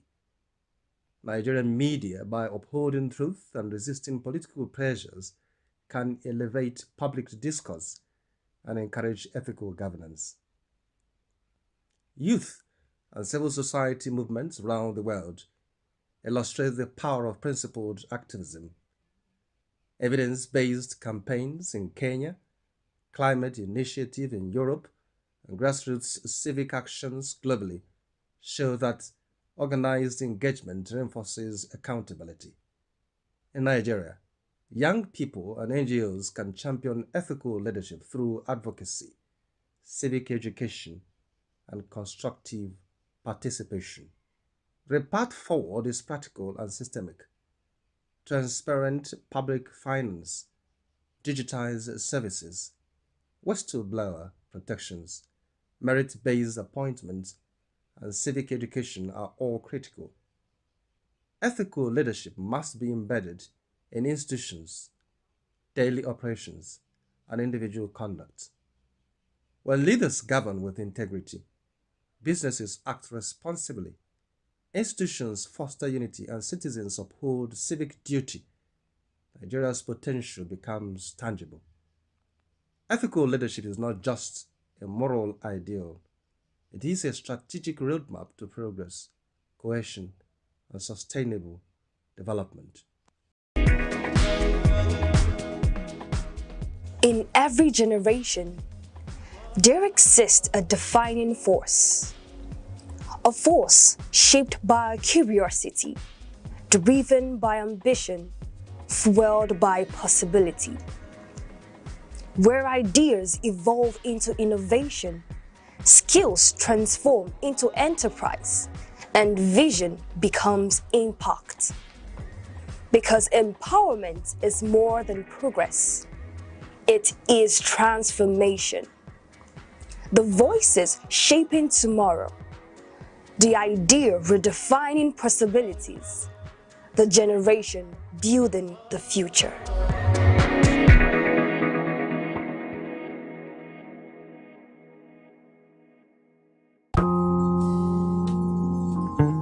Sexual and gender-based violence, SGBV, is one of the most pervasive and pressing human rights issues globally, affecting 1 in 3 women in their lifetime, often by intimate partners. Non-partner sexual violence affects at least 6% of women globally and among adolescent girls aged 15 to 19, with about 15 million having faced forced sex in regions like sub-Saharan Africa and parts of Asia, including Nigeria. The problem is particularly acute, reflecting deep-seated cultural norms, weak legal systems, and the lack of political will to combat it. In Nigeria, sexual and gender-based violence remains a challenge despite efforts being made by different stakeholders to curb the scourge. This is buttressed by the National Demographic and Health Survey (NDHS) 2018, which revealed that 30% of women aged 15 to 14 have experienced physical violence since age of 15. 7% of women in that same age group reported experiencing sexual violence at some point in their lives, while 1 in 4 women, that's 25%, have experienced spousal violence, emotional, physical, or sexual, by their husbands or partner. What is more disturbing is the prey on children and adolescent victims. According to UNICEF, 25% of girls and 10% of boys in Nigeria have been sexually abused before turning 18. This implies that 1 in 5 Nigerian girls experience sexual violence before 18 years. From metropolitan cities like Abuja and Lagos to rural areas and states across Nigeria, women, girls, men, and boys continue to face physical, emotional, and sexual abuse, often from those closest to them. In some cases, this abuse is perpetuated by influential members of the society. Even more disturbing is that the majority of cases go unreported, buried under layers of fear, ignorance, family ties, shame, and societal silence. Sexual and gender-based violence is not a new phenomenon. Its roots are deeply embedded in history, culture, power dynamics, and deep-seated inequalities in power and social structures, particularly those that perpetuate the dominance of men over women. It's a complex issue with roots in cultural norms, society beliefs, and historical practices that normalize violence and discrimination against women. One of the oldest and most significant roots of SGBV is patriarchy, a societal system where men hold primary power. Societies have historically placed men in dominant roles, with women expected to be submissive, obedient, and silent.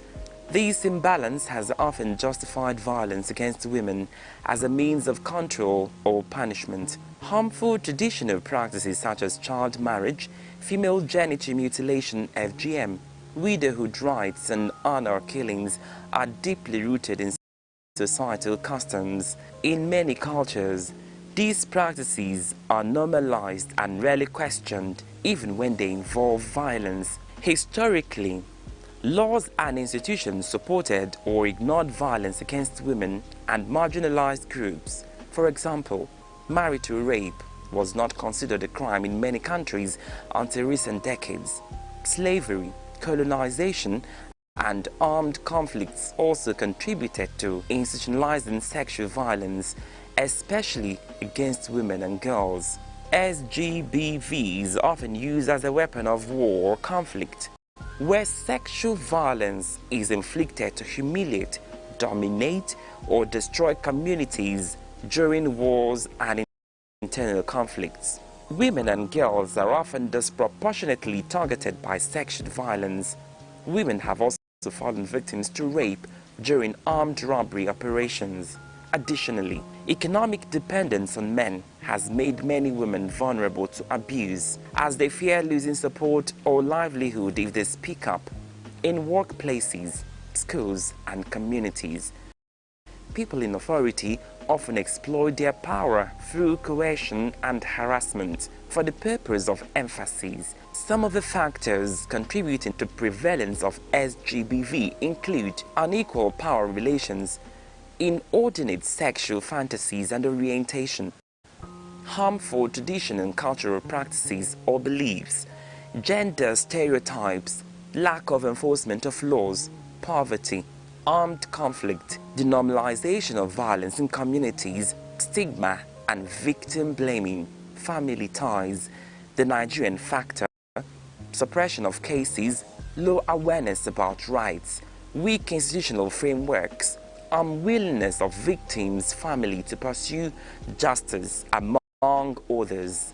In many cultures, patriarchal norms reinforce male dominance and female subservience, discouraging victims from speaking out or seeking justice. SGBV refers to harmful acts or abuse committed against a person because of his or her sex or gender. It is forcing another person to do something against his or her will through violence, coercion, threats, deception, cultural expectations, or economic means.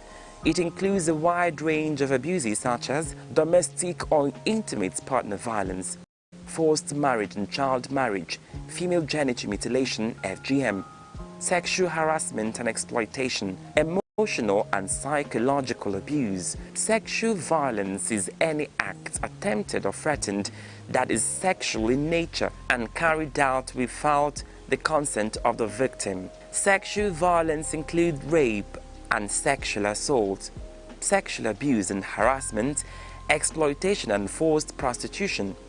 It can happen within marriages, especially when there is a lack of consent for sexual activity by one of the spouses. Any sexual activity with a child, any person who has not yet completed 18 years of age, constitutes sexual violence. The impact of SGBV is far-reaching. These acts not only violate fundamental human rights, but also lead to long-term physical, mental, and emotional trauma.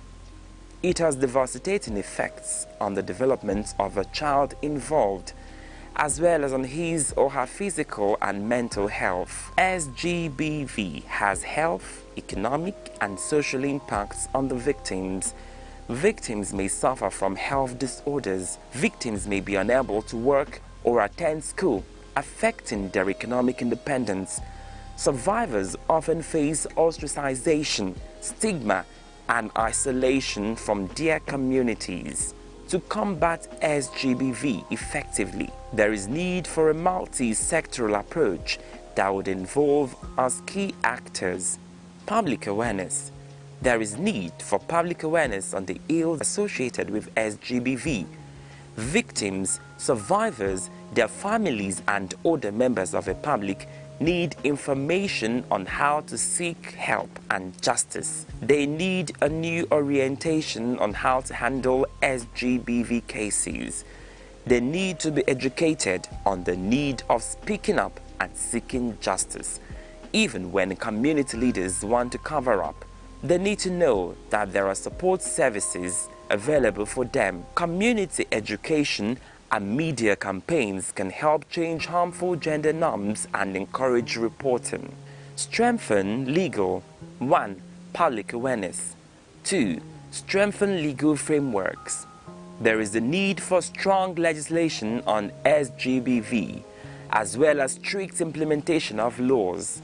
Existing laws like Child Rights Act 2003, Violence Against Persons Prohibition Act, VAP Act 2025, and Trafficking in Persons Prohibition Enforcement and Administration Act 2015 should be enforced to the letter. States yet to domesticate the VAP Act should do so and possibly establish special GBV courts or gender response unit or team.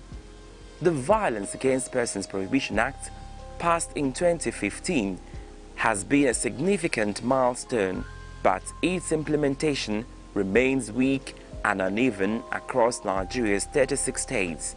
3. Empower victims. Create safe spaces, hotlines, and shelter for survivors and support them with legal and psychological assistance. Only 30% of victims seek help due to fear, stigma, and lack of trust in law enforcement. 4. Promote gender equality. Address the root causes of gender inequality through education and economic empowerment. 5. Funding. Prosecution of SGBV cases requires funds. The victims and their families are usually financially incapacitated to prosecute the case. In all cases, the prosecution is done by a government agency or ministry within the limited resources available to them. There is need for adequate funding to agencies or units and the Ministry of Justice to help them prosecute the cases. Logistic support to volunteers and service providers on SGBV issues. 6. Increase number of state councils. Having reasonable number of state councils willing to specialize in SGBV cases will definitely add an impetus in the fight against the scourge. 7. Naming and shaming. Just like Lagos and Anambra states have cued into the policy of naming and shaming the offenders, other states need to align. The Sexual Offender Register, managed by the National Agency for the Prohibition of Trafficking in Persons, NAPTIP, is only accessible online currently. The register serves as a tool to document and track cases of sexual violence and abuse, including those reported, arraigned, or convicted under the Violence Against Persons Prohibition (VAP) Act. The register includes information on convicted offenders, as well as those who have been arraigned or reported, with varying levels of access depending on the user and the nature of the information. 8. Train law enforcement. Equip police, judiciary, and healthcare workers to handle SGBV cases with sensitivity and urgency. Aside the already listed measures, establishment of specialized SGBV prosecution units, a national SGBV agency, launched grassroots engagement structures, making it easy for victims to report and seek protection and justice in the case of SGBV. Strengthening of data collection and reporting systems, the designation of special courts for SGBV cases, operationalization of the VAP Law 2017, and robust multi-agency coordination can go a long way in fighting the systemic social malady. The origin of SGBV lies in systemic inequality, reinforced over centuries by culture, power structures, conflict, and law. To eliminate SGBV, societies must address these root causes by promoting equality, education, legal reforms, and accountability.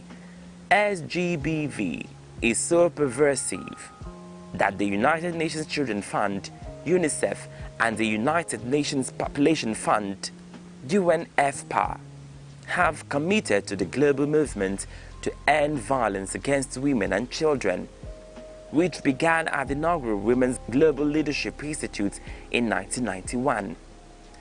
Despite growing awareness and advocacy, millions of women, girls, men and boys continue to face various forms of violence simply because of their gender or sexual orientation. This is why efforts must be doubled to tame the scourge, which is more than a societal issue, but also a public health emergency, a human rights violation, and a barrier to sustainable development. We must join hands together in fighting this menace. If you cannot prosecute or fund a prosecution, you can volunteer information on SGBV. If you cannot volunteer information, you can create awareness or create a safe space for a victim. If you cannot create awareness, you can contribute to diluting the patriarchy, societal structures, and cultural hegemonic practices that normalize violence and discrimination against women. It is also important for state governments to support community initiatives, as well as non-governmental organizations' efforts aimed at preventing, sexual and gender-based violence crimes in the country.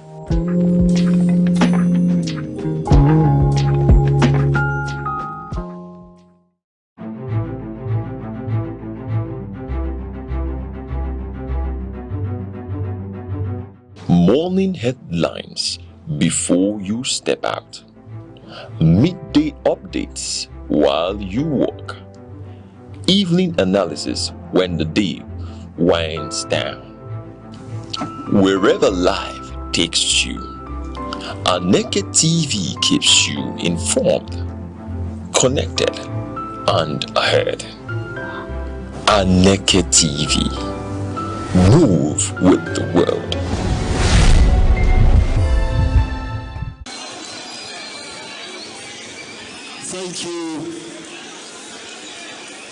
Thank you very much, our leader.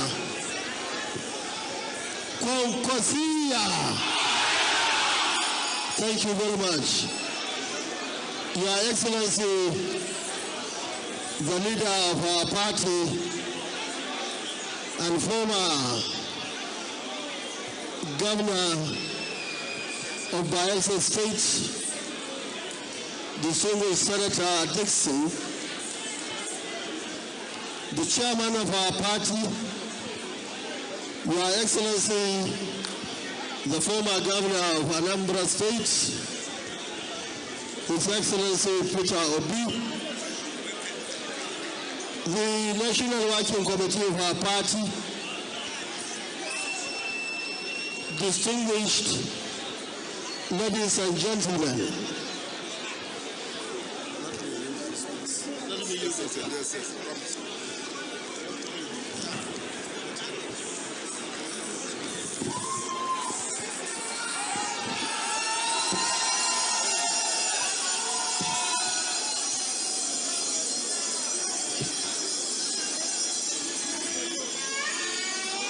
it is with immense pleasure and a deep sense of fulfillment that I address you today on this historic occasion of the National Convention of our great party, the Nigeria Democratic Congress, NDC, here in Abuja.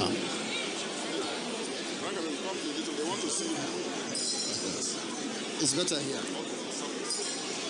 Since we joined this party together with numerous stakeholders, millions of our supporters, and well-meaning Nigerians, the NDC has continued to attract quality members and ignite enthusiastic conversations among students and observers, both at home and abroad. What began as a bold movement is steadily becoming a formidable platform for national renewal. Ladies and gentlemen, Nigeria stands at a critical crossroads. The world is undergoing a profound geopolitical shift, yet our nation has been caught unprepared, largely because of poor leadership. Instead of positioning Nigeria to seize emerging opportunities, bad governance has left us bearing the brunt of global changes. We are witnessing a sharp decline in the quality of life. Insecurity has created widows and orphans across the land. Millions have been displaced from their homes. Investments are fleeing. Critical infrastructure is neglected. The education system is collapsing, and harsh economic policies have been imposed on students without meaningful safety nets or relief. Yet, Nigerian history teaches us that in our most challenging moments, visionary alliances have provided the way forward.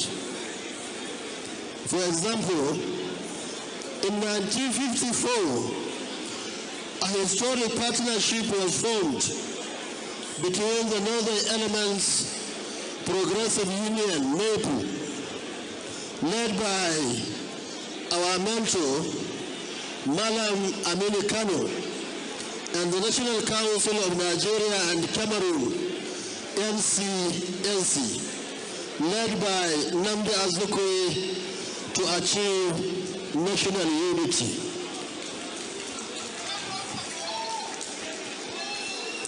Again, in 1960, against steep odds, Dr. Nnamdi Azikiwe's National Council of Nigeria and the Cameroon, NCNC, formed a coalition with the Northern People's Congress, MPC, to birth our independence. In the Second Republic, the alliance between Shehu Shagari and Alex Kwame under the National Party of Nigeria, NPN, helped restore civilian rule and national unity after years of military dictatorship. It is therefore with a great sense of unity and solidarity that as a loyal party member, I support the decision to join the presidential ticket of the NDC to the south.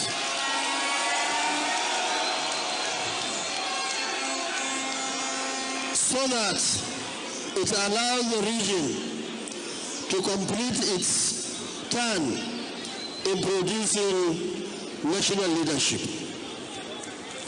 This presents a true opportunity for true national heroes. We shall work in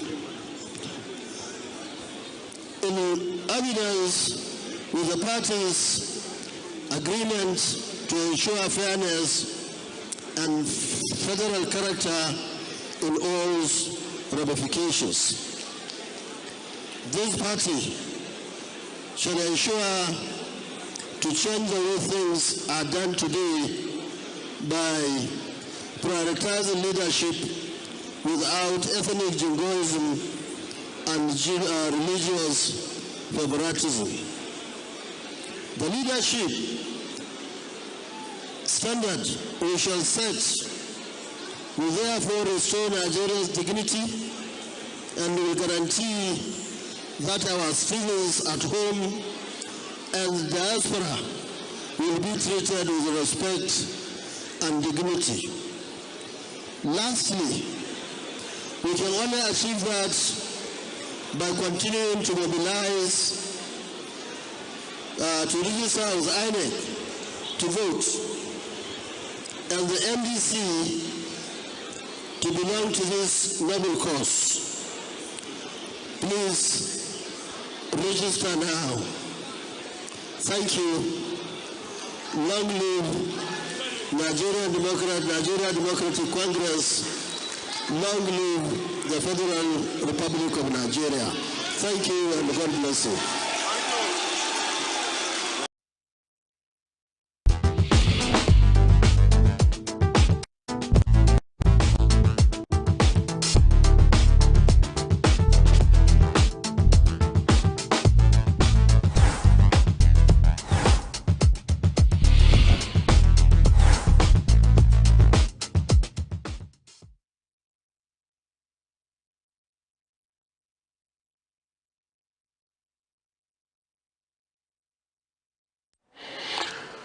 Viewer, you're welcome to our program Arena on Aneke TV, Enugu, Southeast Nigeria.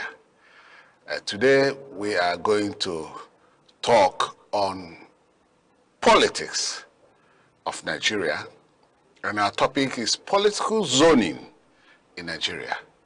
We are all aware that in Nigeria, there's no written law that supposedly gives room for all these zonings. Yet, it has come to stay in Nigeria that people believe that power should be zoned to different places. In Nigeria, the presidency is believed to be zoned north and south.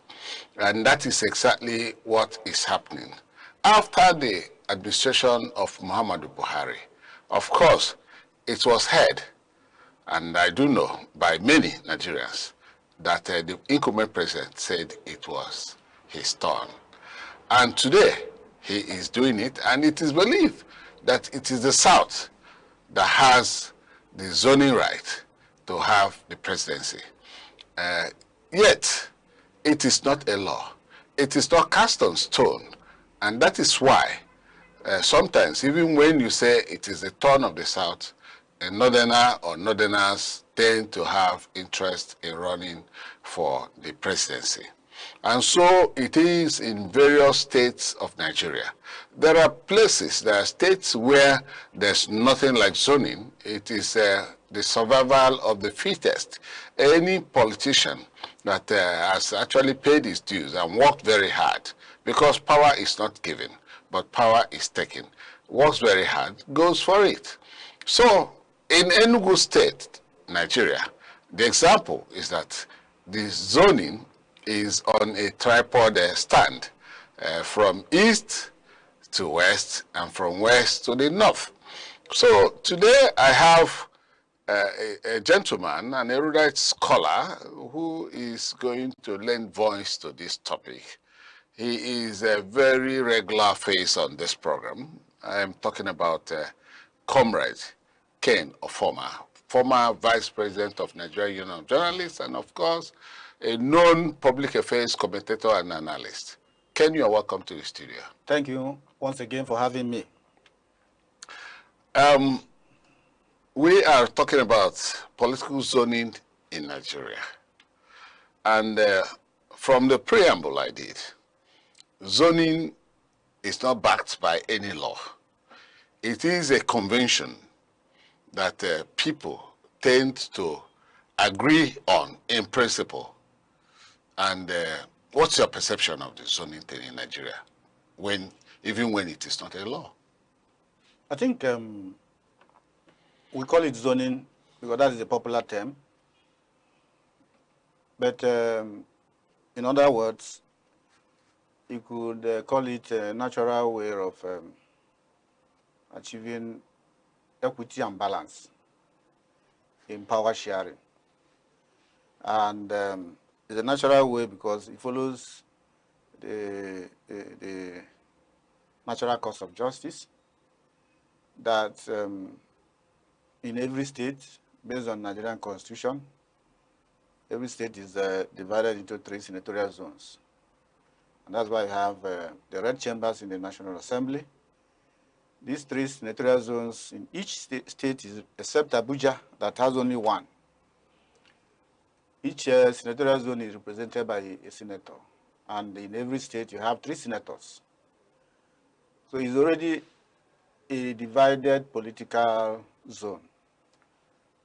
And so it is natural that in terms of power equation within a state, I should follow these 3 senatorial districts. Then in terms of the country, we have major natural subdivisions, the north and the south. But we have 6 geopolitical zones. But those 6 geopolitical zones were not recognized in the Constitution. But Nigeria has adopted them, the zones, as a convention, even in sharing political positions or quasi-political positions, like in party positions and what have you. And I know that over time, the country will also follow the path of the 6 geopolitical zones. But for now, what is most recognizable and where power have been shifting in between, we have the North and the South. Politically, it is expected that power rotates between these two major divisions. And so, each of them also has three geopolitical zones. We have three geopolitical zones in the North. We have three geopolitical zones in the South. We have North-West, we have North-Central, and we have North-East.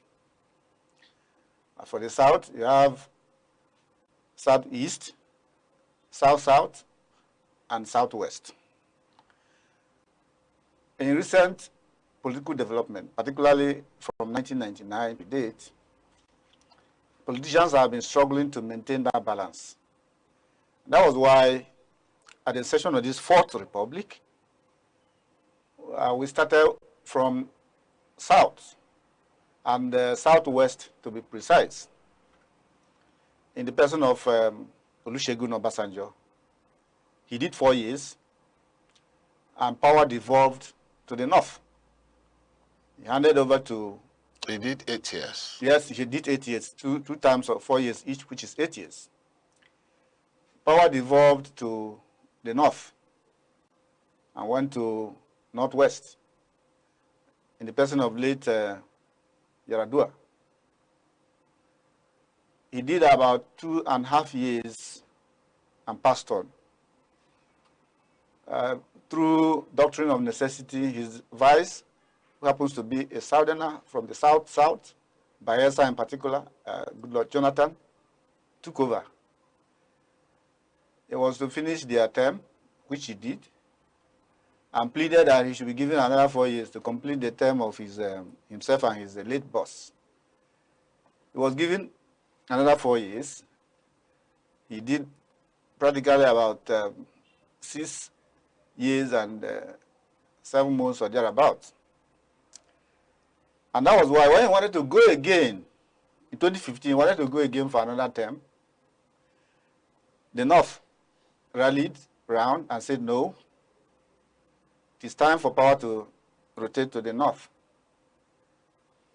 And that zoning sentiment perhaps affected his inability to come back in 2015.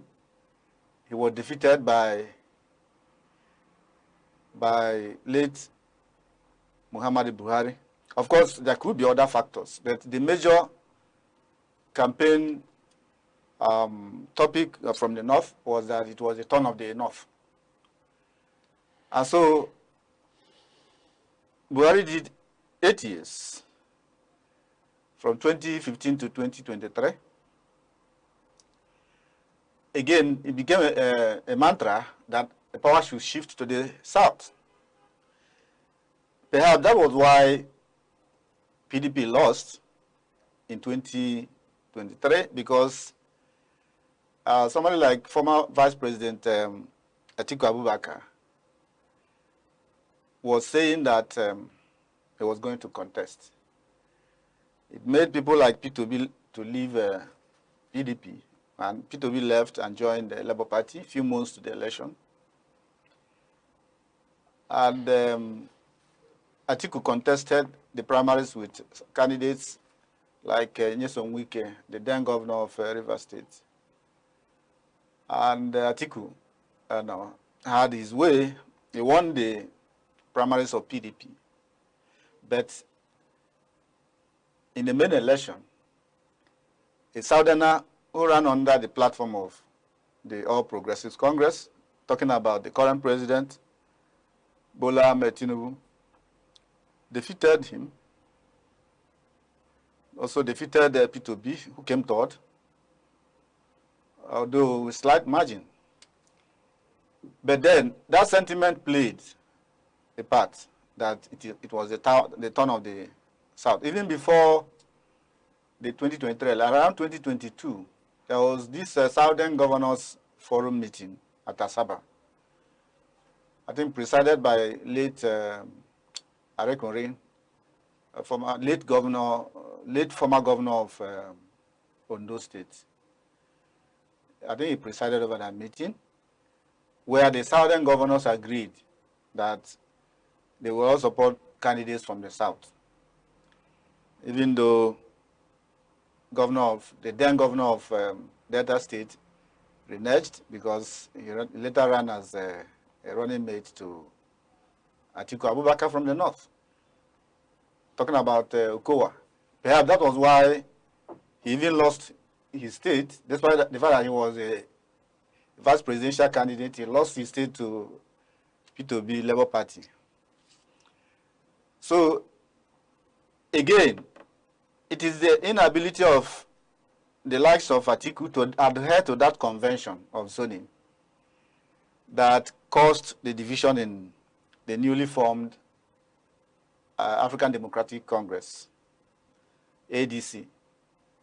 Recall that a few days ago, peterobi left that party because, according to peterobi, ADC could not define their zoning arrangements. He wanted them to pronounce zoning, that it should be in the south. Since the southerner there has only done 4 years, and it makes sense that anybody who will succeed him should also be a southerner to complete the next 4 years of the south. But the party was not forthcoming in the categorically zoning that position to the south. So it affected. So what am I saying? That yes, like you said in your introduction, zoning may not be, a constitutional provision, but it has become a convention. And those who work against zoning always find it difficult to win, except in some special circumstances.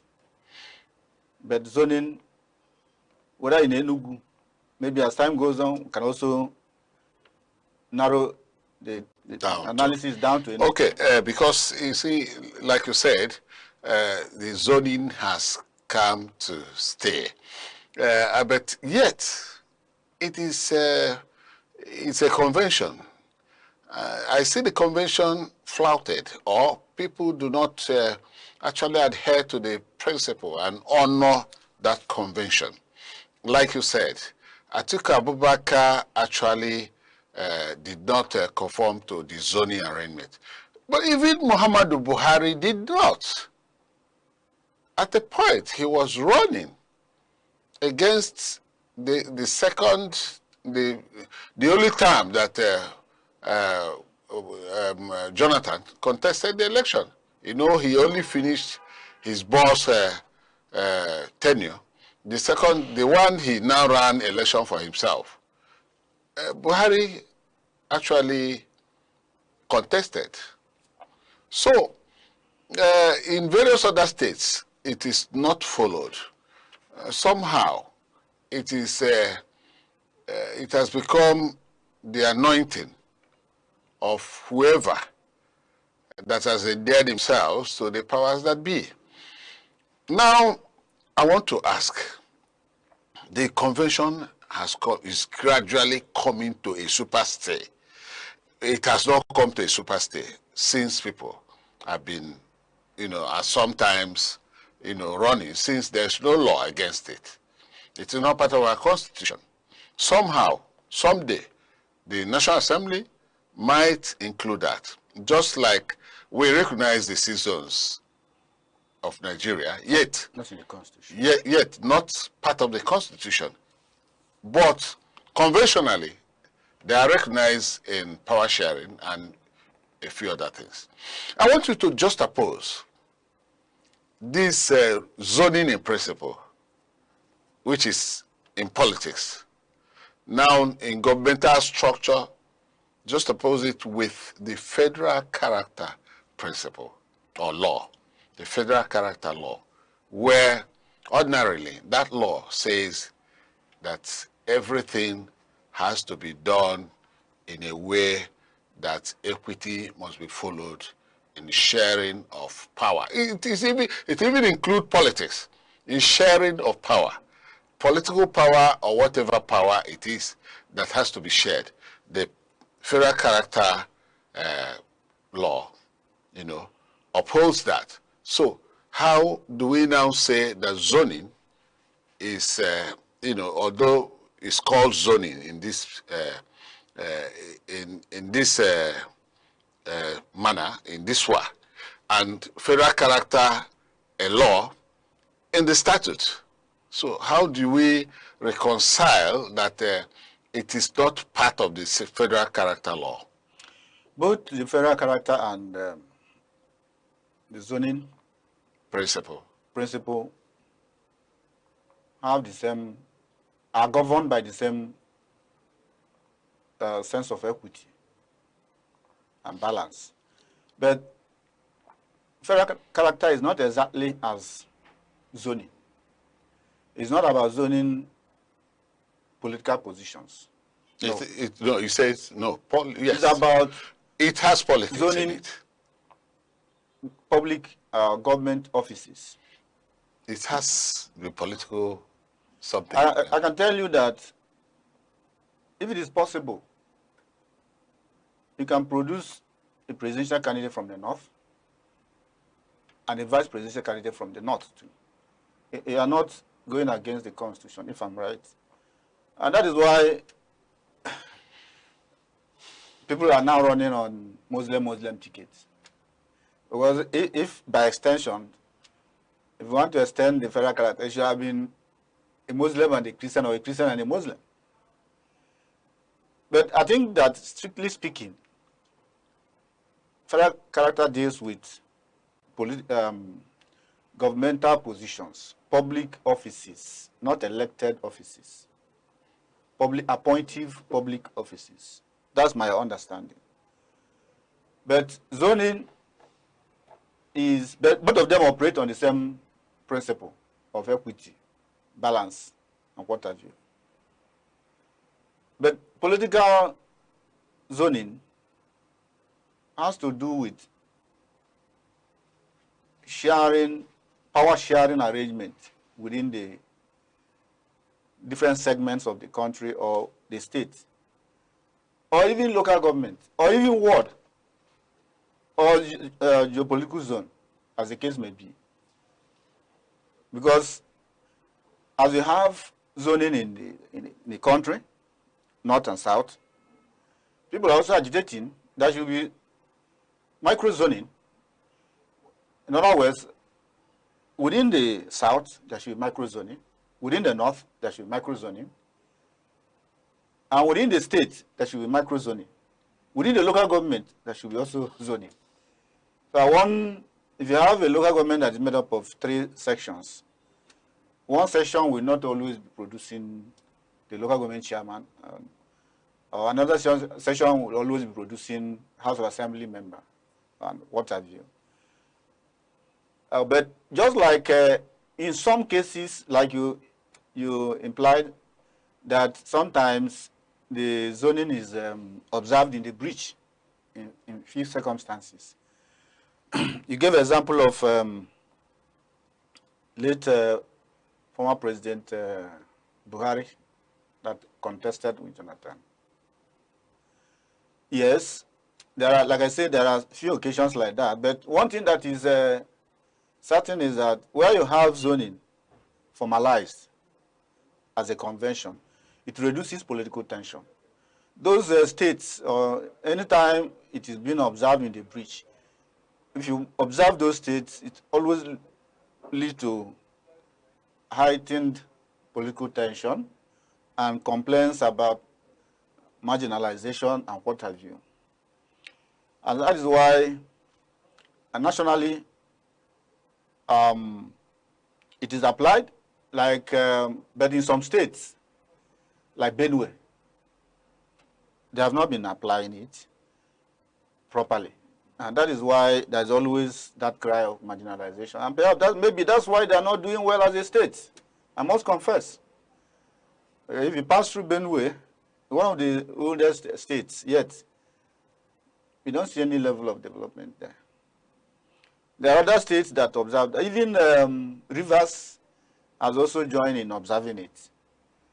That was why, except that it was breached when Wike became governor, just on Wike. That was when power was supposed to go to the riverine areas. But his argument then was that because peterobi from upland was succeeded, after 8 years, was succeeded by Chibuike Amechi, also from upland. And when Chibuike Amechi was leaving, Wike, who is also from upland, contested. And people were saying that, no, he should have gone to the riverine areas. But his argument then was that they needed to take power first. Because by then, he was in PDP and Amechi was in APC. So his argument was that he needed force to take power. It's when you have power that you can talk about zoning and sharing. But when you are in opposition, what will matter most to you should be how to get power. That was his argument. And so it was observed in a breach as at that time. But I believe it was to correct that error that when he finished 8 years, talking about Wike, that he now supported Semi Fubara to take over. Fubara is from the riverine areas. So the only state that I can recall that I've not been observing zoning, strictly speaking, is Benue, because... what about Lagos? Lagos, it's possible that Lagos, they have been, it has been moving. It's not one senatorial zone that has been producing. I'm not too sure it was one senatorial zone. I think they have been observing it. And there are other few states, maybe in the north, that don't observe it. But like Kaduna, power hardly go to the southern Kaduna. The southern Kaduna, except during Patrick Iyakoa, it was because of circumstances. The then governor was nominated as vice president under Jonathan after his election. So Patrick Iyakoa, who was his deputy, had to step in. He later died in plane crash. So, but what the bottom line is that states that observe, or even local governments that observe zoning, they usually have more stability in terms of transition and even development. Okay. The states that observe zoning are susceptible to have peace during transition period, especially when there's going to be a handover of baton. In Enugu State, this zoning arrangement has somehow stood since 1999. Yet it is not without opposition. It is not without people opposing it in different ways. People coming from other zones running for the governorship, for instance, have been really doing that. Then the micro-zonings has not been taken as a convention yet. People are still coming from wherever they can, to do that.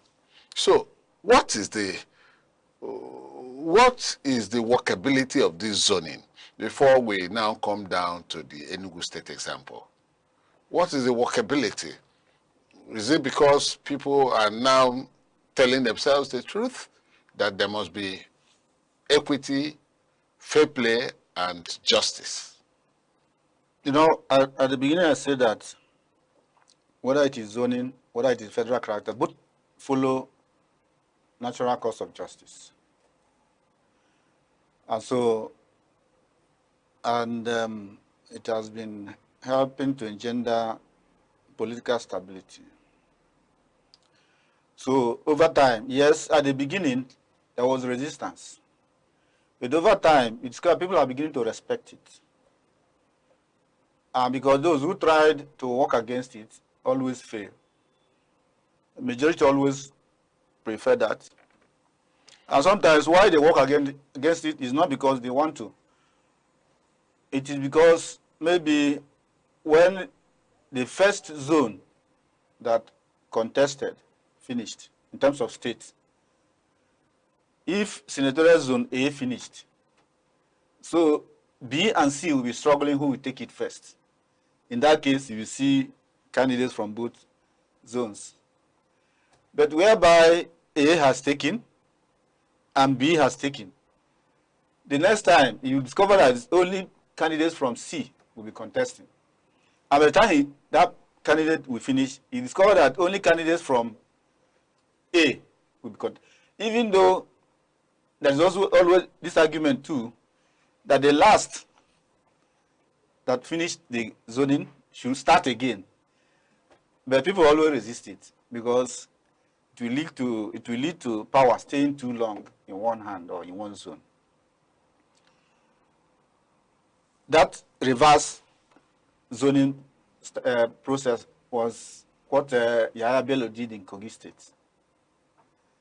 When the East, when he's Central, Kogi Central, he was from Kogi Central, but over time, Kogi East was dominating. But when power slipped to him, he became governor. He did 8 years. So allowing power to go back to either, well, naturally, he should go to Kogi North, if I'm not mistaken, or Kogi South. He didn't do that. He handed over to somebody again from Kogi Central. In fact, even a relation of his. Perhaps thinking that it will take a long time before power will come to them again. So he said, since they ended it, they can start the rotation again, according to him. But like I said, things like that, there are very few incidents like that. And so, as to a question why people are adopting it, because it is working. It is helping to reduce tension.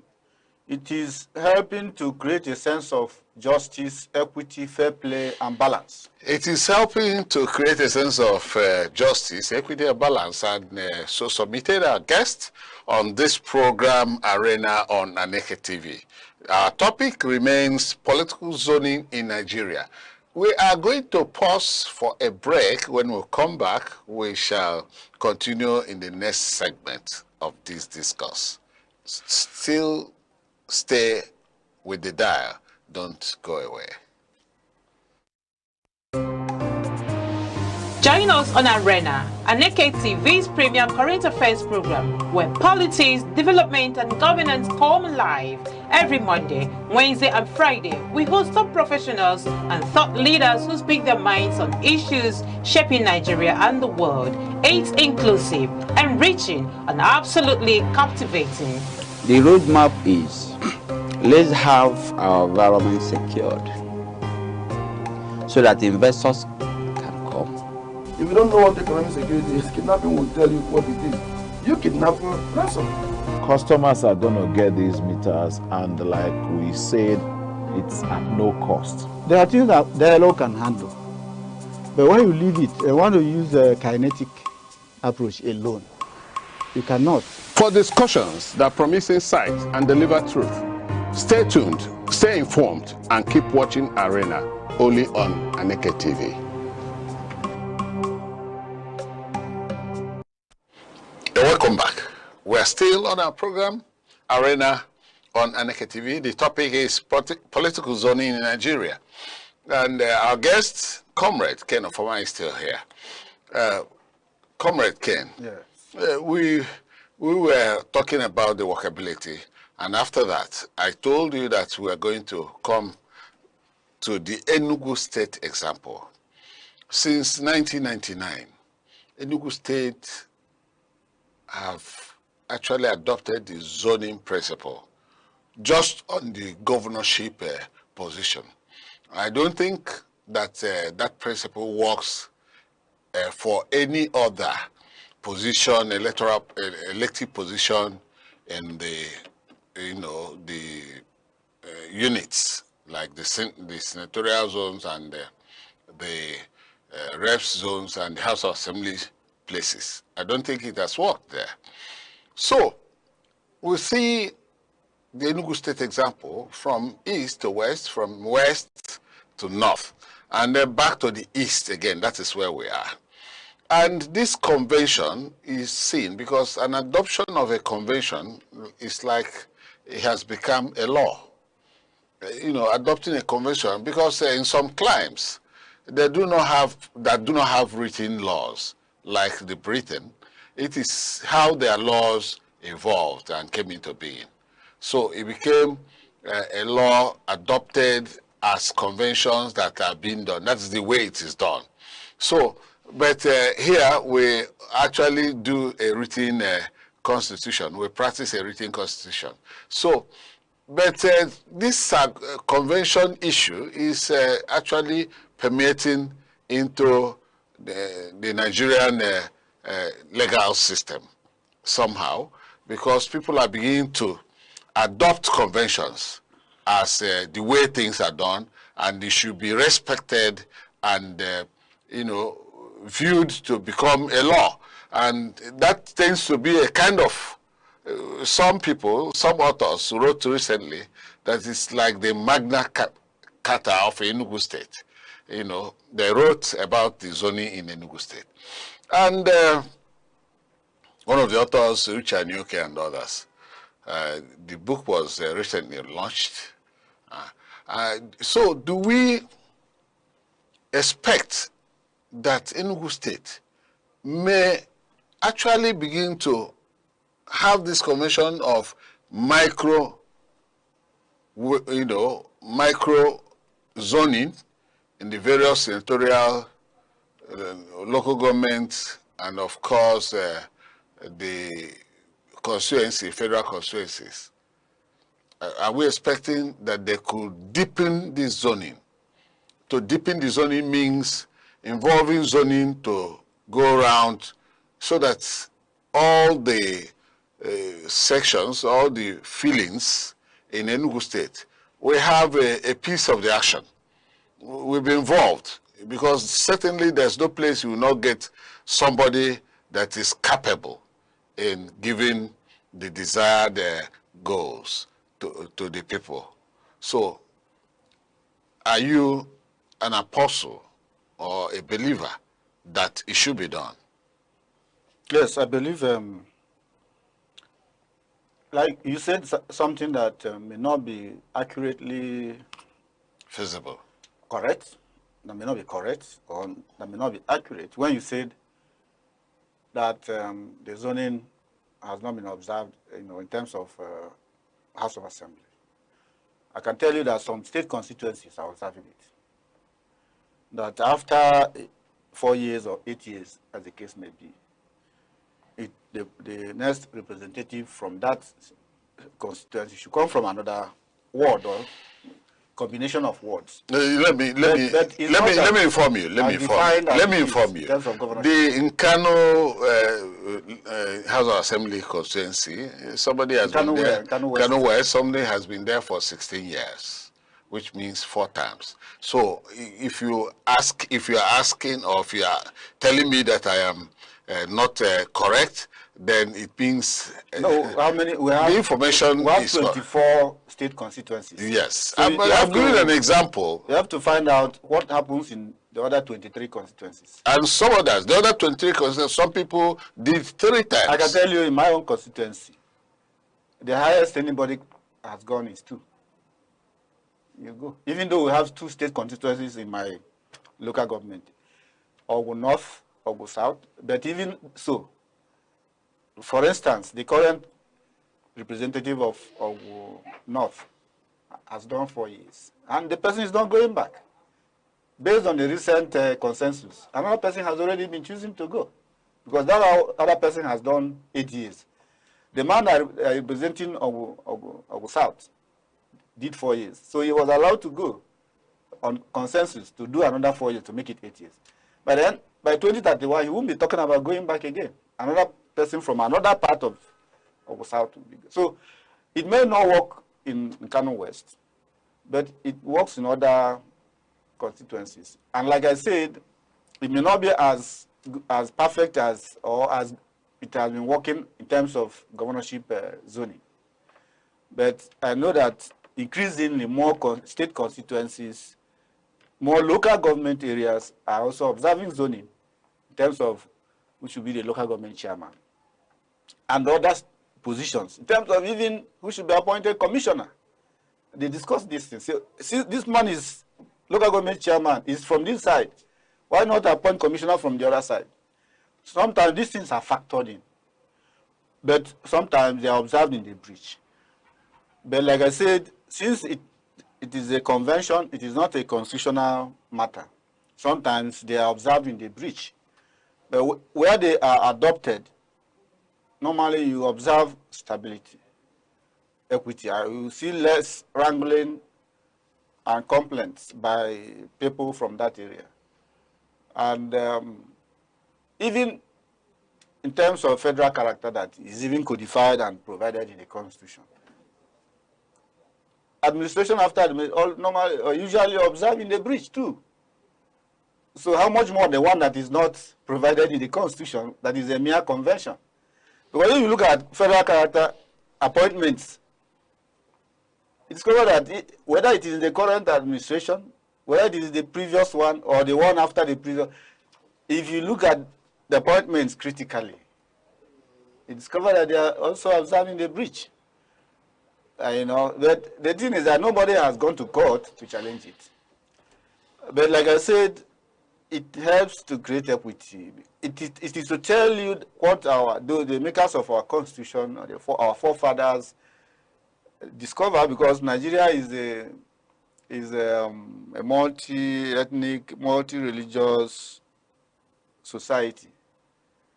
And so they felt that having power move around in terms of equitable distribution of positions will help to engender a sense of equity, peace, and balance, justice.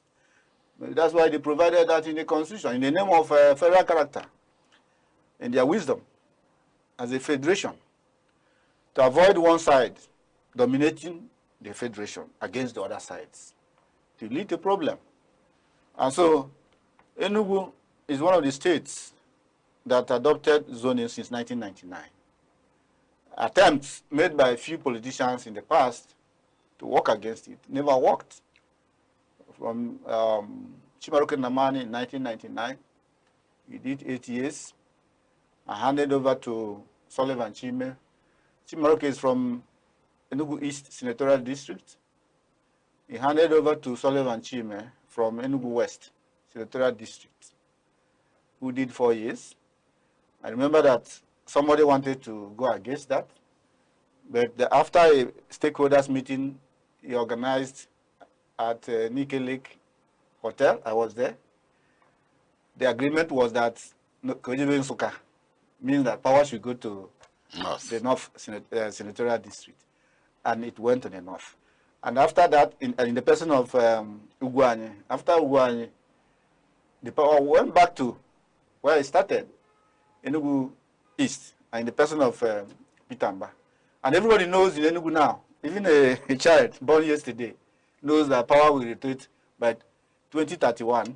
Power will rotate to the west. To the west. Even those who want to contest from Enugu East, they are already telling you that they will do 4 years, in recognition of the fact that there is zoning. So it's always difficult to believe that somebody with power is only a very rare human being that can obey that kind of, where you have power. I will tell you, do 4 years. Yeah, but sometimes because this zoning, like in Enugu, zoning started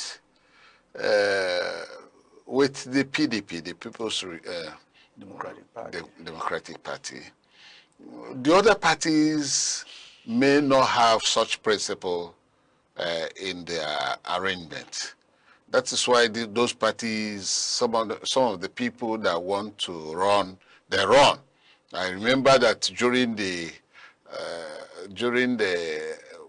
Sullivan Chime administration, Barrister Okeza, may he so rest in peace, of course ran for governorship under PPA, though he lost, probably because of the sentiment, you know, of zoning, which underscores the fact that it has been accepted by all, probably because of that. So, because these political parties may not have such arrangement within it, they produce governorship candidates to run against possibly the preferred zoned. It is that same logic that made late former President Buhari to run against Jonathan when Jonathan was running for second term. You know. And Atiku also did. And Atiku also. But they all lost before it came to the north. And Buhari won. So, what are you expecting that at some time this convention will be codified in such a way that there may not be any dissenting voice about it any longer? It is possible that with time it may be codified in terms of zoning, but maybe micro zoning may not be. Like it could be codified that, but if you allow me, I would say that it should include micro zoning in terms of presidential, in terms of presidency, because a situation where power will go to the south and southwest will take it 8 years. Power goes to the north and northwest will take it 8 years. Power will come back to the south and southwest will take it again. It doesn't make for equity. It defeats the same principle of zoning, the original principle of zoning, for equity, balance, and justice. So, if you allow me, power should be also not only zoned, but micro-zoned equitably. For instance, again, let's take Enugu. Power, everybody expects that power will go to the west, Enugu West, in 2031. And we know that in Enugu West, you have two major cultural zones.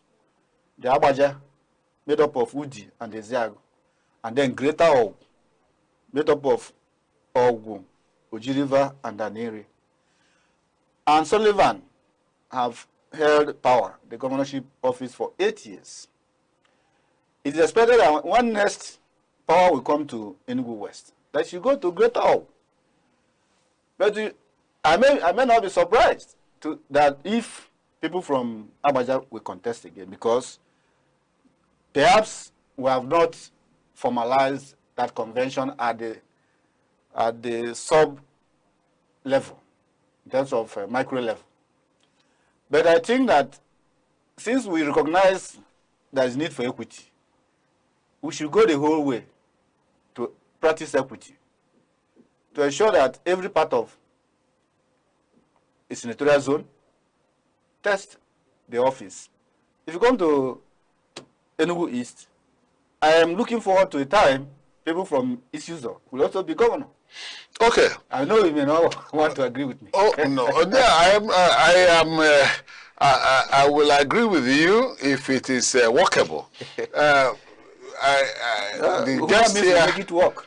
The guests here have been able to say that the zoning should be codified. That he is advocating for the codification of zoning. Yes.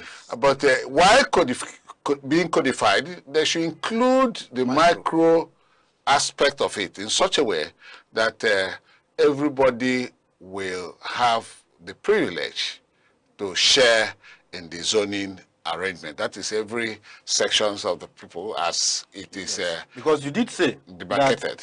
There is no section you don't have qualified people. Yes. For any position. So, and this is the best and what we will take on this program because of one of time.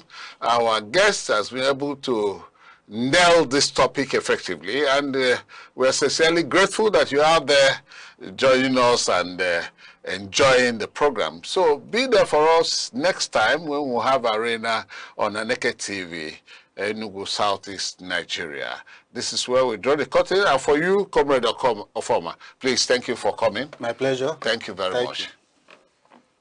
Thank you, and God bless you. Bye-bye. For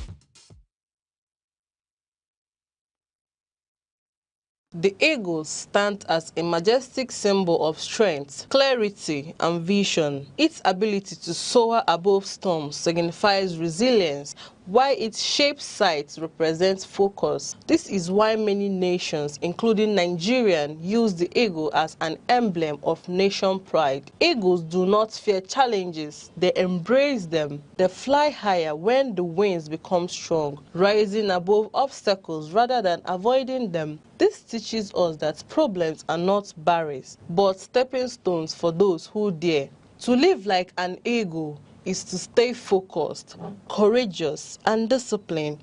It is to see opportunities where others see only difficulties. The sky is not your limit, it is your launch pad. Stay behind. Thank you. Can we still please stay back? Let's please stay back, please.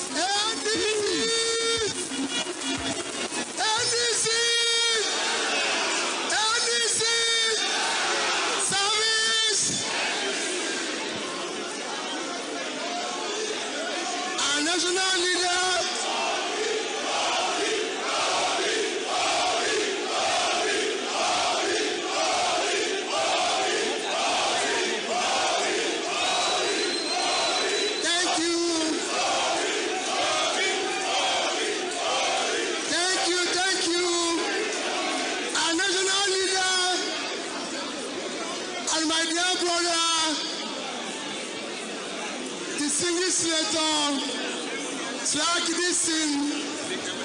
The chairman of our party,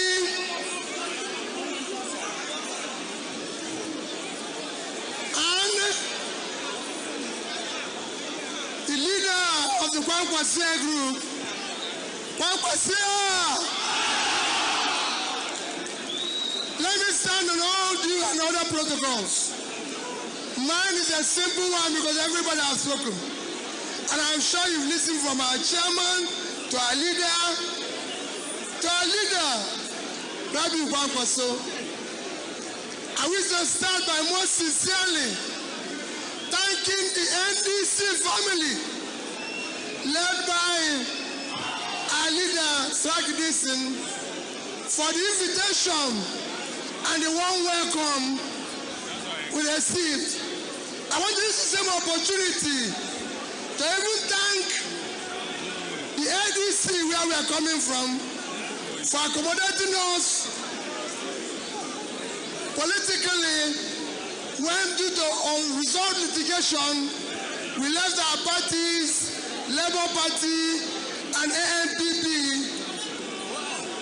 and I assured them that we wish them all the best, especially thanking the chairman of the party who was very exceptional, David Mann. As we are here now in NDC, we are part of this family. And this is a great family that will turn around Nigeria. Today in Nigeria, we are seeing beneficiaries of our democracy, beneficiaries of our judiciary, beneficiaries of good governance, turn themselves into an agent of destroying democracy, into an agent of injustice, into an agent to ensure that what they benefited from will no longer apply to Nigerians, especially to the opposition party. And I thank the leaders of NDC, especially the leader, for insisting we cannot have one party in Nigeria.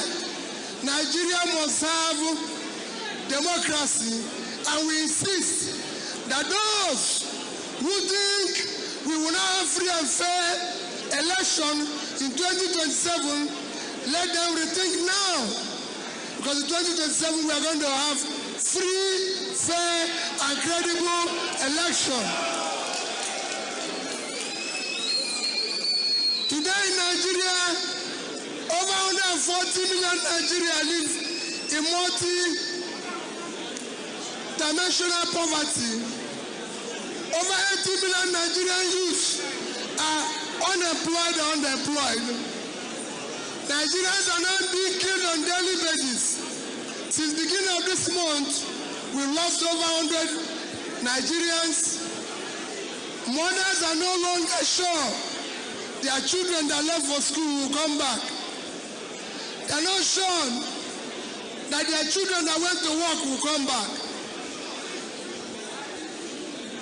Every Nigerian today is worried.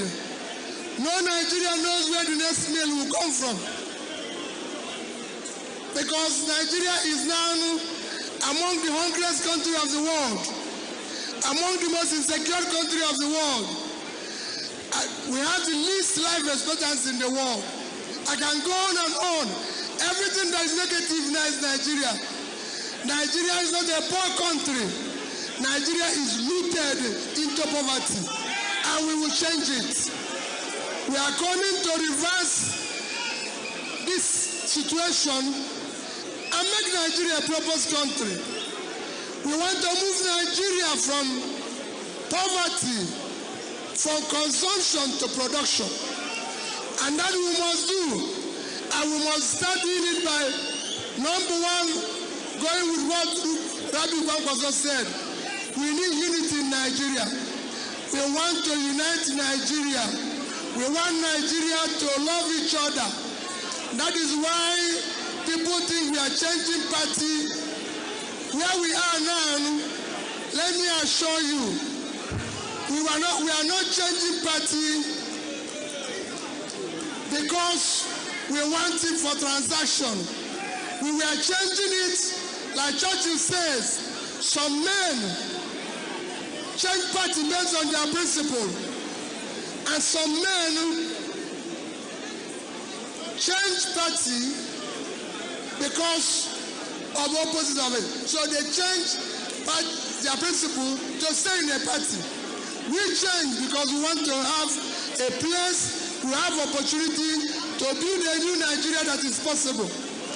And we assure you, look at our sign. That is the sign our forefathers, that is the sign our forefathers used for independence. That is the sign our forefathers used to fight for independence. This is a sign we will use to liberate Nigeria. This is a sign we will use to liberate Nigeria. A new Nigeria is possible. A new Nigeria is possible. That's where we want to go, to build a new Nigeria. Now, those from Kanu, Katsina, Kebbi, Sokoto will feel safe. Where people in Zamfara will feel safe. Where those from Bologna will feel safe. Yobe, everywhere will feel safe. Where those from Port Harcourt, from Bayelsa, from Niger will feel safe. Where Nigerians will know where the next thing will come from. Where Nigerians, when they're sick, will know where we can travel from Onitsha to Lagos without fear. Today, if you enter motor in Nigeria, people will be following until you get to your destination. And if for any mistake, your call was not answered, everybody will start fretting. We don't want that to continue. We want to build a new Nigeria. A Nigeria where Nigerians will be safe, where there will be justice, where there will be food, where our children will go to school and come back, where mothers will no longer cry. That is what we want to do. A Nigeria where there will be no IDP camp. Everybody will be home. Those mothers in Benue who are living in IDP camp must go home. Those mothers in Jos must go home. And we secure everywhere. Where there will be productivity in Kanu, there will be productivity in Kaduna. That's what we want to do. We thank you for being part of today. It's a great day. Let us go home and start the work. The work starts today. The work in ensuring that we chase out all these people who are making our country. Others who agreed that you can forge certificates. Others who agreed that doing the wrong thing is right. That are the people who want to chase out. Thank you. May God Almighty that brought you here take you home safely and continue to bless all of you and your families and continue to bless Nigeria. A new Nigeria is possible. A new Nigeria is possible. Thank you and God bless you. NDC.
morning headlines before you step out, midday updates while you walk, evening analysis when the day winds down. Wherever life takes you, Aneke TV keeps you informed, connected, and ahead. Aneke TV.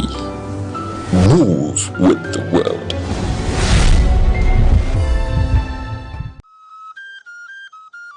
Chinua Achebe taught the world that African stories matter. Through Things Fall Apart, gave voice to the colonized and challenged stereotypes. His legacy is proof that the pen can shape perception and preserve identity.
Every second, the world changes, markets rise, leaders speak, stories unfold. To keep up, you don't just need news, you need clarity, you need speed, you need perspective. That's why Aneke TV brings you the global pulse. Accurate, reliable, right when it matters most. Aneke TV. Move with the world.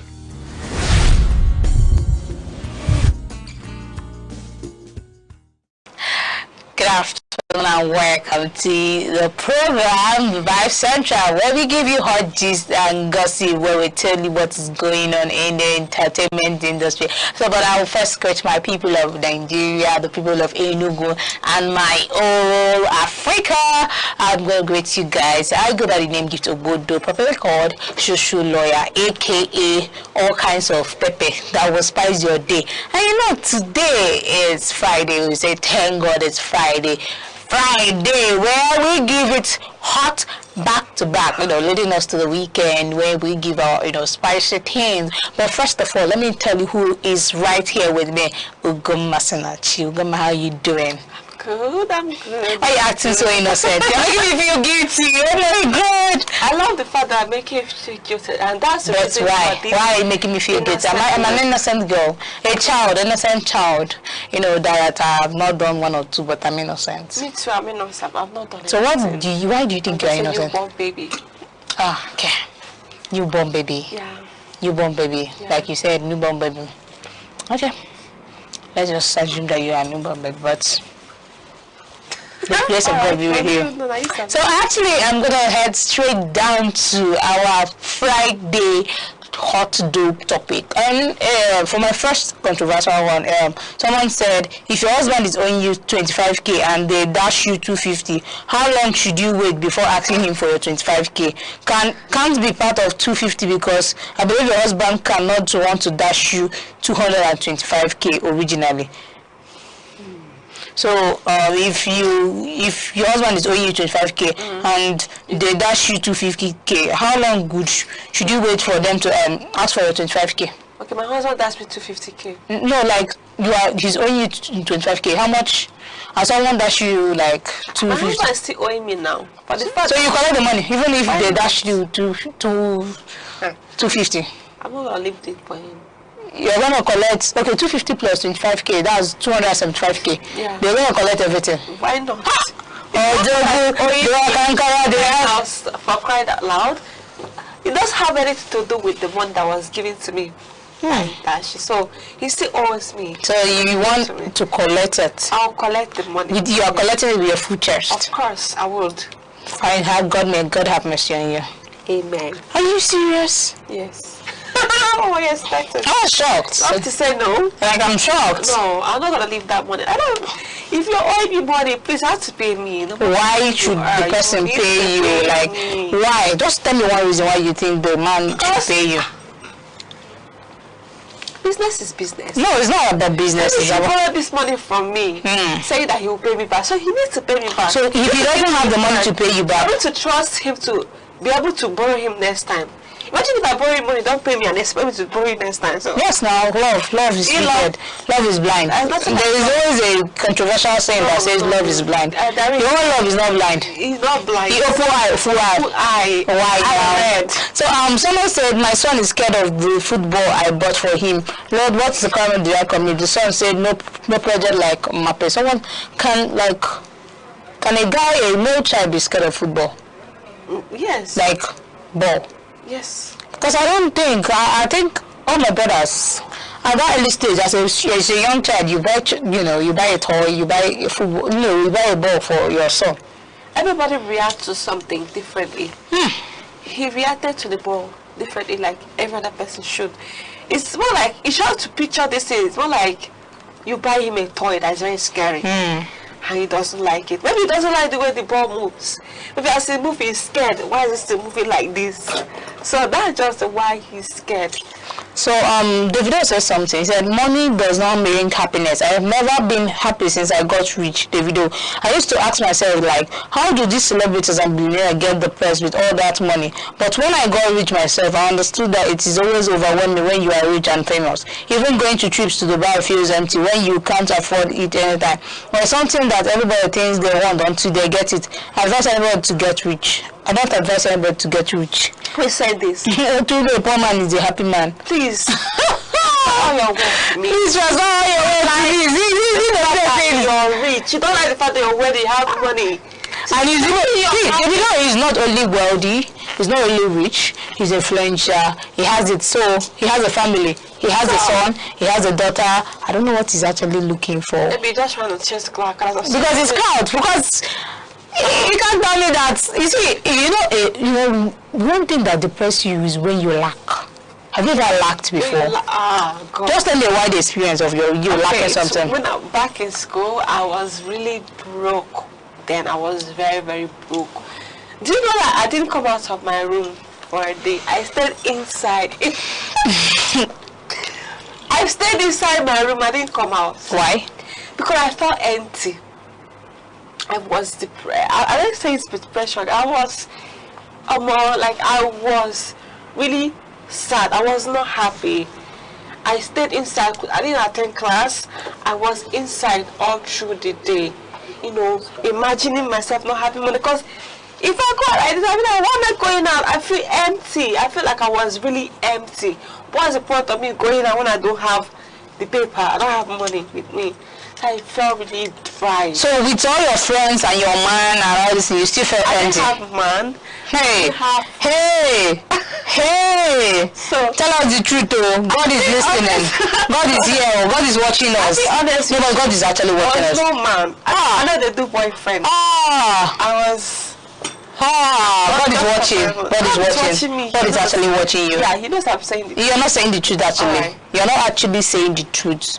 God is watching you. He's watching me. So tell us the truth. I've just told you the truth. In uni. You're the one that failed to, accept the fact that I didn't have a boyfriend. I didn't have a boyfriend. When I started having boyfriends, when I graduated, I started having a boyfriend. Yeah. I'm serious. I actually forgive you. So over to the next one. Someone said, now wow. Olakunle said, wow, these new graduates don't really raise the bar. Interviewed one candidate yesterday. No single post NYC experience. No single pre-NYC experience. Just fresh from service like hot agigi bread. Then, when we got to salary expectation, my guy confidently said 500k for a start. Now, I'm not saying you should not know your worth or put a price on yourself, but 500k with zero experience, how about now? At that point, I just smiled because if confidence can work experience, this is just done quality of senior management already. You know, HR manager shares experience with a fresh graduate who wanted 500k starting salary. Man, it depends on the course that he did. Imagine someone spending a whole year in school. Maybe he spent like 6 years in school, then comes out, went for service with all the stress and everything. That comes to her. Yes, he knows his worth and he knows that he deserves to earn such amount of money. You yourself, if you go for an interview, are you going to tell them to pay you 30,000 naira? Not like really 30,000 naira, but no, you're not going to tell them to pay 30,000. You have to increase it at least. From there, they will now decide. Maybe this one is pricing 500k. You just pay them maybe 200, 300, something like that. So it's about his worth. He knows his value. Maybe he has a lot of value. He has value in. He knows that he's meant to be in that position. So that's the reason for requesting for such amount of money. So, but for actual references, as a fresh graduate, I think the best thing you should do is just look for, try to get experience before, migrating to the point that you need money. Maybe this guy has experience. They said with zero experience. He made emphasis on zero experience and he's expecting 500k for a start.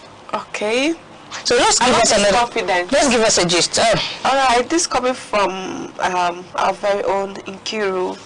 Nkechi Blessings said, a lot of you are so carried away with plastic surgery that you forget that a natural body looks like. Forget what a natural body looks like. Sorry, with this body, I have traveled around the world, built houses, businesses that I can never go broke in 100 years to come. So if you don't like to see it, use your block button or go to the box girls page. What you call a perfect body, don't let them talk. No, like you have to say like it's trying to say advertise the fact that what she had like the watch body, the BPL she had used it to build businesses and a lot of actually you didn't get the gist. Okay, I didn't get it right. Like she's trying to lie that she don't have a BBL. No, it's just like, there's a hidden truth in this. Like, she's trying to say, oh, there's no BBL. Do you understand? Yeah. No, but looking at her hair, she looks constructed up and down. But she has the body already, so... No, the hair she's constructed, God constructed it up and down. We don't know the level. It's just ascending and descending. So he doesn't have a junction base. What is it actually looking gift. Gift. This is somebody's mother you're talking about. Gift. Someone's mother. And you be somebody's mother one day. So shut up. Yeah, actually, yes. I won't say anything. Alright. No say, no talk. But Nkechi blessing, I don't know what she's actually teaching the young ones. Is it for us to go and hook up ourselves, or maybe?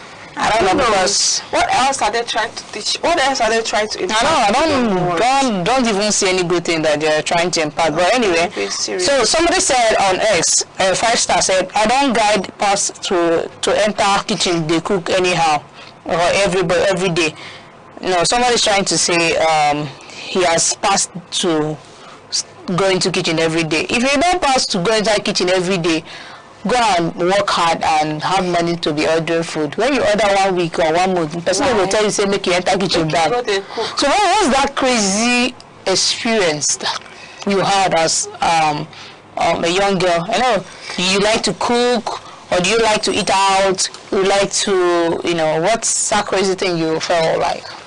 Well, I feel eating out is more like a waste of money for me. When I can just use that money, prepare something that will last me for like maybe a week or a few days, 5 days or so. So I'd rather use that money instead of using that money to go buying food outside. Do you know, have you experienced eating outside, like buying food outside? Yeah. You don't get satisfied. You want more. But if you get that money somewhere together, go to the market, buy few foodstuffs, cook, store up your fridge or whatever, it will last for you. Are you sure? Yeah. But how sure are you that when you go to the fridge, do 1 or 2 things, it will actually last for you? It will last. Have you had quite experience of that? Yes. That day in school, I didn't have food though. I cook food. Instead of going to buy that food, I'll gather wife material. I'm not a wife material. So I know. So I was doing it because it was helping me in some way. So actually, there's this your champs. Your young champs. But, a lot of things is happening. But before we delve into your young champs, we'll go on a short break. We'll be right back. Stay tuned.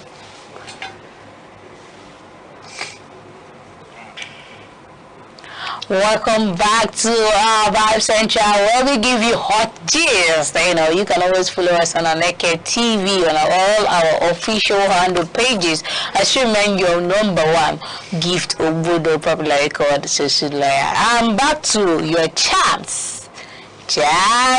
And champs, Whiskey's son, he has just been doing a lot. And he said Whiskey just made his son a millionaire in dollars by gifting him a $1 million cash as a birthday gift as he celebrates his 15th birthday. Champs is just 15 years old and already a millionaire in dollars. You see this life, make sure you make money that will change the lives of your kids and generation completely. Poverty has been completely wiped from this kid's generation.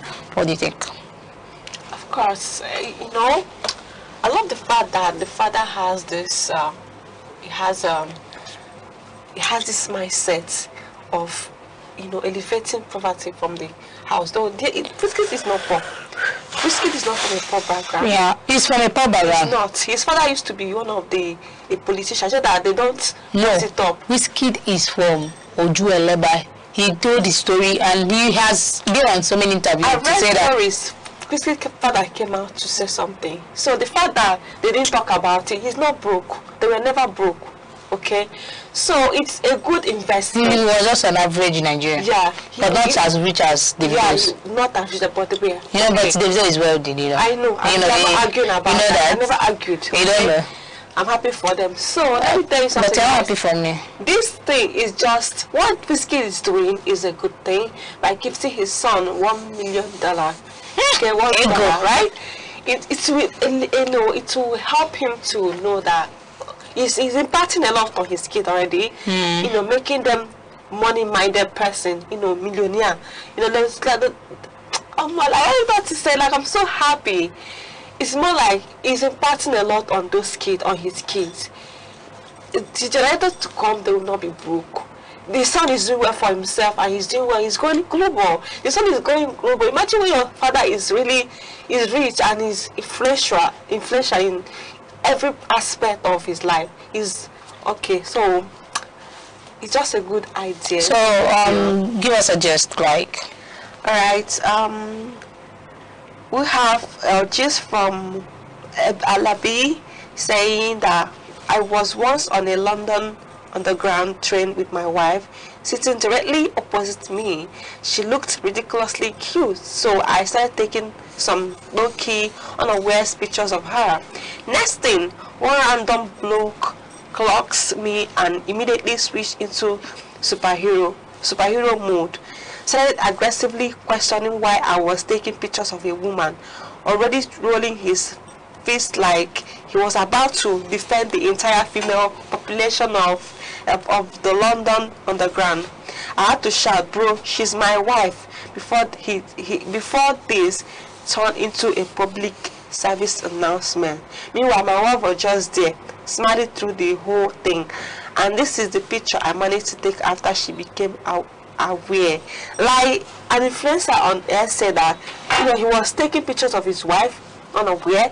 So someone from nowhere randomly bumped into them, like, while taking pictures of this lady, without knowing that the lady is actually his wife. So the man was already trying to fight him in the process. So he now shout, he tried to shout, "No, now my wife be that, like, she's my wife." Must he wait for those kind of scenes to? No, he was kind of confused. Something like this, all just blood shock. Yeah, he was shocked, like, something you're doing knowingly, like something you're just on your own doing something. Someone just walks up to you with fight.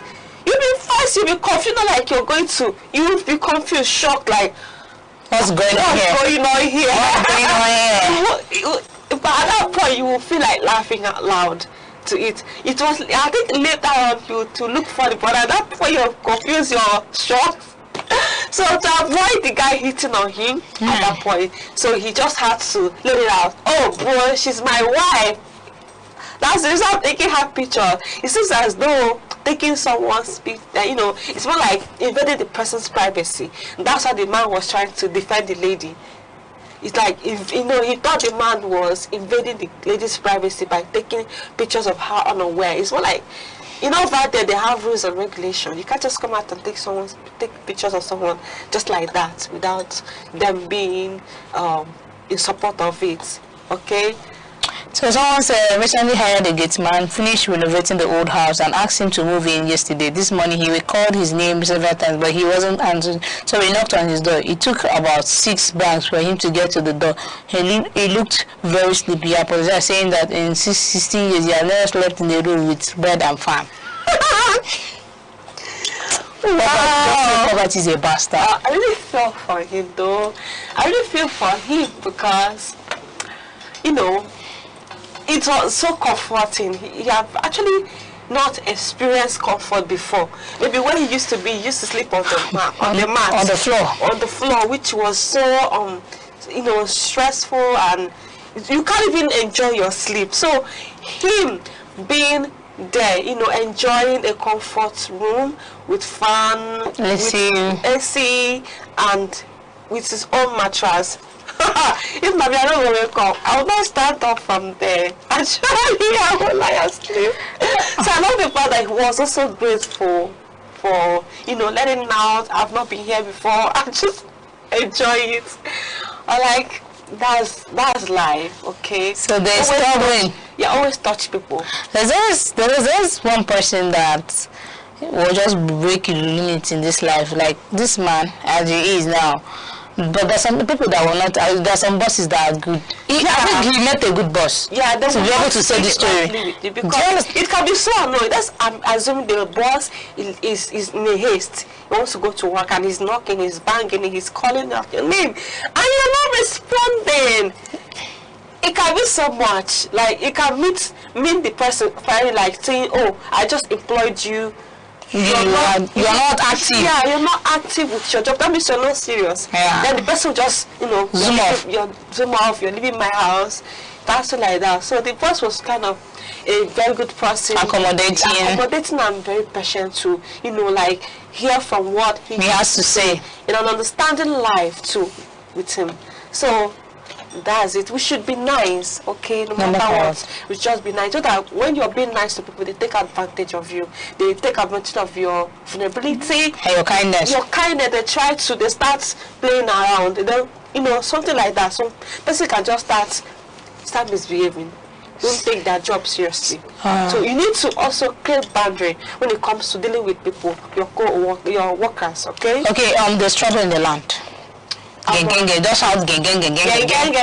So somebody came on Instagram to say Ivy, who does Paul Luke's wife, Peace Wear, and he said, I feel you should wear your wedding ring band by making videos head to self-watch and look complete. So she said so you would advise him to wear his ring, like a couple of days Paul has been seen without wearing ring, and the wife is not wearing ring. You're just saying that there's trouble in the land, though, or you just saying that they are trying to trend. People are speculations. People are, You not say Nigeria are approco. Like you myself, not the approco they do like this. I think approco because the approco. Who sent you? Because I just had to. Wait, let me ask you. Who brought it to your doorstep? Who actually brought it? I was on my own. He came knocking. Girl, and you opened the door. Ma, see a approco knocking. No, I'm here. Use me. So I think people should allow people to do what pleases them, what makes them happy. If taking off their rings, keeping it aside, that does not mean that the love is no longer there. That does not mean they are no longer married. There's no trouble in any land. They are just being themselves, doing what pleases them, what makes them happy. Catching cruise without feelings. Yeah. In this case, me, if I get married in future, I will not always wear my ring. Because at some point, you start getting tight on your finger. You start feeling discomfort. So, you taking it off doesn't mean that you're no longer married to that person. It does not indicate anything. Even if you're wearing, even a married man who is always with his ring will still cheat. He will still cheat.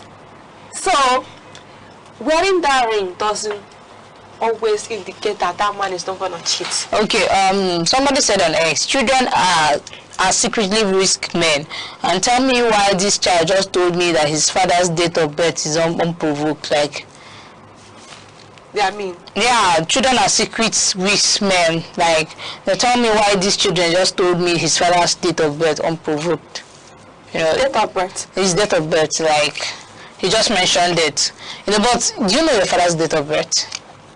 Dates. Yeah, we are aware. But there's nothing wrong with the child coming out to talk about his dad's date of birth. Somebody says it's just like he has an awareness. He's aware. So the next person, Mona, said kids can't keep secret. I found out that my neighbor is building a house and they might be moving in soon from their 3 years old daughter. She was like, Uncle, we'll be packing, we'll pack and leave you. I asked her. He said my dad is building a big house. Mom gave her a side eye. Yeah, kids don't know how to keep secrets. If you want yourself innocent, if you tell them not to talk, they will still spill it. So why? Kids are just being kids. Allow them to be kids. No, you mustn't be kids. Like, yeah, but you just have backhandles, you just have to control them. Tell them when to talk and when not to talk. It's not everything they need to talk about. Me, I don't like it. If I have my own kids, I will educate them. I will tell them when to talk, when not to talk. It's not everything that you bring. It's not everything that you talk to people, you tell people about. Okay? So, this kid, talking about his dad's birthday, knowing his dad's birthday, it's not a crime. There's nothing wrong with that. For him to talk about it means that the parents already told he or she. Okay? She's aware. So, there's nothing wrong with he or she knowing about it. It's not something to be kept secret. Age is just a number. So let's have another gist from you. Right. We have our very own Rezi. I don't know if you know Rezi. He's an artist, a Nigerian artist. So he said what's happening. a decline in education. I scored 224 in JAM back then, and my chances of getting admission into UNILAC was 30%. 30%. Finally got it, even though I didn't get my first choice of study. Crazy, like someone said, crazy. 150 cut-off mark. These kids, no, they read again, no. Like, he's trying to say something's really happening in our education sector. Like, people are no longer reading. People are getting 150. He said back then when he was about to, was writing JAM, he got like 224. Is like a JAM score back then. So nowadays, students are no longer reading. They're no longer taking their studies very serious. My first JAM score was 200 and something, very high. Wow. So I was very bitter. I was very bitter that I didn't make 300 and, do you understand? And my second JAM score was very high, 200 and something again. It was like 2 years after the first one. I took another one, I got 200 and I was very bitter that my JAM score was not high. So, but, I was just laughing when my younger ones are just, struggling with 150, 140. They're happy. 150. And they're happy. And now, JAM before you get federal university, you have to get up to 200. Yeah. Well, now, it's difficult then. Now, even 150, yeah, they still a struggle. 150, they still work. And imagine JAM cutting from going, are they going up, are they going down? Because at the point will come when they will start using 100 as cutoff mark, or they will scrap out JAM entirely. It will not just be by luck. Yeah. It's not just, what about UTMC? Do you think UTME, do you think it should be, scrap up too? Yes, because I see no need in writing UTME, because JAM is more like UTME. I don't know why they have to, put it again. Well, I can always say is that I don't know what is going on because soon enough now the federal investors will come down to 100. Yeah. But wait, when we talk about children are not reading, let's now bring the conversation down. Why are they not reading? What do you think? Okay, I think the reason is being that students are no longer reading based on the fact that they feel anything can stop. They can use money to sort anything out. You understand that, right? They can use money to get, some people can actually use money to get admission. So they feel money is everything. So they don't mind not reading again. Okay, even in exam, even during the exam period, students are no longer reading. They just focus on bringing in their phone into exam hall to copy. A lot of malpractice is going on. Yeah. There is this presumption that they can actually work it out. In WIEC, I read for WIEC, and how hard it is. You come into the exam hall barefooted. I will share a wide experience of what I experienced during my WIEC period. But for that, let's just go and let's short break. We'll be right back. Welcome back to Vibe Central, where we give you hot gist and tell you what is going on in the celebrity world. And back to what we were saying earlier about kids and what is causing this decadence. When I mean education decadence in the society today, I feel the use of cell phones and the mobility of cell phones and everything about the internet is now depreciated, and now that children feel that they don't need to write and read. What they need to do is just AI. Yeah, AI do this. The improvement of AI has come to eat deep into our system. Right. And if the government doesn't have anything to say or do about this thing, it will keep eating deep. The more it eats deep is the more that we start experiencing children not, AI does everything literally. Okay, let me tell you a humble experience. When I was writing WIEC, I will just now contrast it with what is happening now. When I was writing WIEC, I went to a Reverend sister's school. So when we want to write WIEC, we have to pull off our shoes. We have to wear clothes that doesn't have pocket or anything like they have to search you like this. I'm sure there's Let me tell you something. During the exam, they would summon everyone outside, search everybody thoroughly, check your innerwears, check whatever they want to check. They check everything. If there is something, people will still come in with something. People will still come into an exam hall with malpractice. Not when there is CCTV in that hall. Like our hall. Sisters. No, they can sit at the front and be using their phone.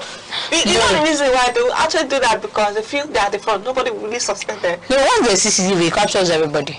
So what I'm saying that I had a very, I had to read like my life depends on it. I don't want to feel wike. I was reading, I read like my life depends on that wike. But it all got better. Like it all got better because I began to know that life depends. But now this is our generation. You see, my sister, she wants to write wike or jam.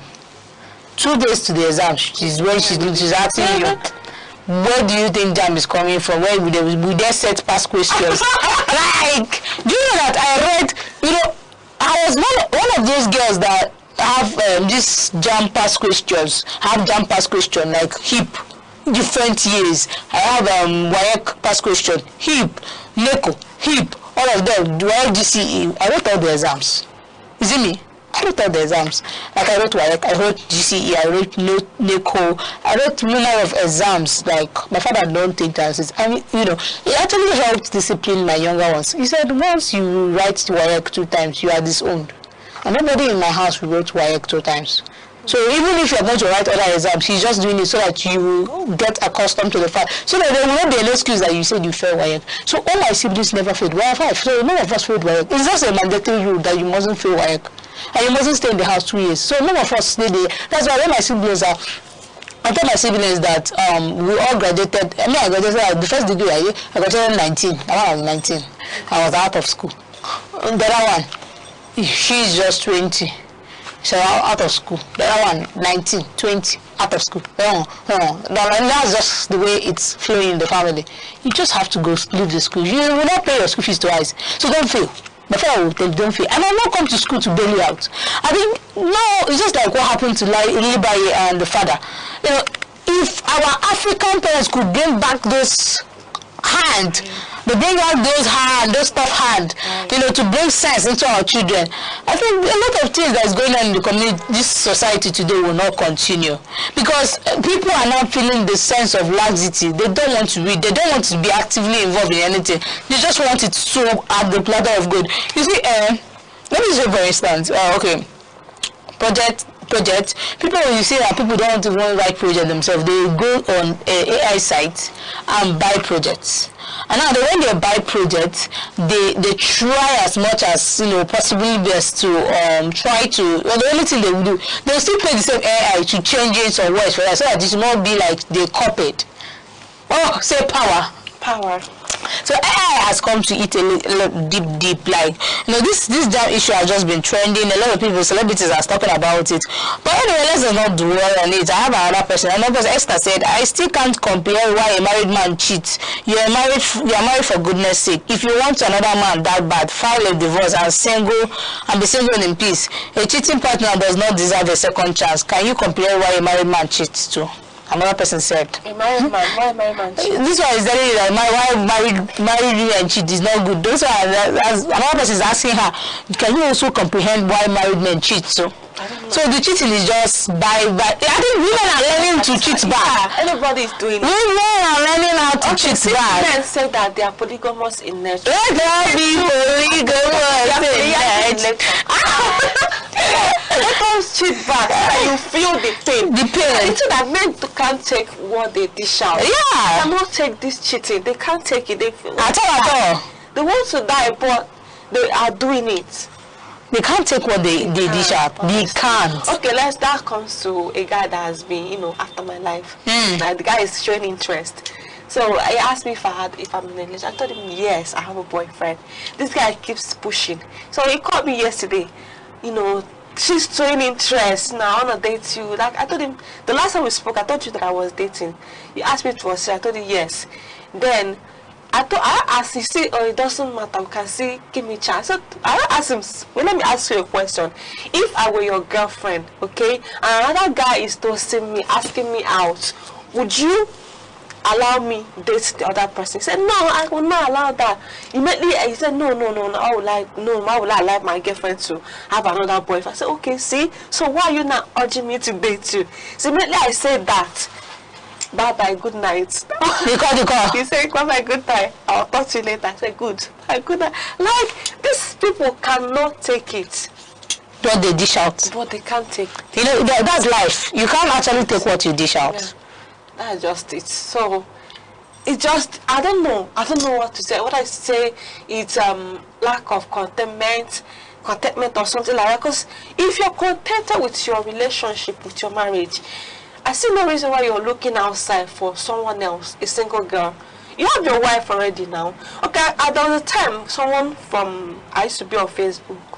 A man was kind of chasing me and asking me to be his friend. He wanted us to be. I told him, and I went to his profile, checked. He just got married a week before. He started asking me. I was like, but you're married though. So your wife can't be your friend. I don't understand why you're asking me to be your friend. You're already married. Why did you marry your wife? It's not fast. She's supposed to be your friend, your wife, and everything. So why looking outside? Like, I don't really know what these men. What do you men really want? What do you all want? I don't know what they want. They're in one place now. And some of them, they even do without protection. And after they without protection, I was like, still go home to your wife. Do without protection with her. Like, they have to go as far as getting the person pregnant. And having a side chick outside and a baby mama outside. So someone said, all my life, I've always run with the idea that I'm AA. Guess who found out that today that he was AS? Me. This is a sign that you have to redo your genital tests. Okay. So when last did you do that? I can't remember. The last time we did, I can't remember doing that. But I know I'm AA. So I've got this signed, everything there. No need I will do it again. I will do it again maybe when I'm about to marry. When I'm about getting married, we'll definitely do another DNA test and blood, all those things. So for now, I'm not gonna do it. I'm not gonna check anything again because I have all the qualification of an AA person. Okay, so that is it. So this brings us to another gist. But wait, let me tell you something. I have experience. Like, what happened one day? You laugh with me. Laugh for me. I never heard the joke now. So these two couples actually, one of them is AS real life, but he ran with the idea that he's AA. So it's a true life story. So they got married. They began to give birth to SS. They didn't check. They began to give birth to SS. The lady's first child died, second one died, third one died. Before they found out that the children were SS, and that was what is killing them. The man that already sent the woman out claimed that she's obanje, you know, she's possessed, she has done this, she eats her children alive, she's a witch, this, beat half, blue, black. I've done a lot of evil thing to her, like. So when they found out, you know, the man came begging to forgive him, that he ran with the idea that he was AS and he was SAA. The problem is from the man, right? Yeah, he ran with the idea that he was AA, that he didn't know that he was AS, that this is good. But now, if you are that woman, what will you do? Will you forgive? I'm not going back to him. Even if he gives you money, you know, I know you like money. For the fact that I love money does not mean that I'll be somewhere toxic. You've been toxic to me and the first time, you know, by actually lying to me that you were AA. You lied to me at first and actually also blame me. I'm not going back there, no matter how much you have. I'm not going to go back to that marriage. I'm moving on with my life. Why are you moving on? Because I had to move on. Why would I be there? You treated me like trash in the first place, not checking, even calling me a witch. Like, the trauma will always be there, so I'm not going back to such man. So I want to take you to cloud 9. Alright. Clack it, baby. Clack, clack, clack. Someone said, my young lady has been under the weather for 5 days now. I don't know why I like bad. But wait, I'm not a bad girl. But sometimes we just need to laugh it out. Do you understand? Someone said her landlady has been under the weather for 5 days. Come closer, let me tell you. He said, our landlady has been under the weather for 5 days. Now, on Saturday, on my way home, I ran to the mall, got her beverages. I took it to her when I got home to wish her a quick recovery. This woman did not even collect it from me. She said her pastor told her not to collect gift from anyone at this moment. I understood I didn't take it as an offense. On getting home today, just a few minutes after, this woman came knocking on my door. Guess what? She said I should give her the beverages. She rejected on Saturday. She said I'm not part of those pastors warning her against. She confirmed for me yesterday. I didn't even give her. I told her I've gifted it to someone else, even though it's all a lie. Some people can actually do. Although she has just been under the weather. Women can, we can farm, we can do and undo. Our agenda like a long truth. Make she know there is a long truth now. But I don't know why people will reject something and come back again begging for it. It's better you don't reject it. Let me tell you, I had experience yesterday. So I went for a quick delivery of cake yesterday. So a guy wanted to surprise someone, an Adobe, wherever she is. So I carried the cake, reached Adobe's office. Adobe has left enugu for 3 days without telling the Adana. She didn't tell the boyfriend. She didn't tell the man that she has been in Lagos. So only him finding out when I reached office. The cake is her birthday cake. Yes, now the birthday cake. I don't know how to call this one.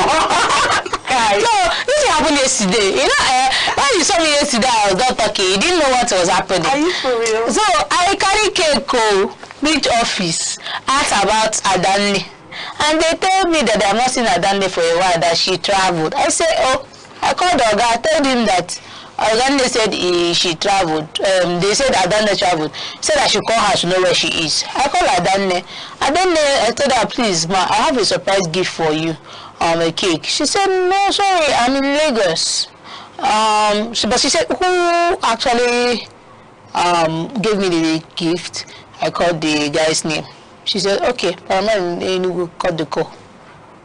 Like, wait, they are dating? Guy, I carry cake. The guy said, oh, what will I do with the cake? I said, I don't know, I don't want to eat. You are my customer, you pay for it, take your cake. Oh. I carry and give him. Yeah, that was really awful. Yeah, I carry and give him. That was really awful. And she was not feeling any sense of remorse. Yeah. She would have said, okay, I'm not around. Can you just share, like you give someone she can roll with in the office. Okay, collect, I'm not around. This cake, collect it and share. It's my birthday. You know, it will not make the person feel bad. One is that you didn't even care. You know, I later called the guy to ask him how far were you able to give this. He said the girl just texted him that sorry, she got her message but she's not around. You know. Well, I don't think these people are dating. It's either the guy is pushing. Keep pushing, studying talking stage. But you know some guys, they will come into your life, they already dating in their head. So maybe you have done this, you have done bad to this guy. No, you're a bad girl. I just feel that's what happened because this girl feeling this way, it's kind of show that we are not dating. She doesn't even know if there's another Odogu. She gets the birthday, the guy that's already fly her to let they call her. Somebody shout power. You don't want to carry cake. I feel for the guy though. That's not fit them somehow. Wherever you are, please bring that cake. I want chopper. So someone on X said something, and she said the person said, when do you realize you can't marry him or her? Is a question. And someone answered, I was set on marrying her. We've been together for 2 years and paid the lease for the traditional wedding in December. The first red flag was small. She says that she was with her cousin, but her location on WhatsApp showed somewhere else. I ignored it. Love makes you explain things, go away. I got real at my dad's funeral in November. She showed up 45 minutes late, wore jeans to the service, and left after the burial to clear her head. My aunt asked me why my fiance wasn't helping my mom self-guess. I had no answer. That night I saw a message pop up on her phone while she was charging. I said, I miss you. When our meeting, she said it was her ex checking on her. I was overreacting, but I remembered how she rushed off when my dad was sick too. I pictured 40 years of that, me carrying everything and choosing herself every time.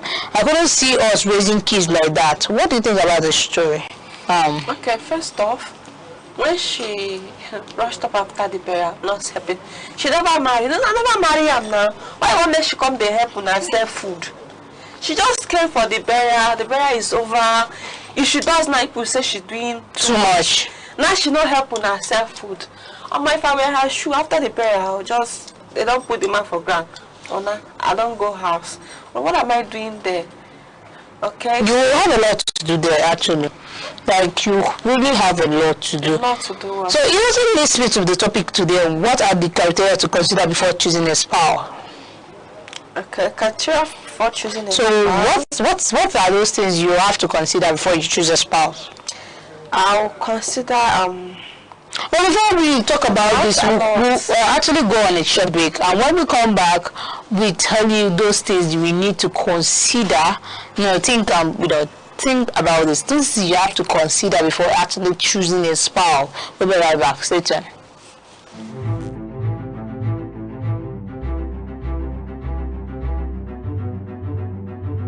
Morning headlines before you step out. Midday updates while you walk. Evening analysis when the day winds down. Wherever life takes you, Aneke TV keeps you informed, connected, and ahead. Aneke TV. Move with the world.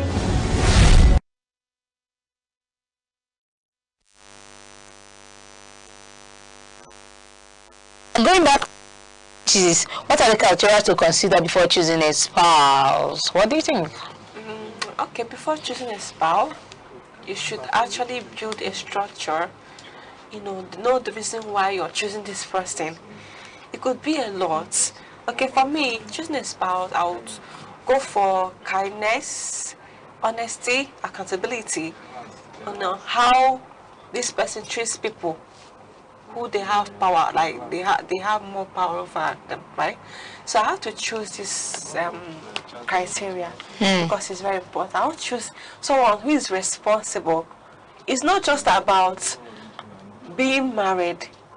There's a difference between being married and being a husband, and something like that. So you have to choose wisely. Not just a lady. It goes both ways, child. So when choosing a spouse, you have to look well, someone that you can build life with, someone that can stick with you when bad is going on, like a lot is going on in your life, through thick and thin. Okay, I'm not like choosing someone that I'm going to be enduring or tolerating anyhow you behave.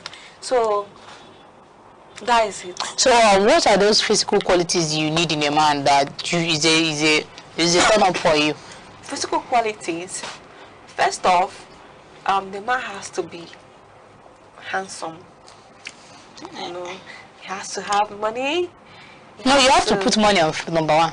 Okay.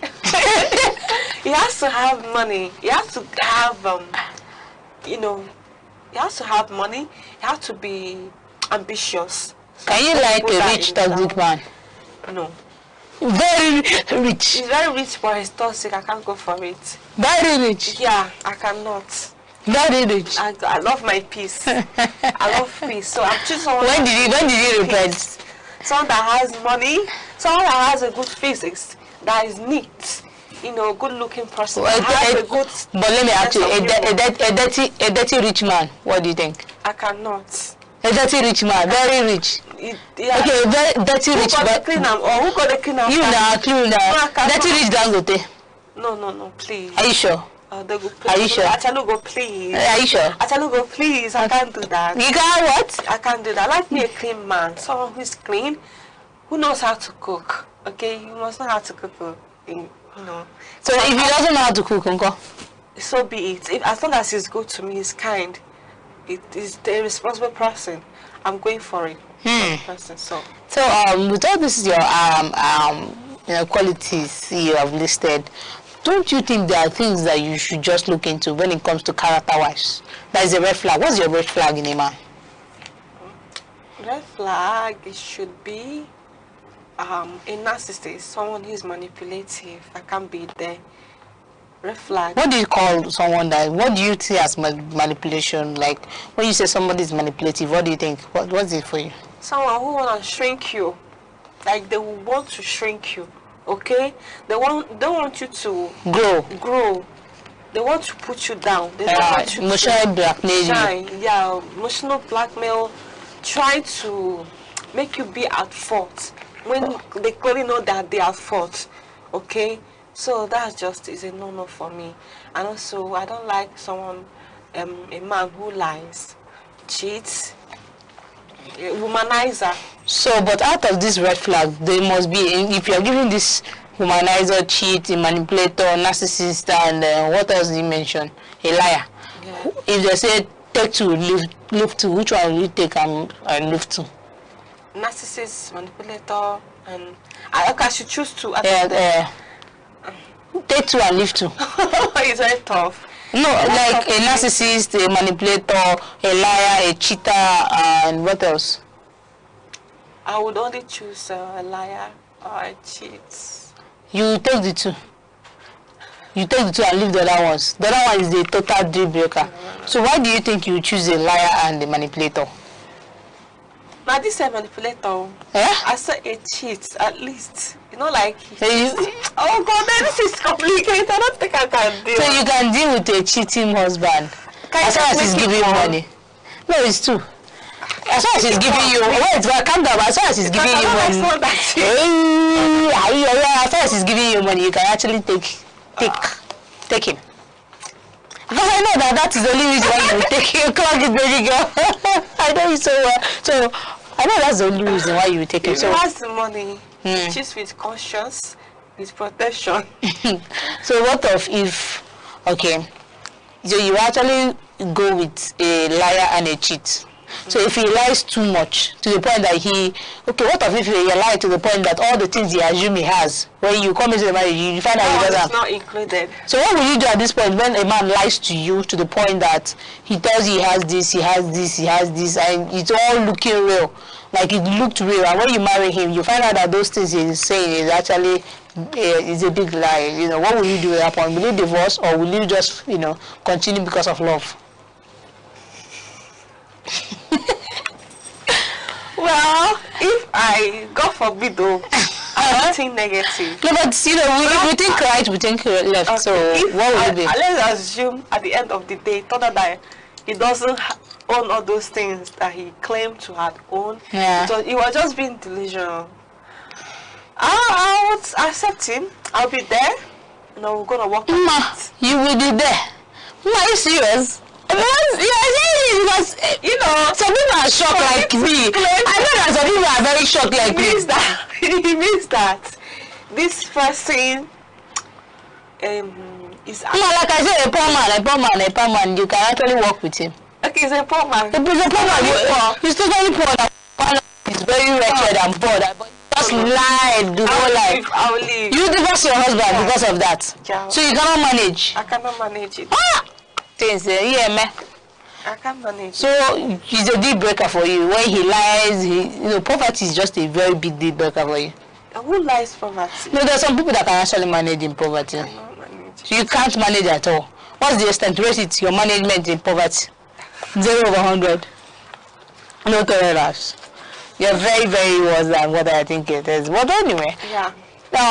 For me, I think my red flag, it's very numerous. I think it's big. Once you're a man, you don't know how to communicate, you don't know how to talk. Your mannerism of approach to things is very, very fragile. You have body odor, mouth odor. Hi. I like one thing that I like is that I smell nice, and I like guys that smell nice too. So if I walk into your house and I smell all nice, looking all dumpy and looking all good, and I walk into your house and it seems somehow and you're not smelling it, we are not, like, I can't hug you. The first thing I do observe is when I come close to you. If you notice, you have not noticed it. When I come close to you, at first, if it's not giving me, I just withdraw. Don't touch me. That is me. It's a deal breaker for me. It might not even be money. Money is not my deal breaker. But I can actually, I feel like you don't have money, but we can actually get, but only on one condition: you have sense and you have plans. It's just that there's no money to put through. If I have the money, yes, we'll invest on it. But there's a total thing that you don't have sense, you don't have money, you don't know your love, you don't know how to communicate, you're just useless. It's a very much deal breaker for me. So don't come close to me. And you don't watch it off. You have money, mouth odor, body odor, all the things odor. But that is today, right now for today on Vibe Central. When we give you hot juice and gossip, when we tell you waiting the sub, those things you want to hear. I will tell you. I know you don't like it. Mama herself, break it in your ear. I know some men will be like, Mama is giving us woto. I'm not giving now woto. No, but I always say clock it. I don't give anybody woto. You are giving it to some people because I know someone that is actually eyeing you, but I can see the person actually eyeing you from here. He's just eyeing you. I just eyeing you. But anyway, we know how to deal with those kind of people. Yeah. Dealing them is we're telling them what they don't want to hear. I know you don't want to hear it, but we'll keep telling you. You will hear it. By fire, by force, you hear it. And it is, all for today. What do you have for the people of Enugu? Today is weekend too. Tell them. Okay. It's weekend. Today is weekend, guys. Today is Friday. You're gonna party. Today is Friday, and is it? You're gonna party. You yourself, you party. I know the party. So that you guys go out to party. So stay safe wherever you are. Drink responsibly. Smoke whatever you're smoking responsibly. And also take care of your health. It's very, very important. Yeah, health. Okay, your health matters a lot. Okay. Thank you for having us here today. We'll do this again on Monday. Bye. Ciao, ciao. And I will say my own bye. Ciao, ciao. Because you know me, I want to say it. I don't know your number one host, Gift of Buddha. I love you. Me personally, I love you. See you guys next week. And I'm coming back with fire and fierce. Go nowhere. Bye. Every second, the world changes. Markets rise, leaders speak, stories unfold. To keep up, you don't just need news, you need clarity, you need speed, you need perspective. That's why Aneke TV brings you the global pulse. Accurate, reliable, right when it matters most. Aneke TV.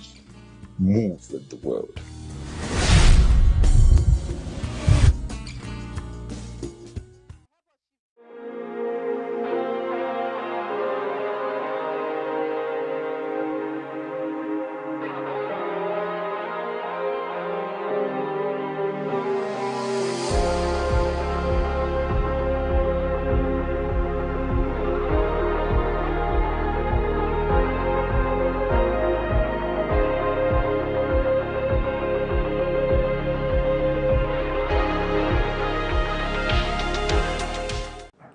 Nigeria is a nation of enormous potential, rich in people, culture, and natural resources. Yet, decades after independence, challenges persist: insecurity, communal clashes, youth unemployment, weak institutions, and corruption. Many of these problems stem from a deeper issue: the difficulty of managing Nigeria's diversity and translating competing ideas into practical solutions. At the heart of solutions is mediated convergence, bringing government, communities, and civil society together to find common ground. In Plateau State, local leaders, youth groups, and security agencies are negotiating grazing routes and implementing community-led peace initiatives. The result? Reduced violence in areas historically prone to clashes. During the COVID-19 pandemic, collaboration between federal and state governments, traditional rulers, and religious institutions ensured that health directives were respected, showing how coordinated action saves lives. Nigeria's cosmo-philosophical ideologies combine indigenous values with global governance principles. Communal responsibility, consensus building, and respect for elders guide social cohesion, while democracy, accountability, and rule of law provide frameworks for modern governance. Anti-corruption campaigns paired with community education are proven more effective than enforcement alone. Practical applications of these ideas can address Nigeria's challenges. Coordinated intelligence sharing between military, police, and community leaders reduces violence in Zamfara, Borno, and Kaduna. Youth unemployment, initiatives like N-Power, combined with university private sector partnership and tech hubs in Lagos, Abuja, and Port Harcourt, equip young Nigerians with marketable skills. Economic development, supporting smallholder farmers with cooperative models, access to finance, and modern supply chains strengthens local economies while preserving community structures. Governance, strong transparent institutions enforce policies, mediate conflicts, and build public trust. The way forward requires dialogue platforms that include all stakeholders, harmonizing local and global ideas, empowering citizens, and leveraging technology to enhance access and transparency. Building a modern Nigeria is not just about infrastructure or wealth. It is about harnessing diversity, aligning ideas, and turning philosophy into practical action. Through structured collaboration, inclusive governance, and shared values, Nigeria can transform its challenges into opportunities for peace, unity, and sustainable development. The task is immense, but achievable. With dialogue, collective action, and practical solutions, a modern, stable, and prosperous Nigeria is within reach. Every second, the world changes, markets rise, leaders speak, stories unfold. To keep up, you don't just need news. You need clarity. You need speed. You need perspective. That's why Aneke TV brings you the global pulse. Accurate, reliable, right when it matters most. Aneke TV. Move with the world.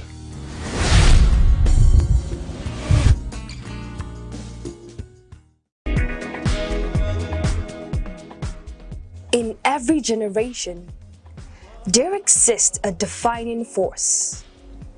A force shaped by curiosity, driven by ambition, fueled by possibility. Where ideas evolve into innovation, skills transform into enterprise, and vision becomes impact. Because empowerment is more than progress. It is transformation. The voices shaping tomorrow. The idea redefining possibilities. The generation building the future.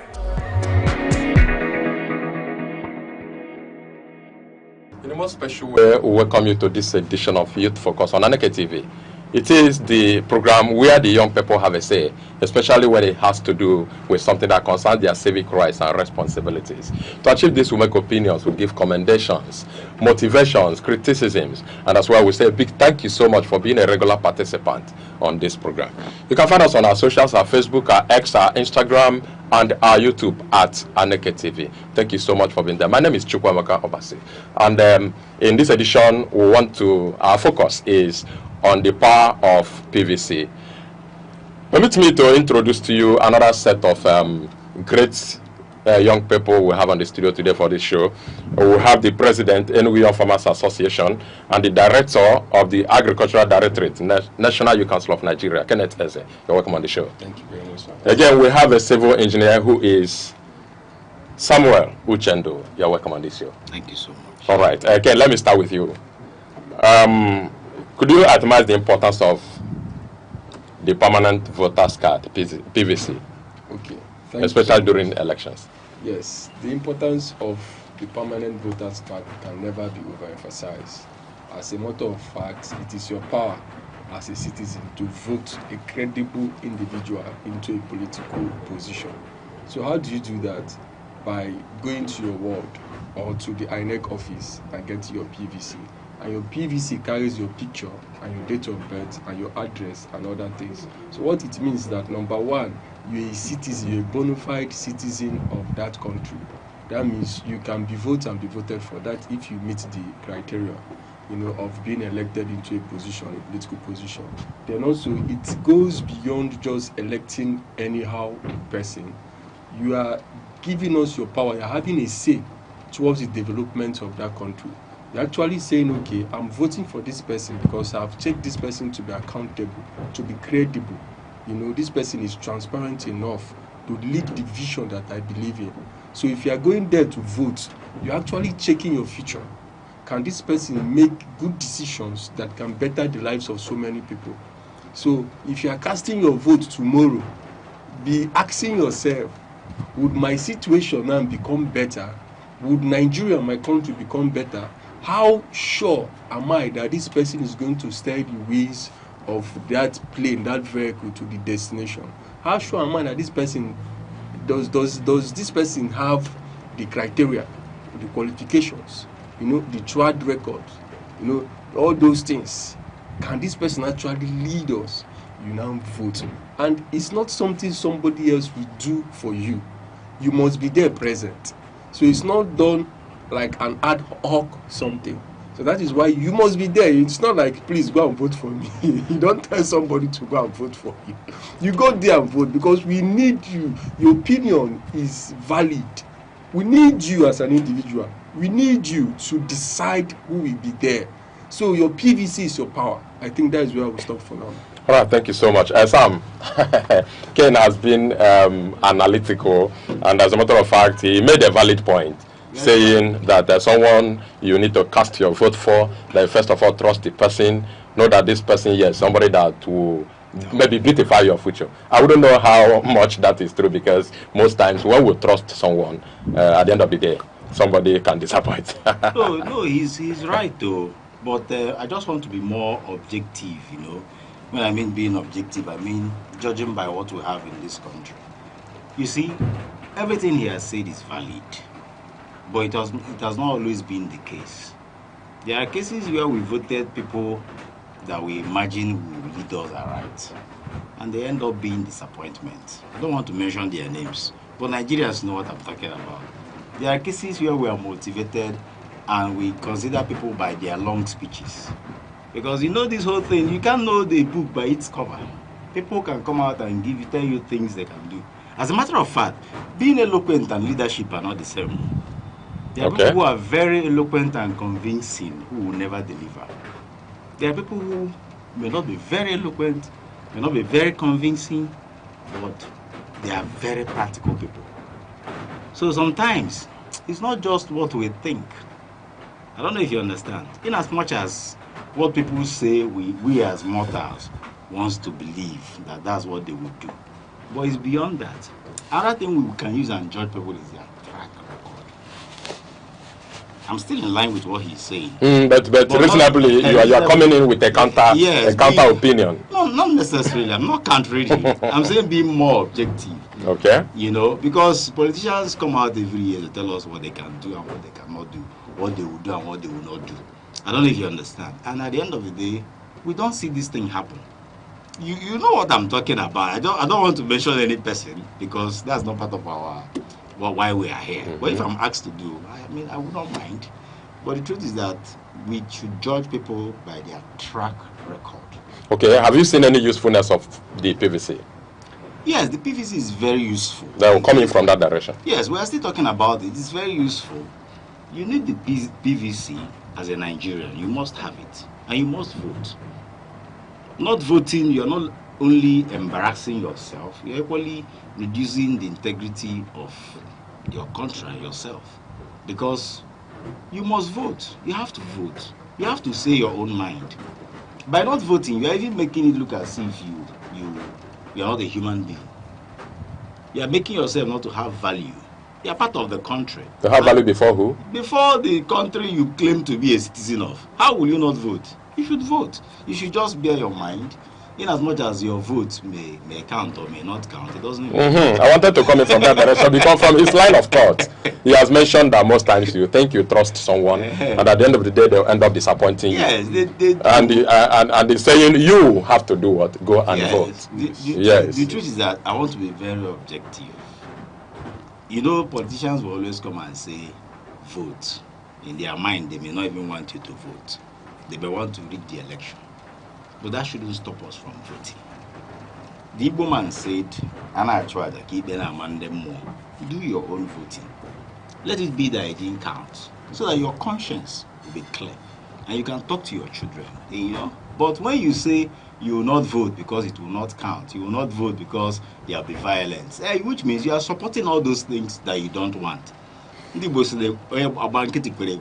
according to you, a lot of people have voted in the past and the vote didn't count. Which is true. It's true. Yes.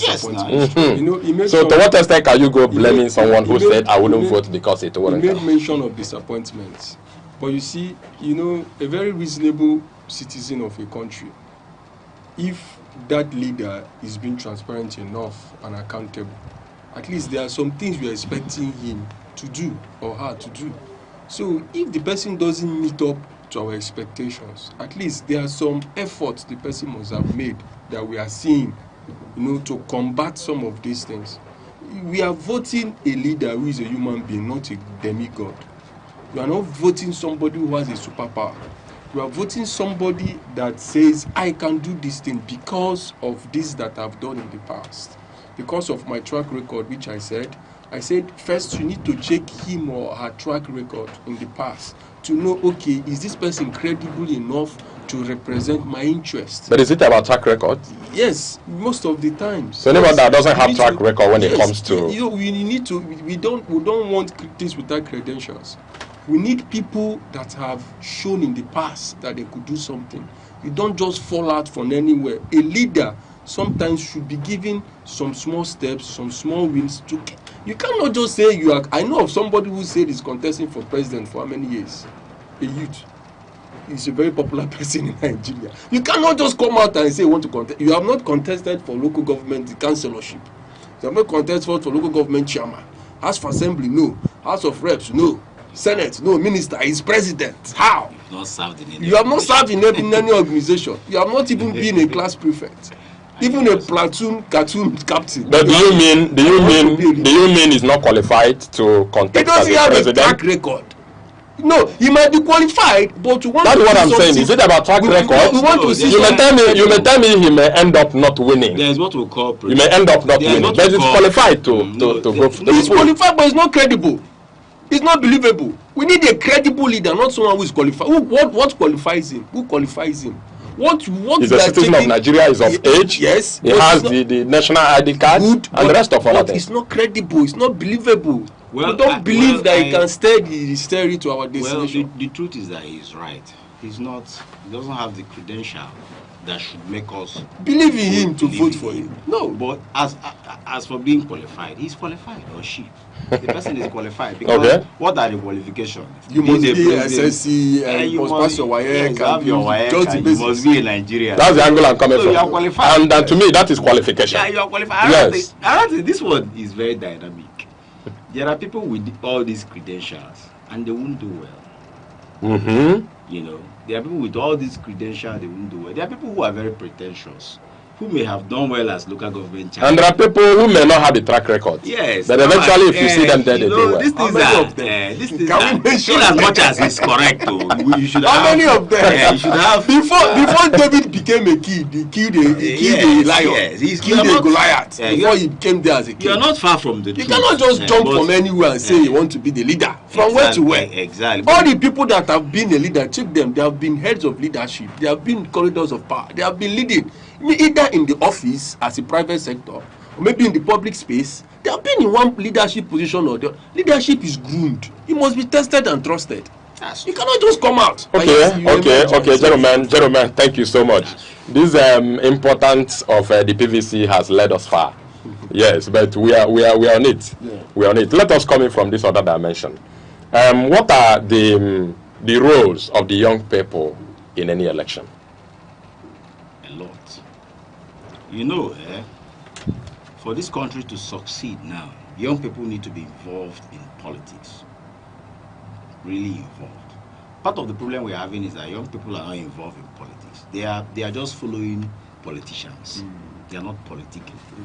That's the problem we have in Nigeria. What do you mean by that, Tuche? Yes, following politicians means you're just following them. They give you money, you use it to take care of yourself. You see it as an avenue to earn money, not necessarily politicking. Okay, when we politic, what do we do? What is even politics? When we politic, we try to play out our interests and the interests of people around us. That is politicking. Ability to have something in mind and say, this is what I want to achieve. You're able to convince others to queue up. Okay. I don't know if you understand. The problem now, youths are not politicking. Yes. Youths have joined politics as a job, not as politicians. And how can they come out of that? Because you know, you must first of all satisfy the stomach. But yes. Now I've seen. I know it's a challenge. It's a challenge. Why most of these youths don't politics? Number one, the interest form alone but before the interest on, let us look at it from being an active voter. If a young person, voting is not enough. Okay. By voting, you are not politicking. You have your PVC. You are not involved. You have your PVC first of all. It is a right step in the right direction. No, having your PVC. I think the first thing in the right direction is belonging to a party.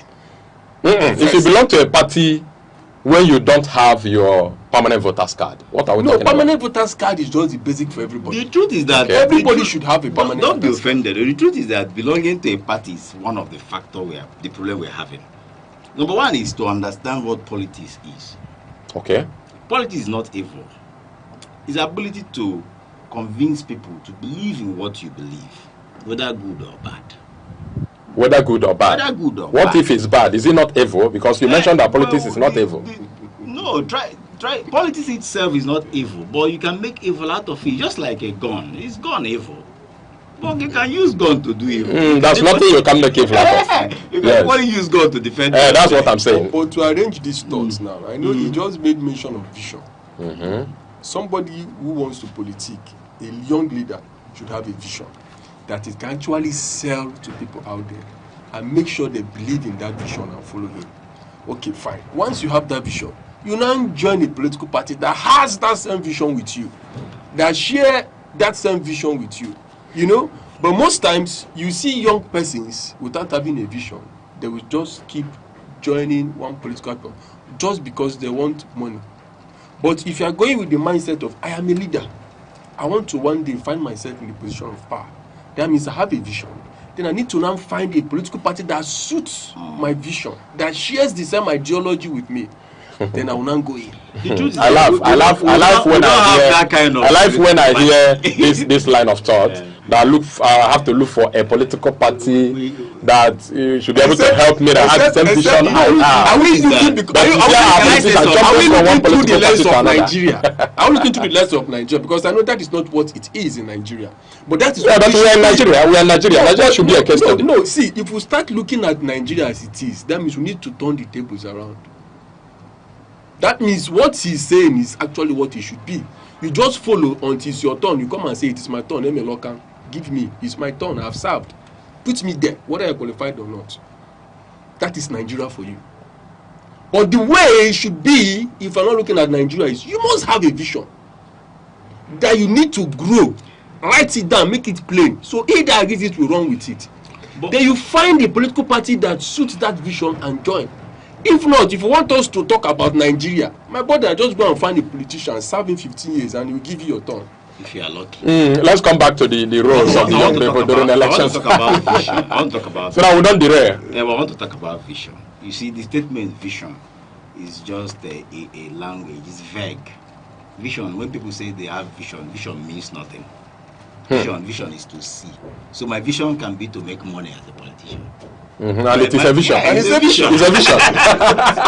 Yes. The problem now you can't write off vision entirely. Yes. So it's still vision. So you can't say every politician has a vision. The vision. Even from what you said, I think the young people that follow the politicians. But the vision we are talking about is the vision that actually can convince a whole lot of people to follow you.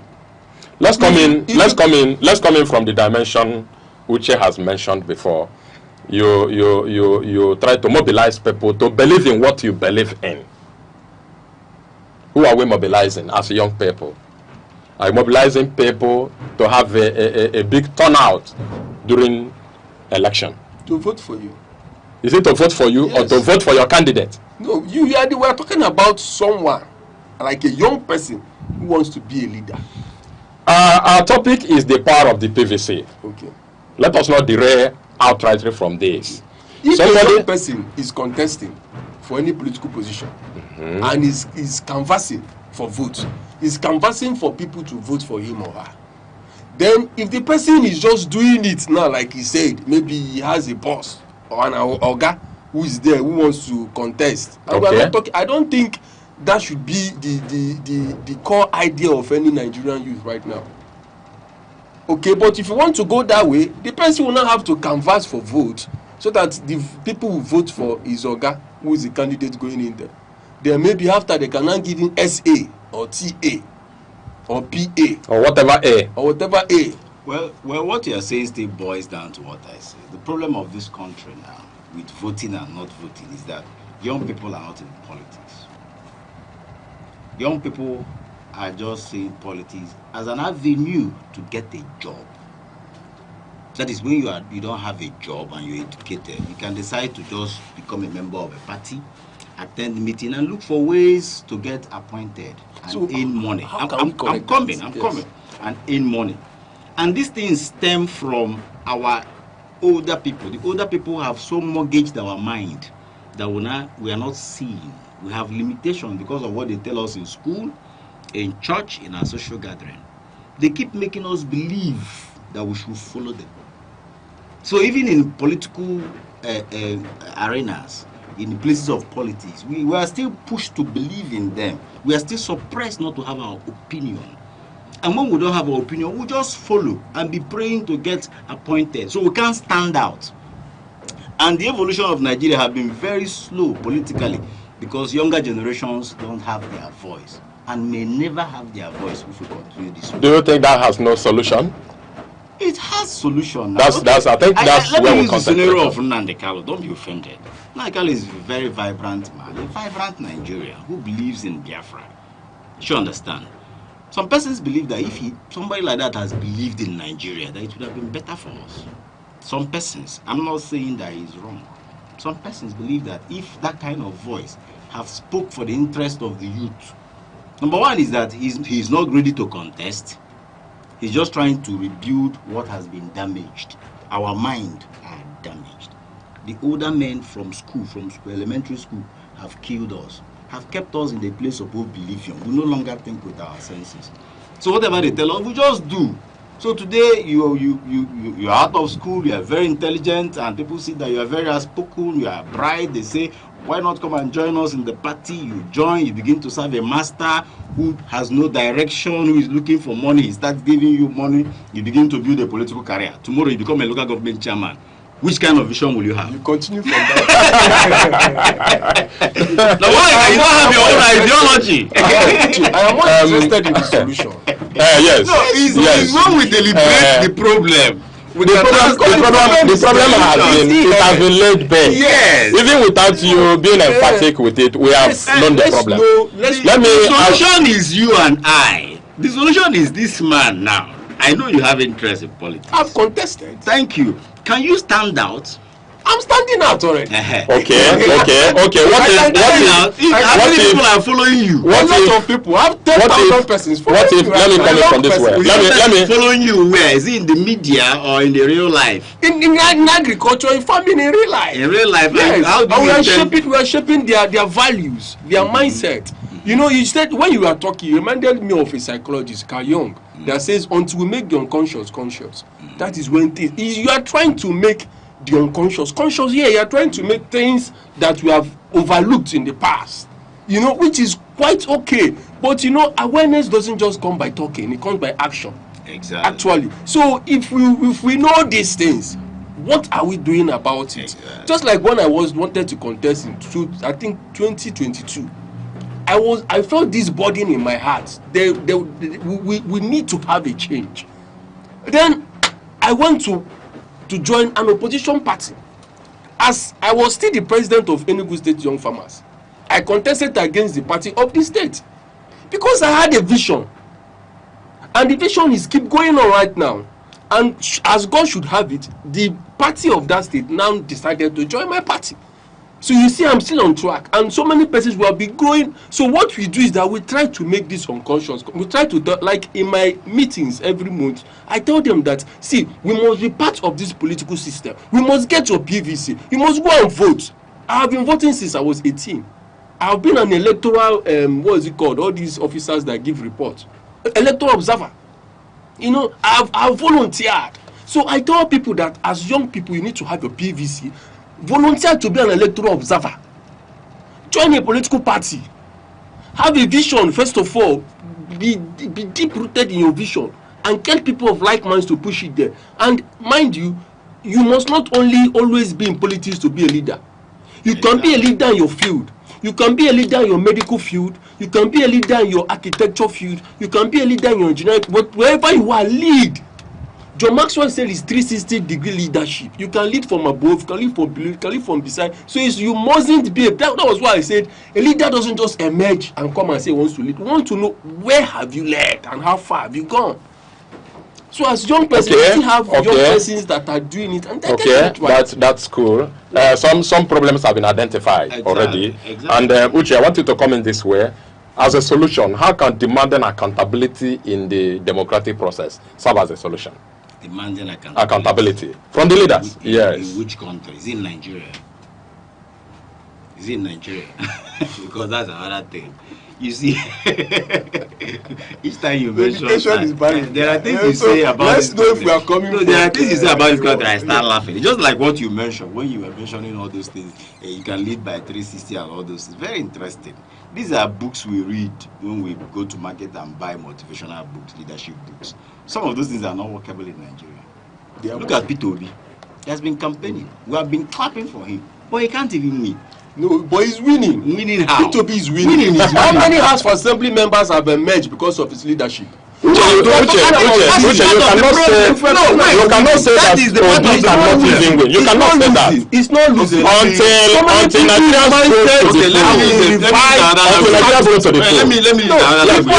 Do you know how many young people that voted during the last election? We have never had such kind of numbers that came out to vote for 2023 election. Victories that for the moment may seem like victory, but it's failure. Those people who won under Obi because of Obi's influence, what did they amount to? I know some of them. I know some of them. Politically, they are nothing. Visionary, they are nothing. They just queued up, which is part of the problem. It's a decay. It's a factor. You see, when we talk about leadership in Nigeria, you know, let us stop. Okay, what about bringing in advanced country into our own in Nigeria? We should write our own books in Nigeria. When they mention Karl Marx, mention this one. I mean, not Karl Marx. When people start mentioning motivational speakers like John Maxon and the rest of them, I start laughing because whatever they are saying is not applicable here. So, like the Obi stuff, Obi is doing well in campaign, but the question is, who are these people queuing under Obi? And when they queue up and get positions, what value do Nigeria derive from? Can we bring it home? I know of someone who is keen on the Obi right now. Princess Ado of Nara. If you hear her speak, you know that this person has a vision. She has contested before. We're not talking and she has a track record. You know, she has led organizations and companies. You know, when you see her lead and talk to, I've worked under her, so I know what I'm talking about. Okay, gentlemen, thank you so much. Uche, you will have more. You will have more to tell us when we come out from this short break. We'll see how much people have been built under the OB you are talking about. So, viewer, thank you so much for being there. Topic for today has been the power of the PVC. Yes, you can see how it's moving. Thank you so much for being there. We want to observe just a short break, and we don't want you to go away. Please don't go away. We shall be right back. Every second, the world changes, markets rise, leaders speak, stories unfold. To keep up, you don't just need news. You need clarity. You need speed. You need perspective. That's why Aneke TV brings you the global pulse. Accurate, reliable, right when it matters most. Aneke TV. Move with the world.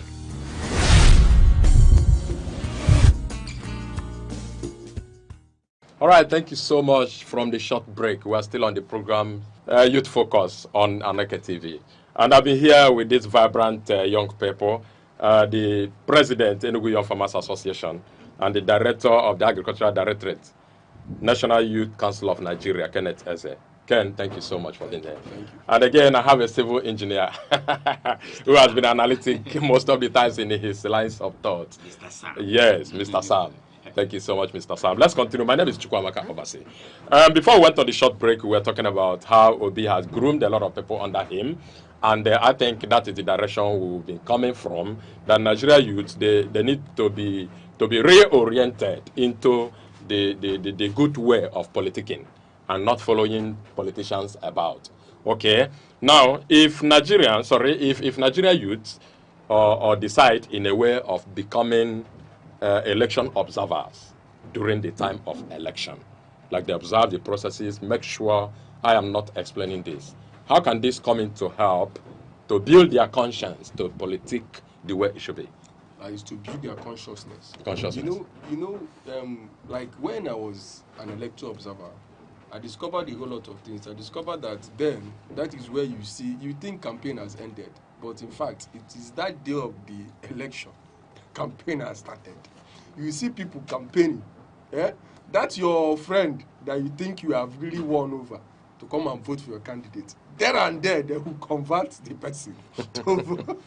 So if you are not there on the election day, thinking that, okay, I have people in my ward that will vote for this person, that day you see nobody will vote for your person.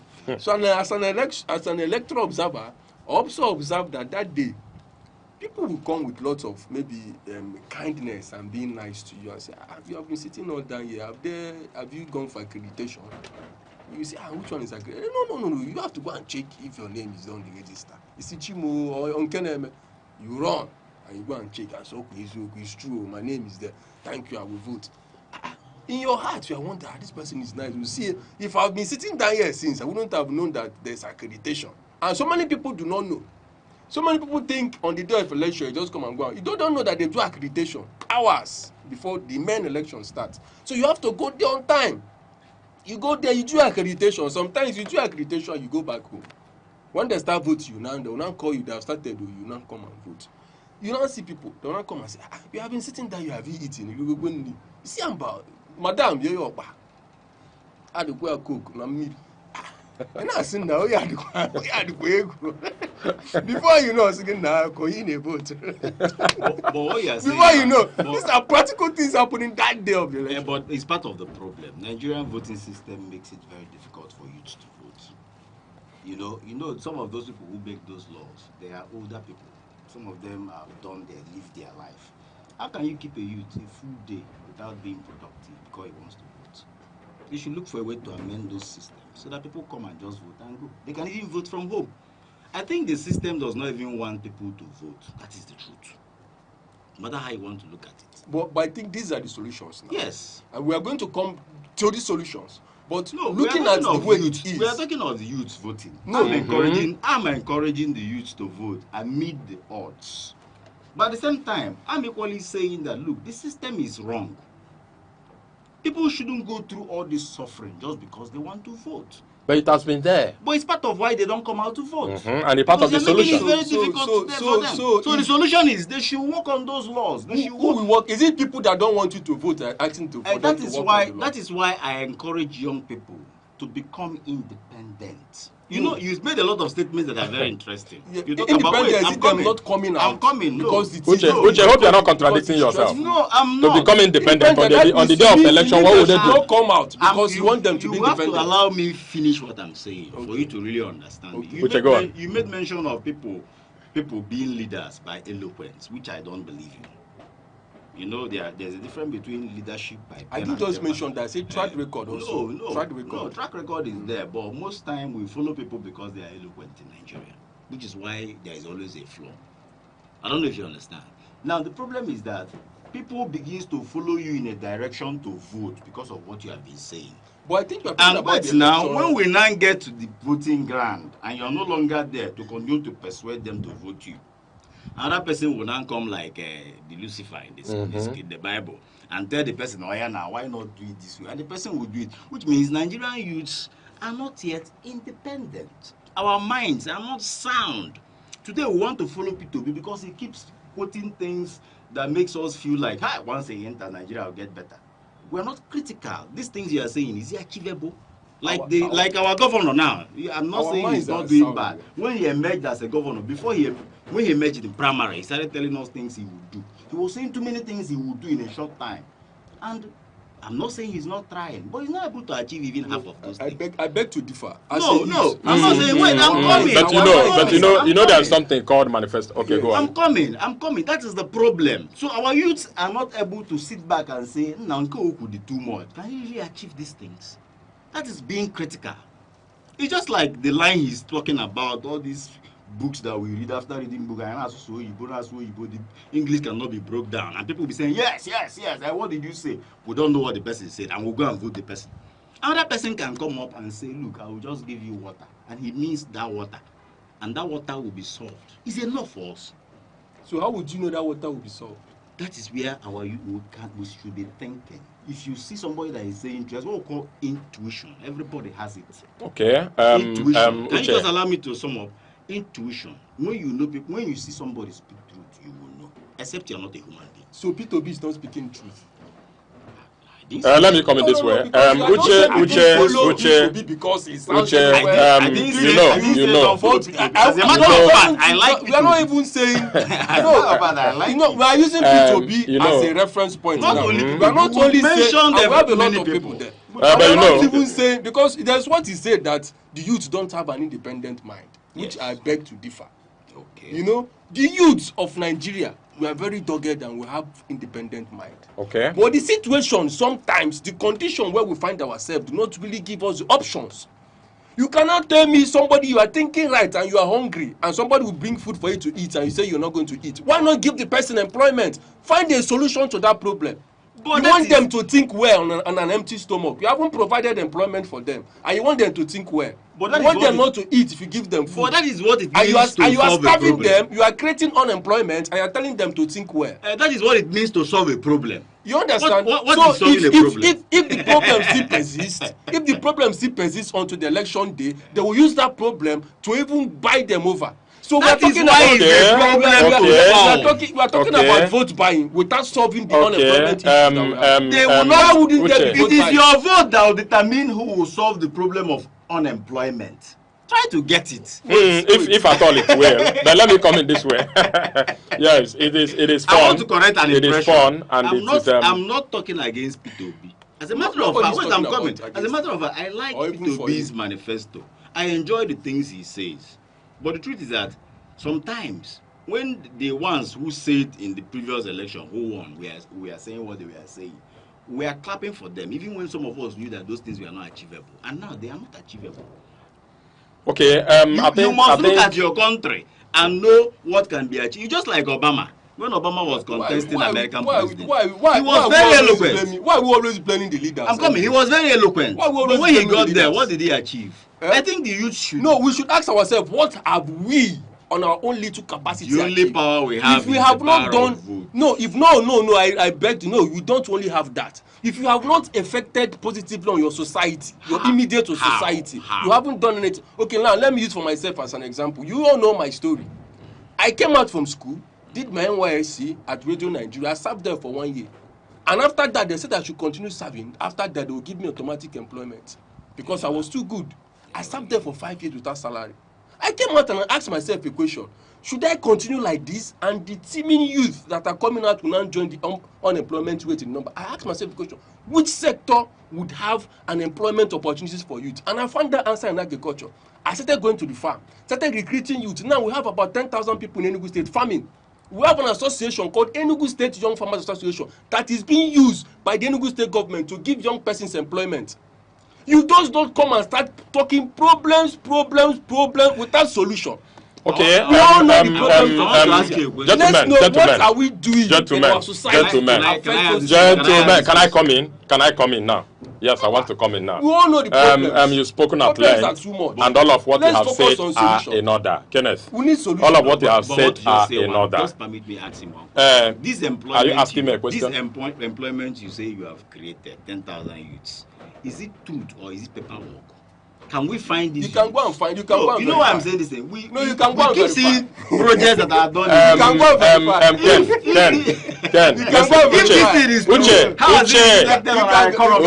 Ken, Uche, listen. You have right to believe or not to believe. You can go and verify. Peterobi will always tell them go and do what?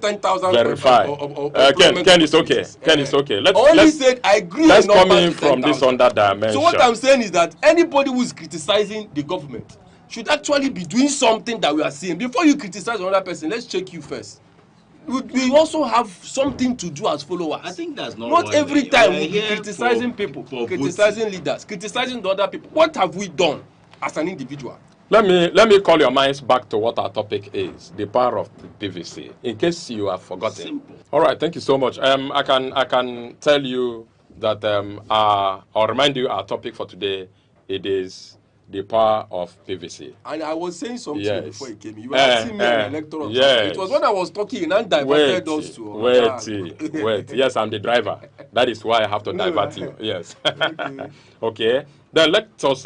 You have, as a matter of fact, itemized a lot of problems that we have there, and some of those problems are what we don't think ownership of a PVC can solve. Now let's come in from this other dimension. How can Nigeria youth engaging in civic education or voter education come to build our consciousness to understanding the best way to politic in the Nigerian nation? Because we want to get things right. That is our target. We want to get things right. Yes. I don't believe in the Nigeria that is dead or that will never work again. Nigeria will work again in all its spheres. But let's face reality. There's what they call policy. It is policy that helps a country to grow in evolution. What is the policy of those in power? It's their policy that will determine whatever evolution we are looking for in any direction, whether in linear, whether in whichever direction, whether forward or backward. It's their policy. So, my brother, it's good we are talking. It's good we are making all these wonderful narratives. And people will listen to us. But in reality, it is policy, and what are these policies? Those in power determines everything. And that is why countries that have succeeded, at the point, they have to do something. Can we hear any solution from you? Well, the only thing I can say, not a solution. My encouragement, I'm making my own contribution. Okay, that's your opinion. Ken, please come in from the angle of engaging in voter education or civic education, as case may be. How can that help Nigeria youth? You know, when we talk about civic education, we talk about your responsibility towards your society. And we're looking at politics and election, for instance. Now, like I said before, that we need to exercise that right that we have as citizens of a country, which is to go and elect a credible candidate that we believe in, that will rule us and bring those policies and those things we have been expecting. So how do we do this? By engaging, by talking, by actually keeping hopes alive, keeping faith alive, telling people that, see, we can have a change. We believe in country. I believe that Nigeria is growing. I believe that we have hope. I believe there is somebody who is rekindling the hopes of so many. I believe that thousands of youth have revived their consciousness politically. We know how some revolutions, and he said he's not opting for that revolution as a solution. So now he said he doesn't have a solution. So what he's now saying is that we should keep hope alive, which is the same thing I'm saying. And we should keep hope alive because there is someone who is doing it. And if that person is doing it, we too can do it. Thank you. Okay, thank you so much. Uche, if Nigeria still has a structure, no matter how shaky it is still Nigeria that is we all have hope in. Let me tell you, or let me ask you this question: how do you think the young people running for political positions? Young people running for political positions. Yes. They have been running and they are running. Yes. How do you think that can help us out? Are you politically aware of what is happening now? Young people are not running for political. You don't believe in that? I'm coming. Some young persons are asked to occupy certain positions. Some young people go to bargain with the older ones, with those who are holding power, to give them small opportunities. Now, some of them won in the polls. Won in which pool? You know, we just keep saying this thing. One in which pool? No, in which pool now? We know someone that won. Electoral pools. In which pool now? You know, we keep saying things in this country. People just come out and say, oh, somebody won. Won in which pool? When at the end of the day, the same you who say somebody won will come out and say there was no election. Like for instance, Tinubu won and became our president. The other day, Erofai, who was in Tinubu's camp, am I correct? Erofai, am I correct? The one in prison now. I don't know the one you mean. In detention now. Came out and say that he knows who won. So which means we can't really say who won. So who won? How are you believing? It's just an individual in Nigeria that made this statement. No. Then how are you believing what he said? When Buhari became our president, small time, one politician will open his mouth and say that this one, that he knows the secret, he knows the canker war, he will release the canker. What's the canker war? My brother, we should be praying and be hopeful, because faith maketh not ashamed. The truth is that it is only policy that can make youth relevant in this country. Who makes the policy? Those in the power. So when they say people in power are powerful, they are powerful. I'm encouraging youth to go and vote, but equally have faith in God. The whole thing boils down now to having faith in what you don't know. Just keep having that faith. Just like he equally said it. The truth is that it is policy. I want to ask about policy you're talking about. I'm coming. You see, you as a young man, there is one policy now that if the government should bring on the table, you become a rich man overnight. So with all this your energy you are burning, there's a policy that after you have suffered for 15, 20 years and become rich, they can bring in one policy that can cripple you. So I want to ask. Are you saying policy is good or bad? No, I'm saying that it's just policy. Policy is just everything. And you're asking for policy for the Nigerian youth to have a say. That will make Nigerian youth to have a say. It's not enough to say go and vote. So okay, you can come in. The people that will form a good policy for Nigerian youth to have a say, who are those people? What do you, because I don't just think that policies are just the only thing that can make you to have a say. Why didn't you win your last election? I won. And you are now what? What's now your position? I won. Is that necessary? You won in which political? What do you actually contest? He just said Tinubu won. against millions of people that are saying he didn't win. Uche, so your own winning could be this is not a combat. What is winning? This is not a combat. So there's something I was talking about policies. When you talk about policies are not just formed from the moon. Policies are formed from values, value system. What are the values do we place on things?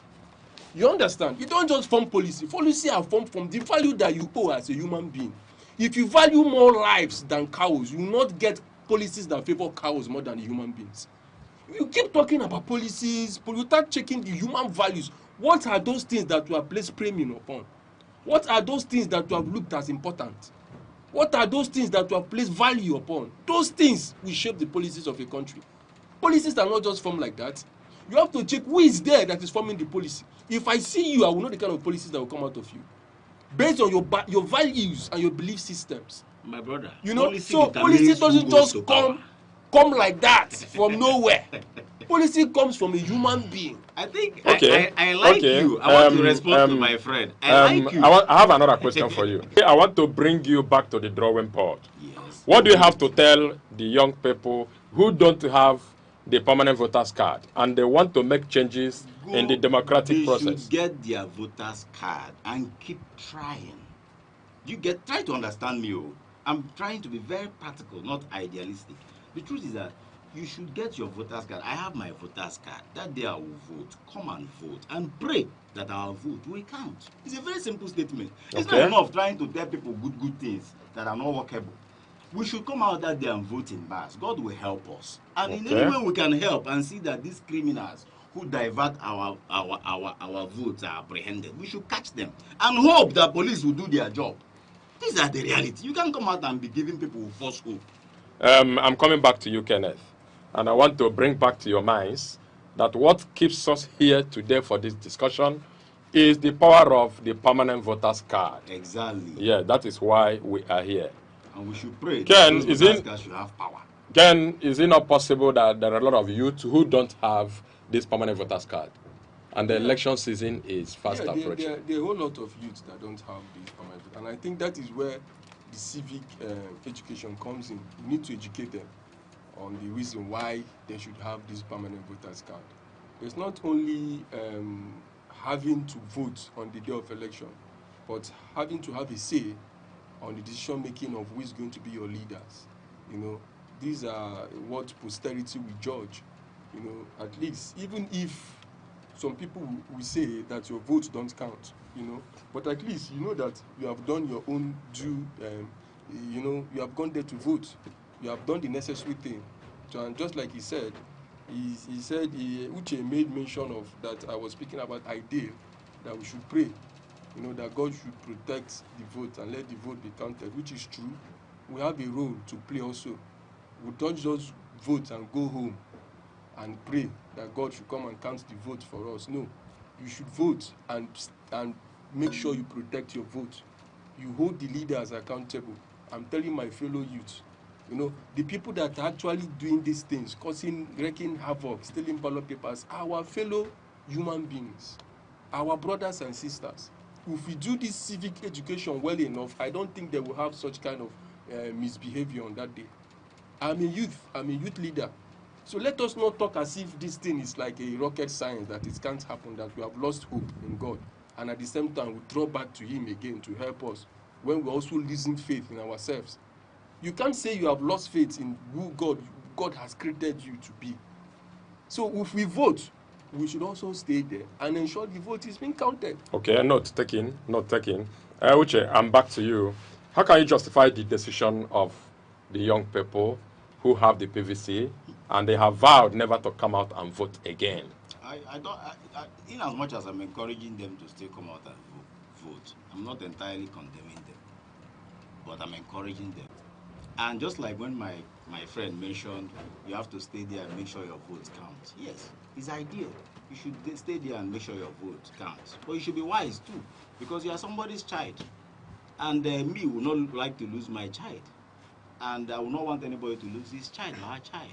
But the main thing is, my statement my advice goes to those who allow themselves to be used by these older people.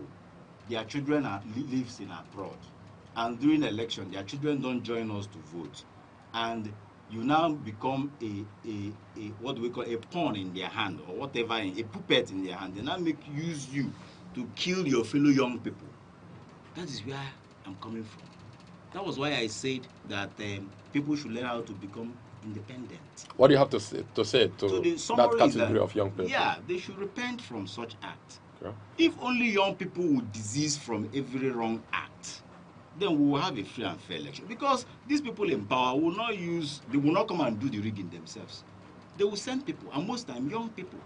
So young people who are involved in rigging election are the people I'm talking to. Those who are, how do I put it, who are afraid of coming to vote are people I'm encouraging. Try and come and vote. Me, I'll come out and vote too. And I'm hopeful and praying that my vote will count. And I pray our votes will count. Okay. Thank you so much, Mr. Samuel Uchendo, the civil engineer. Thank you so much for coming. And thank you so much, the president, Enugu State Young Farmers Association, and the director of that, the Cultural Directorate, National Youth Council of Nigeria, Enugu State Chapter, Kenneth Eze. Thank you so much for coming. And our viewer, thank you also for being there. I hope you enjoyed yourself. Yes, we have been here for the power of the PVC. Hope you have your own PVC. If you don't have one, go now and get one, because that is your power. My name is Chukwamaka Obasi. Do have a wonderful day ahead of you. In every generation, there exists a defining force. A force shaped by curiosity, driven by ambition, fueled by possibility. Where ideas evolve into innovation, skills transform into enterprise, and vision becomes impact. Because empowerment is more than progress. It is transformation. The voices shaping tomorrow. The idea redefining possibilities. The generation building the future.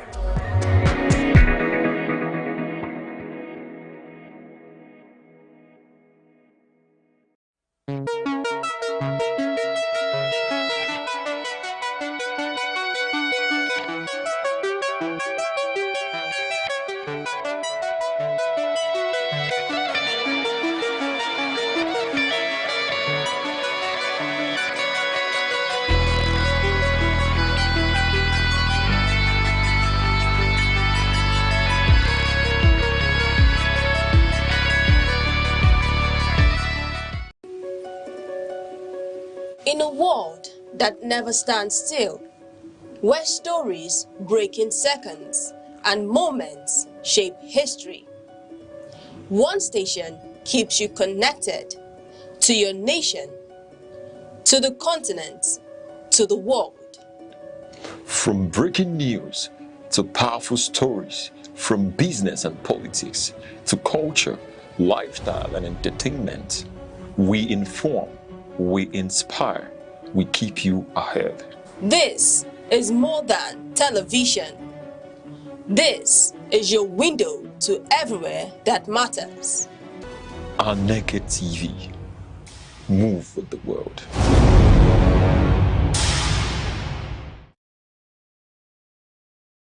Ohaneze Ndibu worldwide joyfully joins millions of admirers, sons and daughters of our Libu, friends of our nature kingdom and well-wishers across the globe in celebrating the 85th birthday anniversary of His Majesty, Igwe Nnemeka Alfred Ugochukwu Achebe, CFR, MNI, the revered Obi of Onitsha. As Abogidi, the custodian of one of the most respected traditional institutions in Africa, Your Majesty has continued to exemplify wisdom, courage, dignity, integrity, and statesmanship. Your reign has brought immense honor not only to the ancient kingdom of Onitsha, but also to the entire Igbo nation and Nigeria at large. Ohaneze Ndibu worldwide deeply appreciate Your Majesty's unwavering commitment to peace, justice, equity, cultural renaissance, national unity, and the advancement of the Igbo cause. Through your exemplary leadership, intellectual depth, and fatherly guidance, you have remained a shining light, and moral compass for generations. Your Majesty's contributions to nation building, your outstanding service in both the corporate and traditional institutions, and your passionate advocacy for good governance and societal harmony continue to inspire hope and confidence in our people. In a special tribute, the President General of Ohaneze Ndibo Worldwide, Senator Azota Mbata, warmly commended Your Majesty for your consistent support and fatherly encouragement to Ohaneze Ndibo over time. According to him, His Majesty Igwe Nnemeka Achebe remains one of the foremost pillars of the Igbo nation, whose wisdom, patriotism, and unwavering support for Ohaneze Ndibo have continued to strengthen our collective resolve towards the unity, progress, and dignity of Ndibo. We are profoundly grateful for his leadership and invaluable contributions to the Nigerian Federation. As Your Majesty marks this remarkable milestone, Ohaneze Ndibo Worldwide prays that Almighty God grants you more fruitful years in good health, divine wisdom, peace, strength, and enduring grace as you continue to serve humanity and uphold the cherished values of our people. Happy 85th birthday, Abogidi. Long live the Obi of Onitsha. Long live Onitsha Kingdom. Long live Ndibo.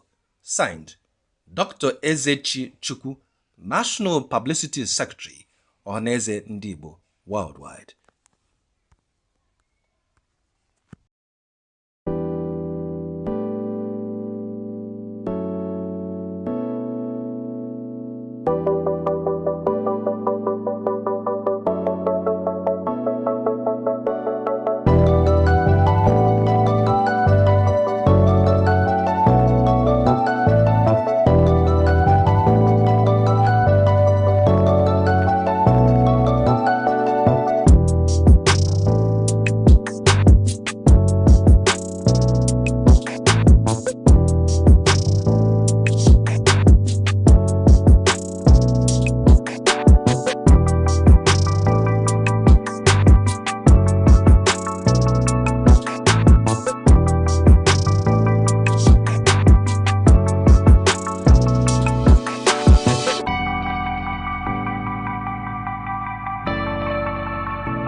In an age of endless information, the true advantage is not access, it is interpretation. Welcome to Aneke TV, where journalism goes beyond headlines, beyond reaction, beyond speculation. Here, stories are investigated, issues are analyzed, voices are challenged, because an informed society is a stronger society. A discerning audience is a powerful audience. We are live, daily broadcasting, relentless clarity. Aneke TV, where knowledge meets broadcast.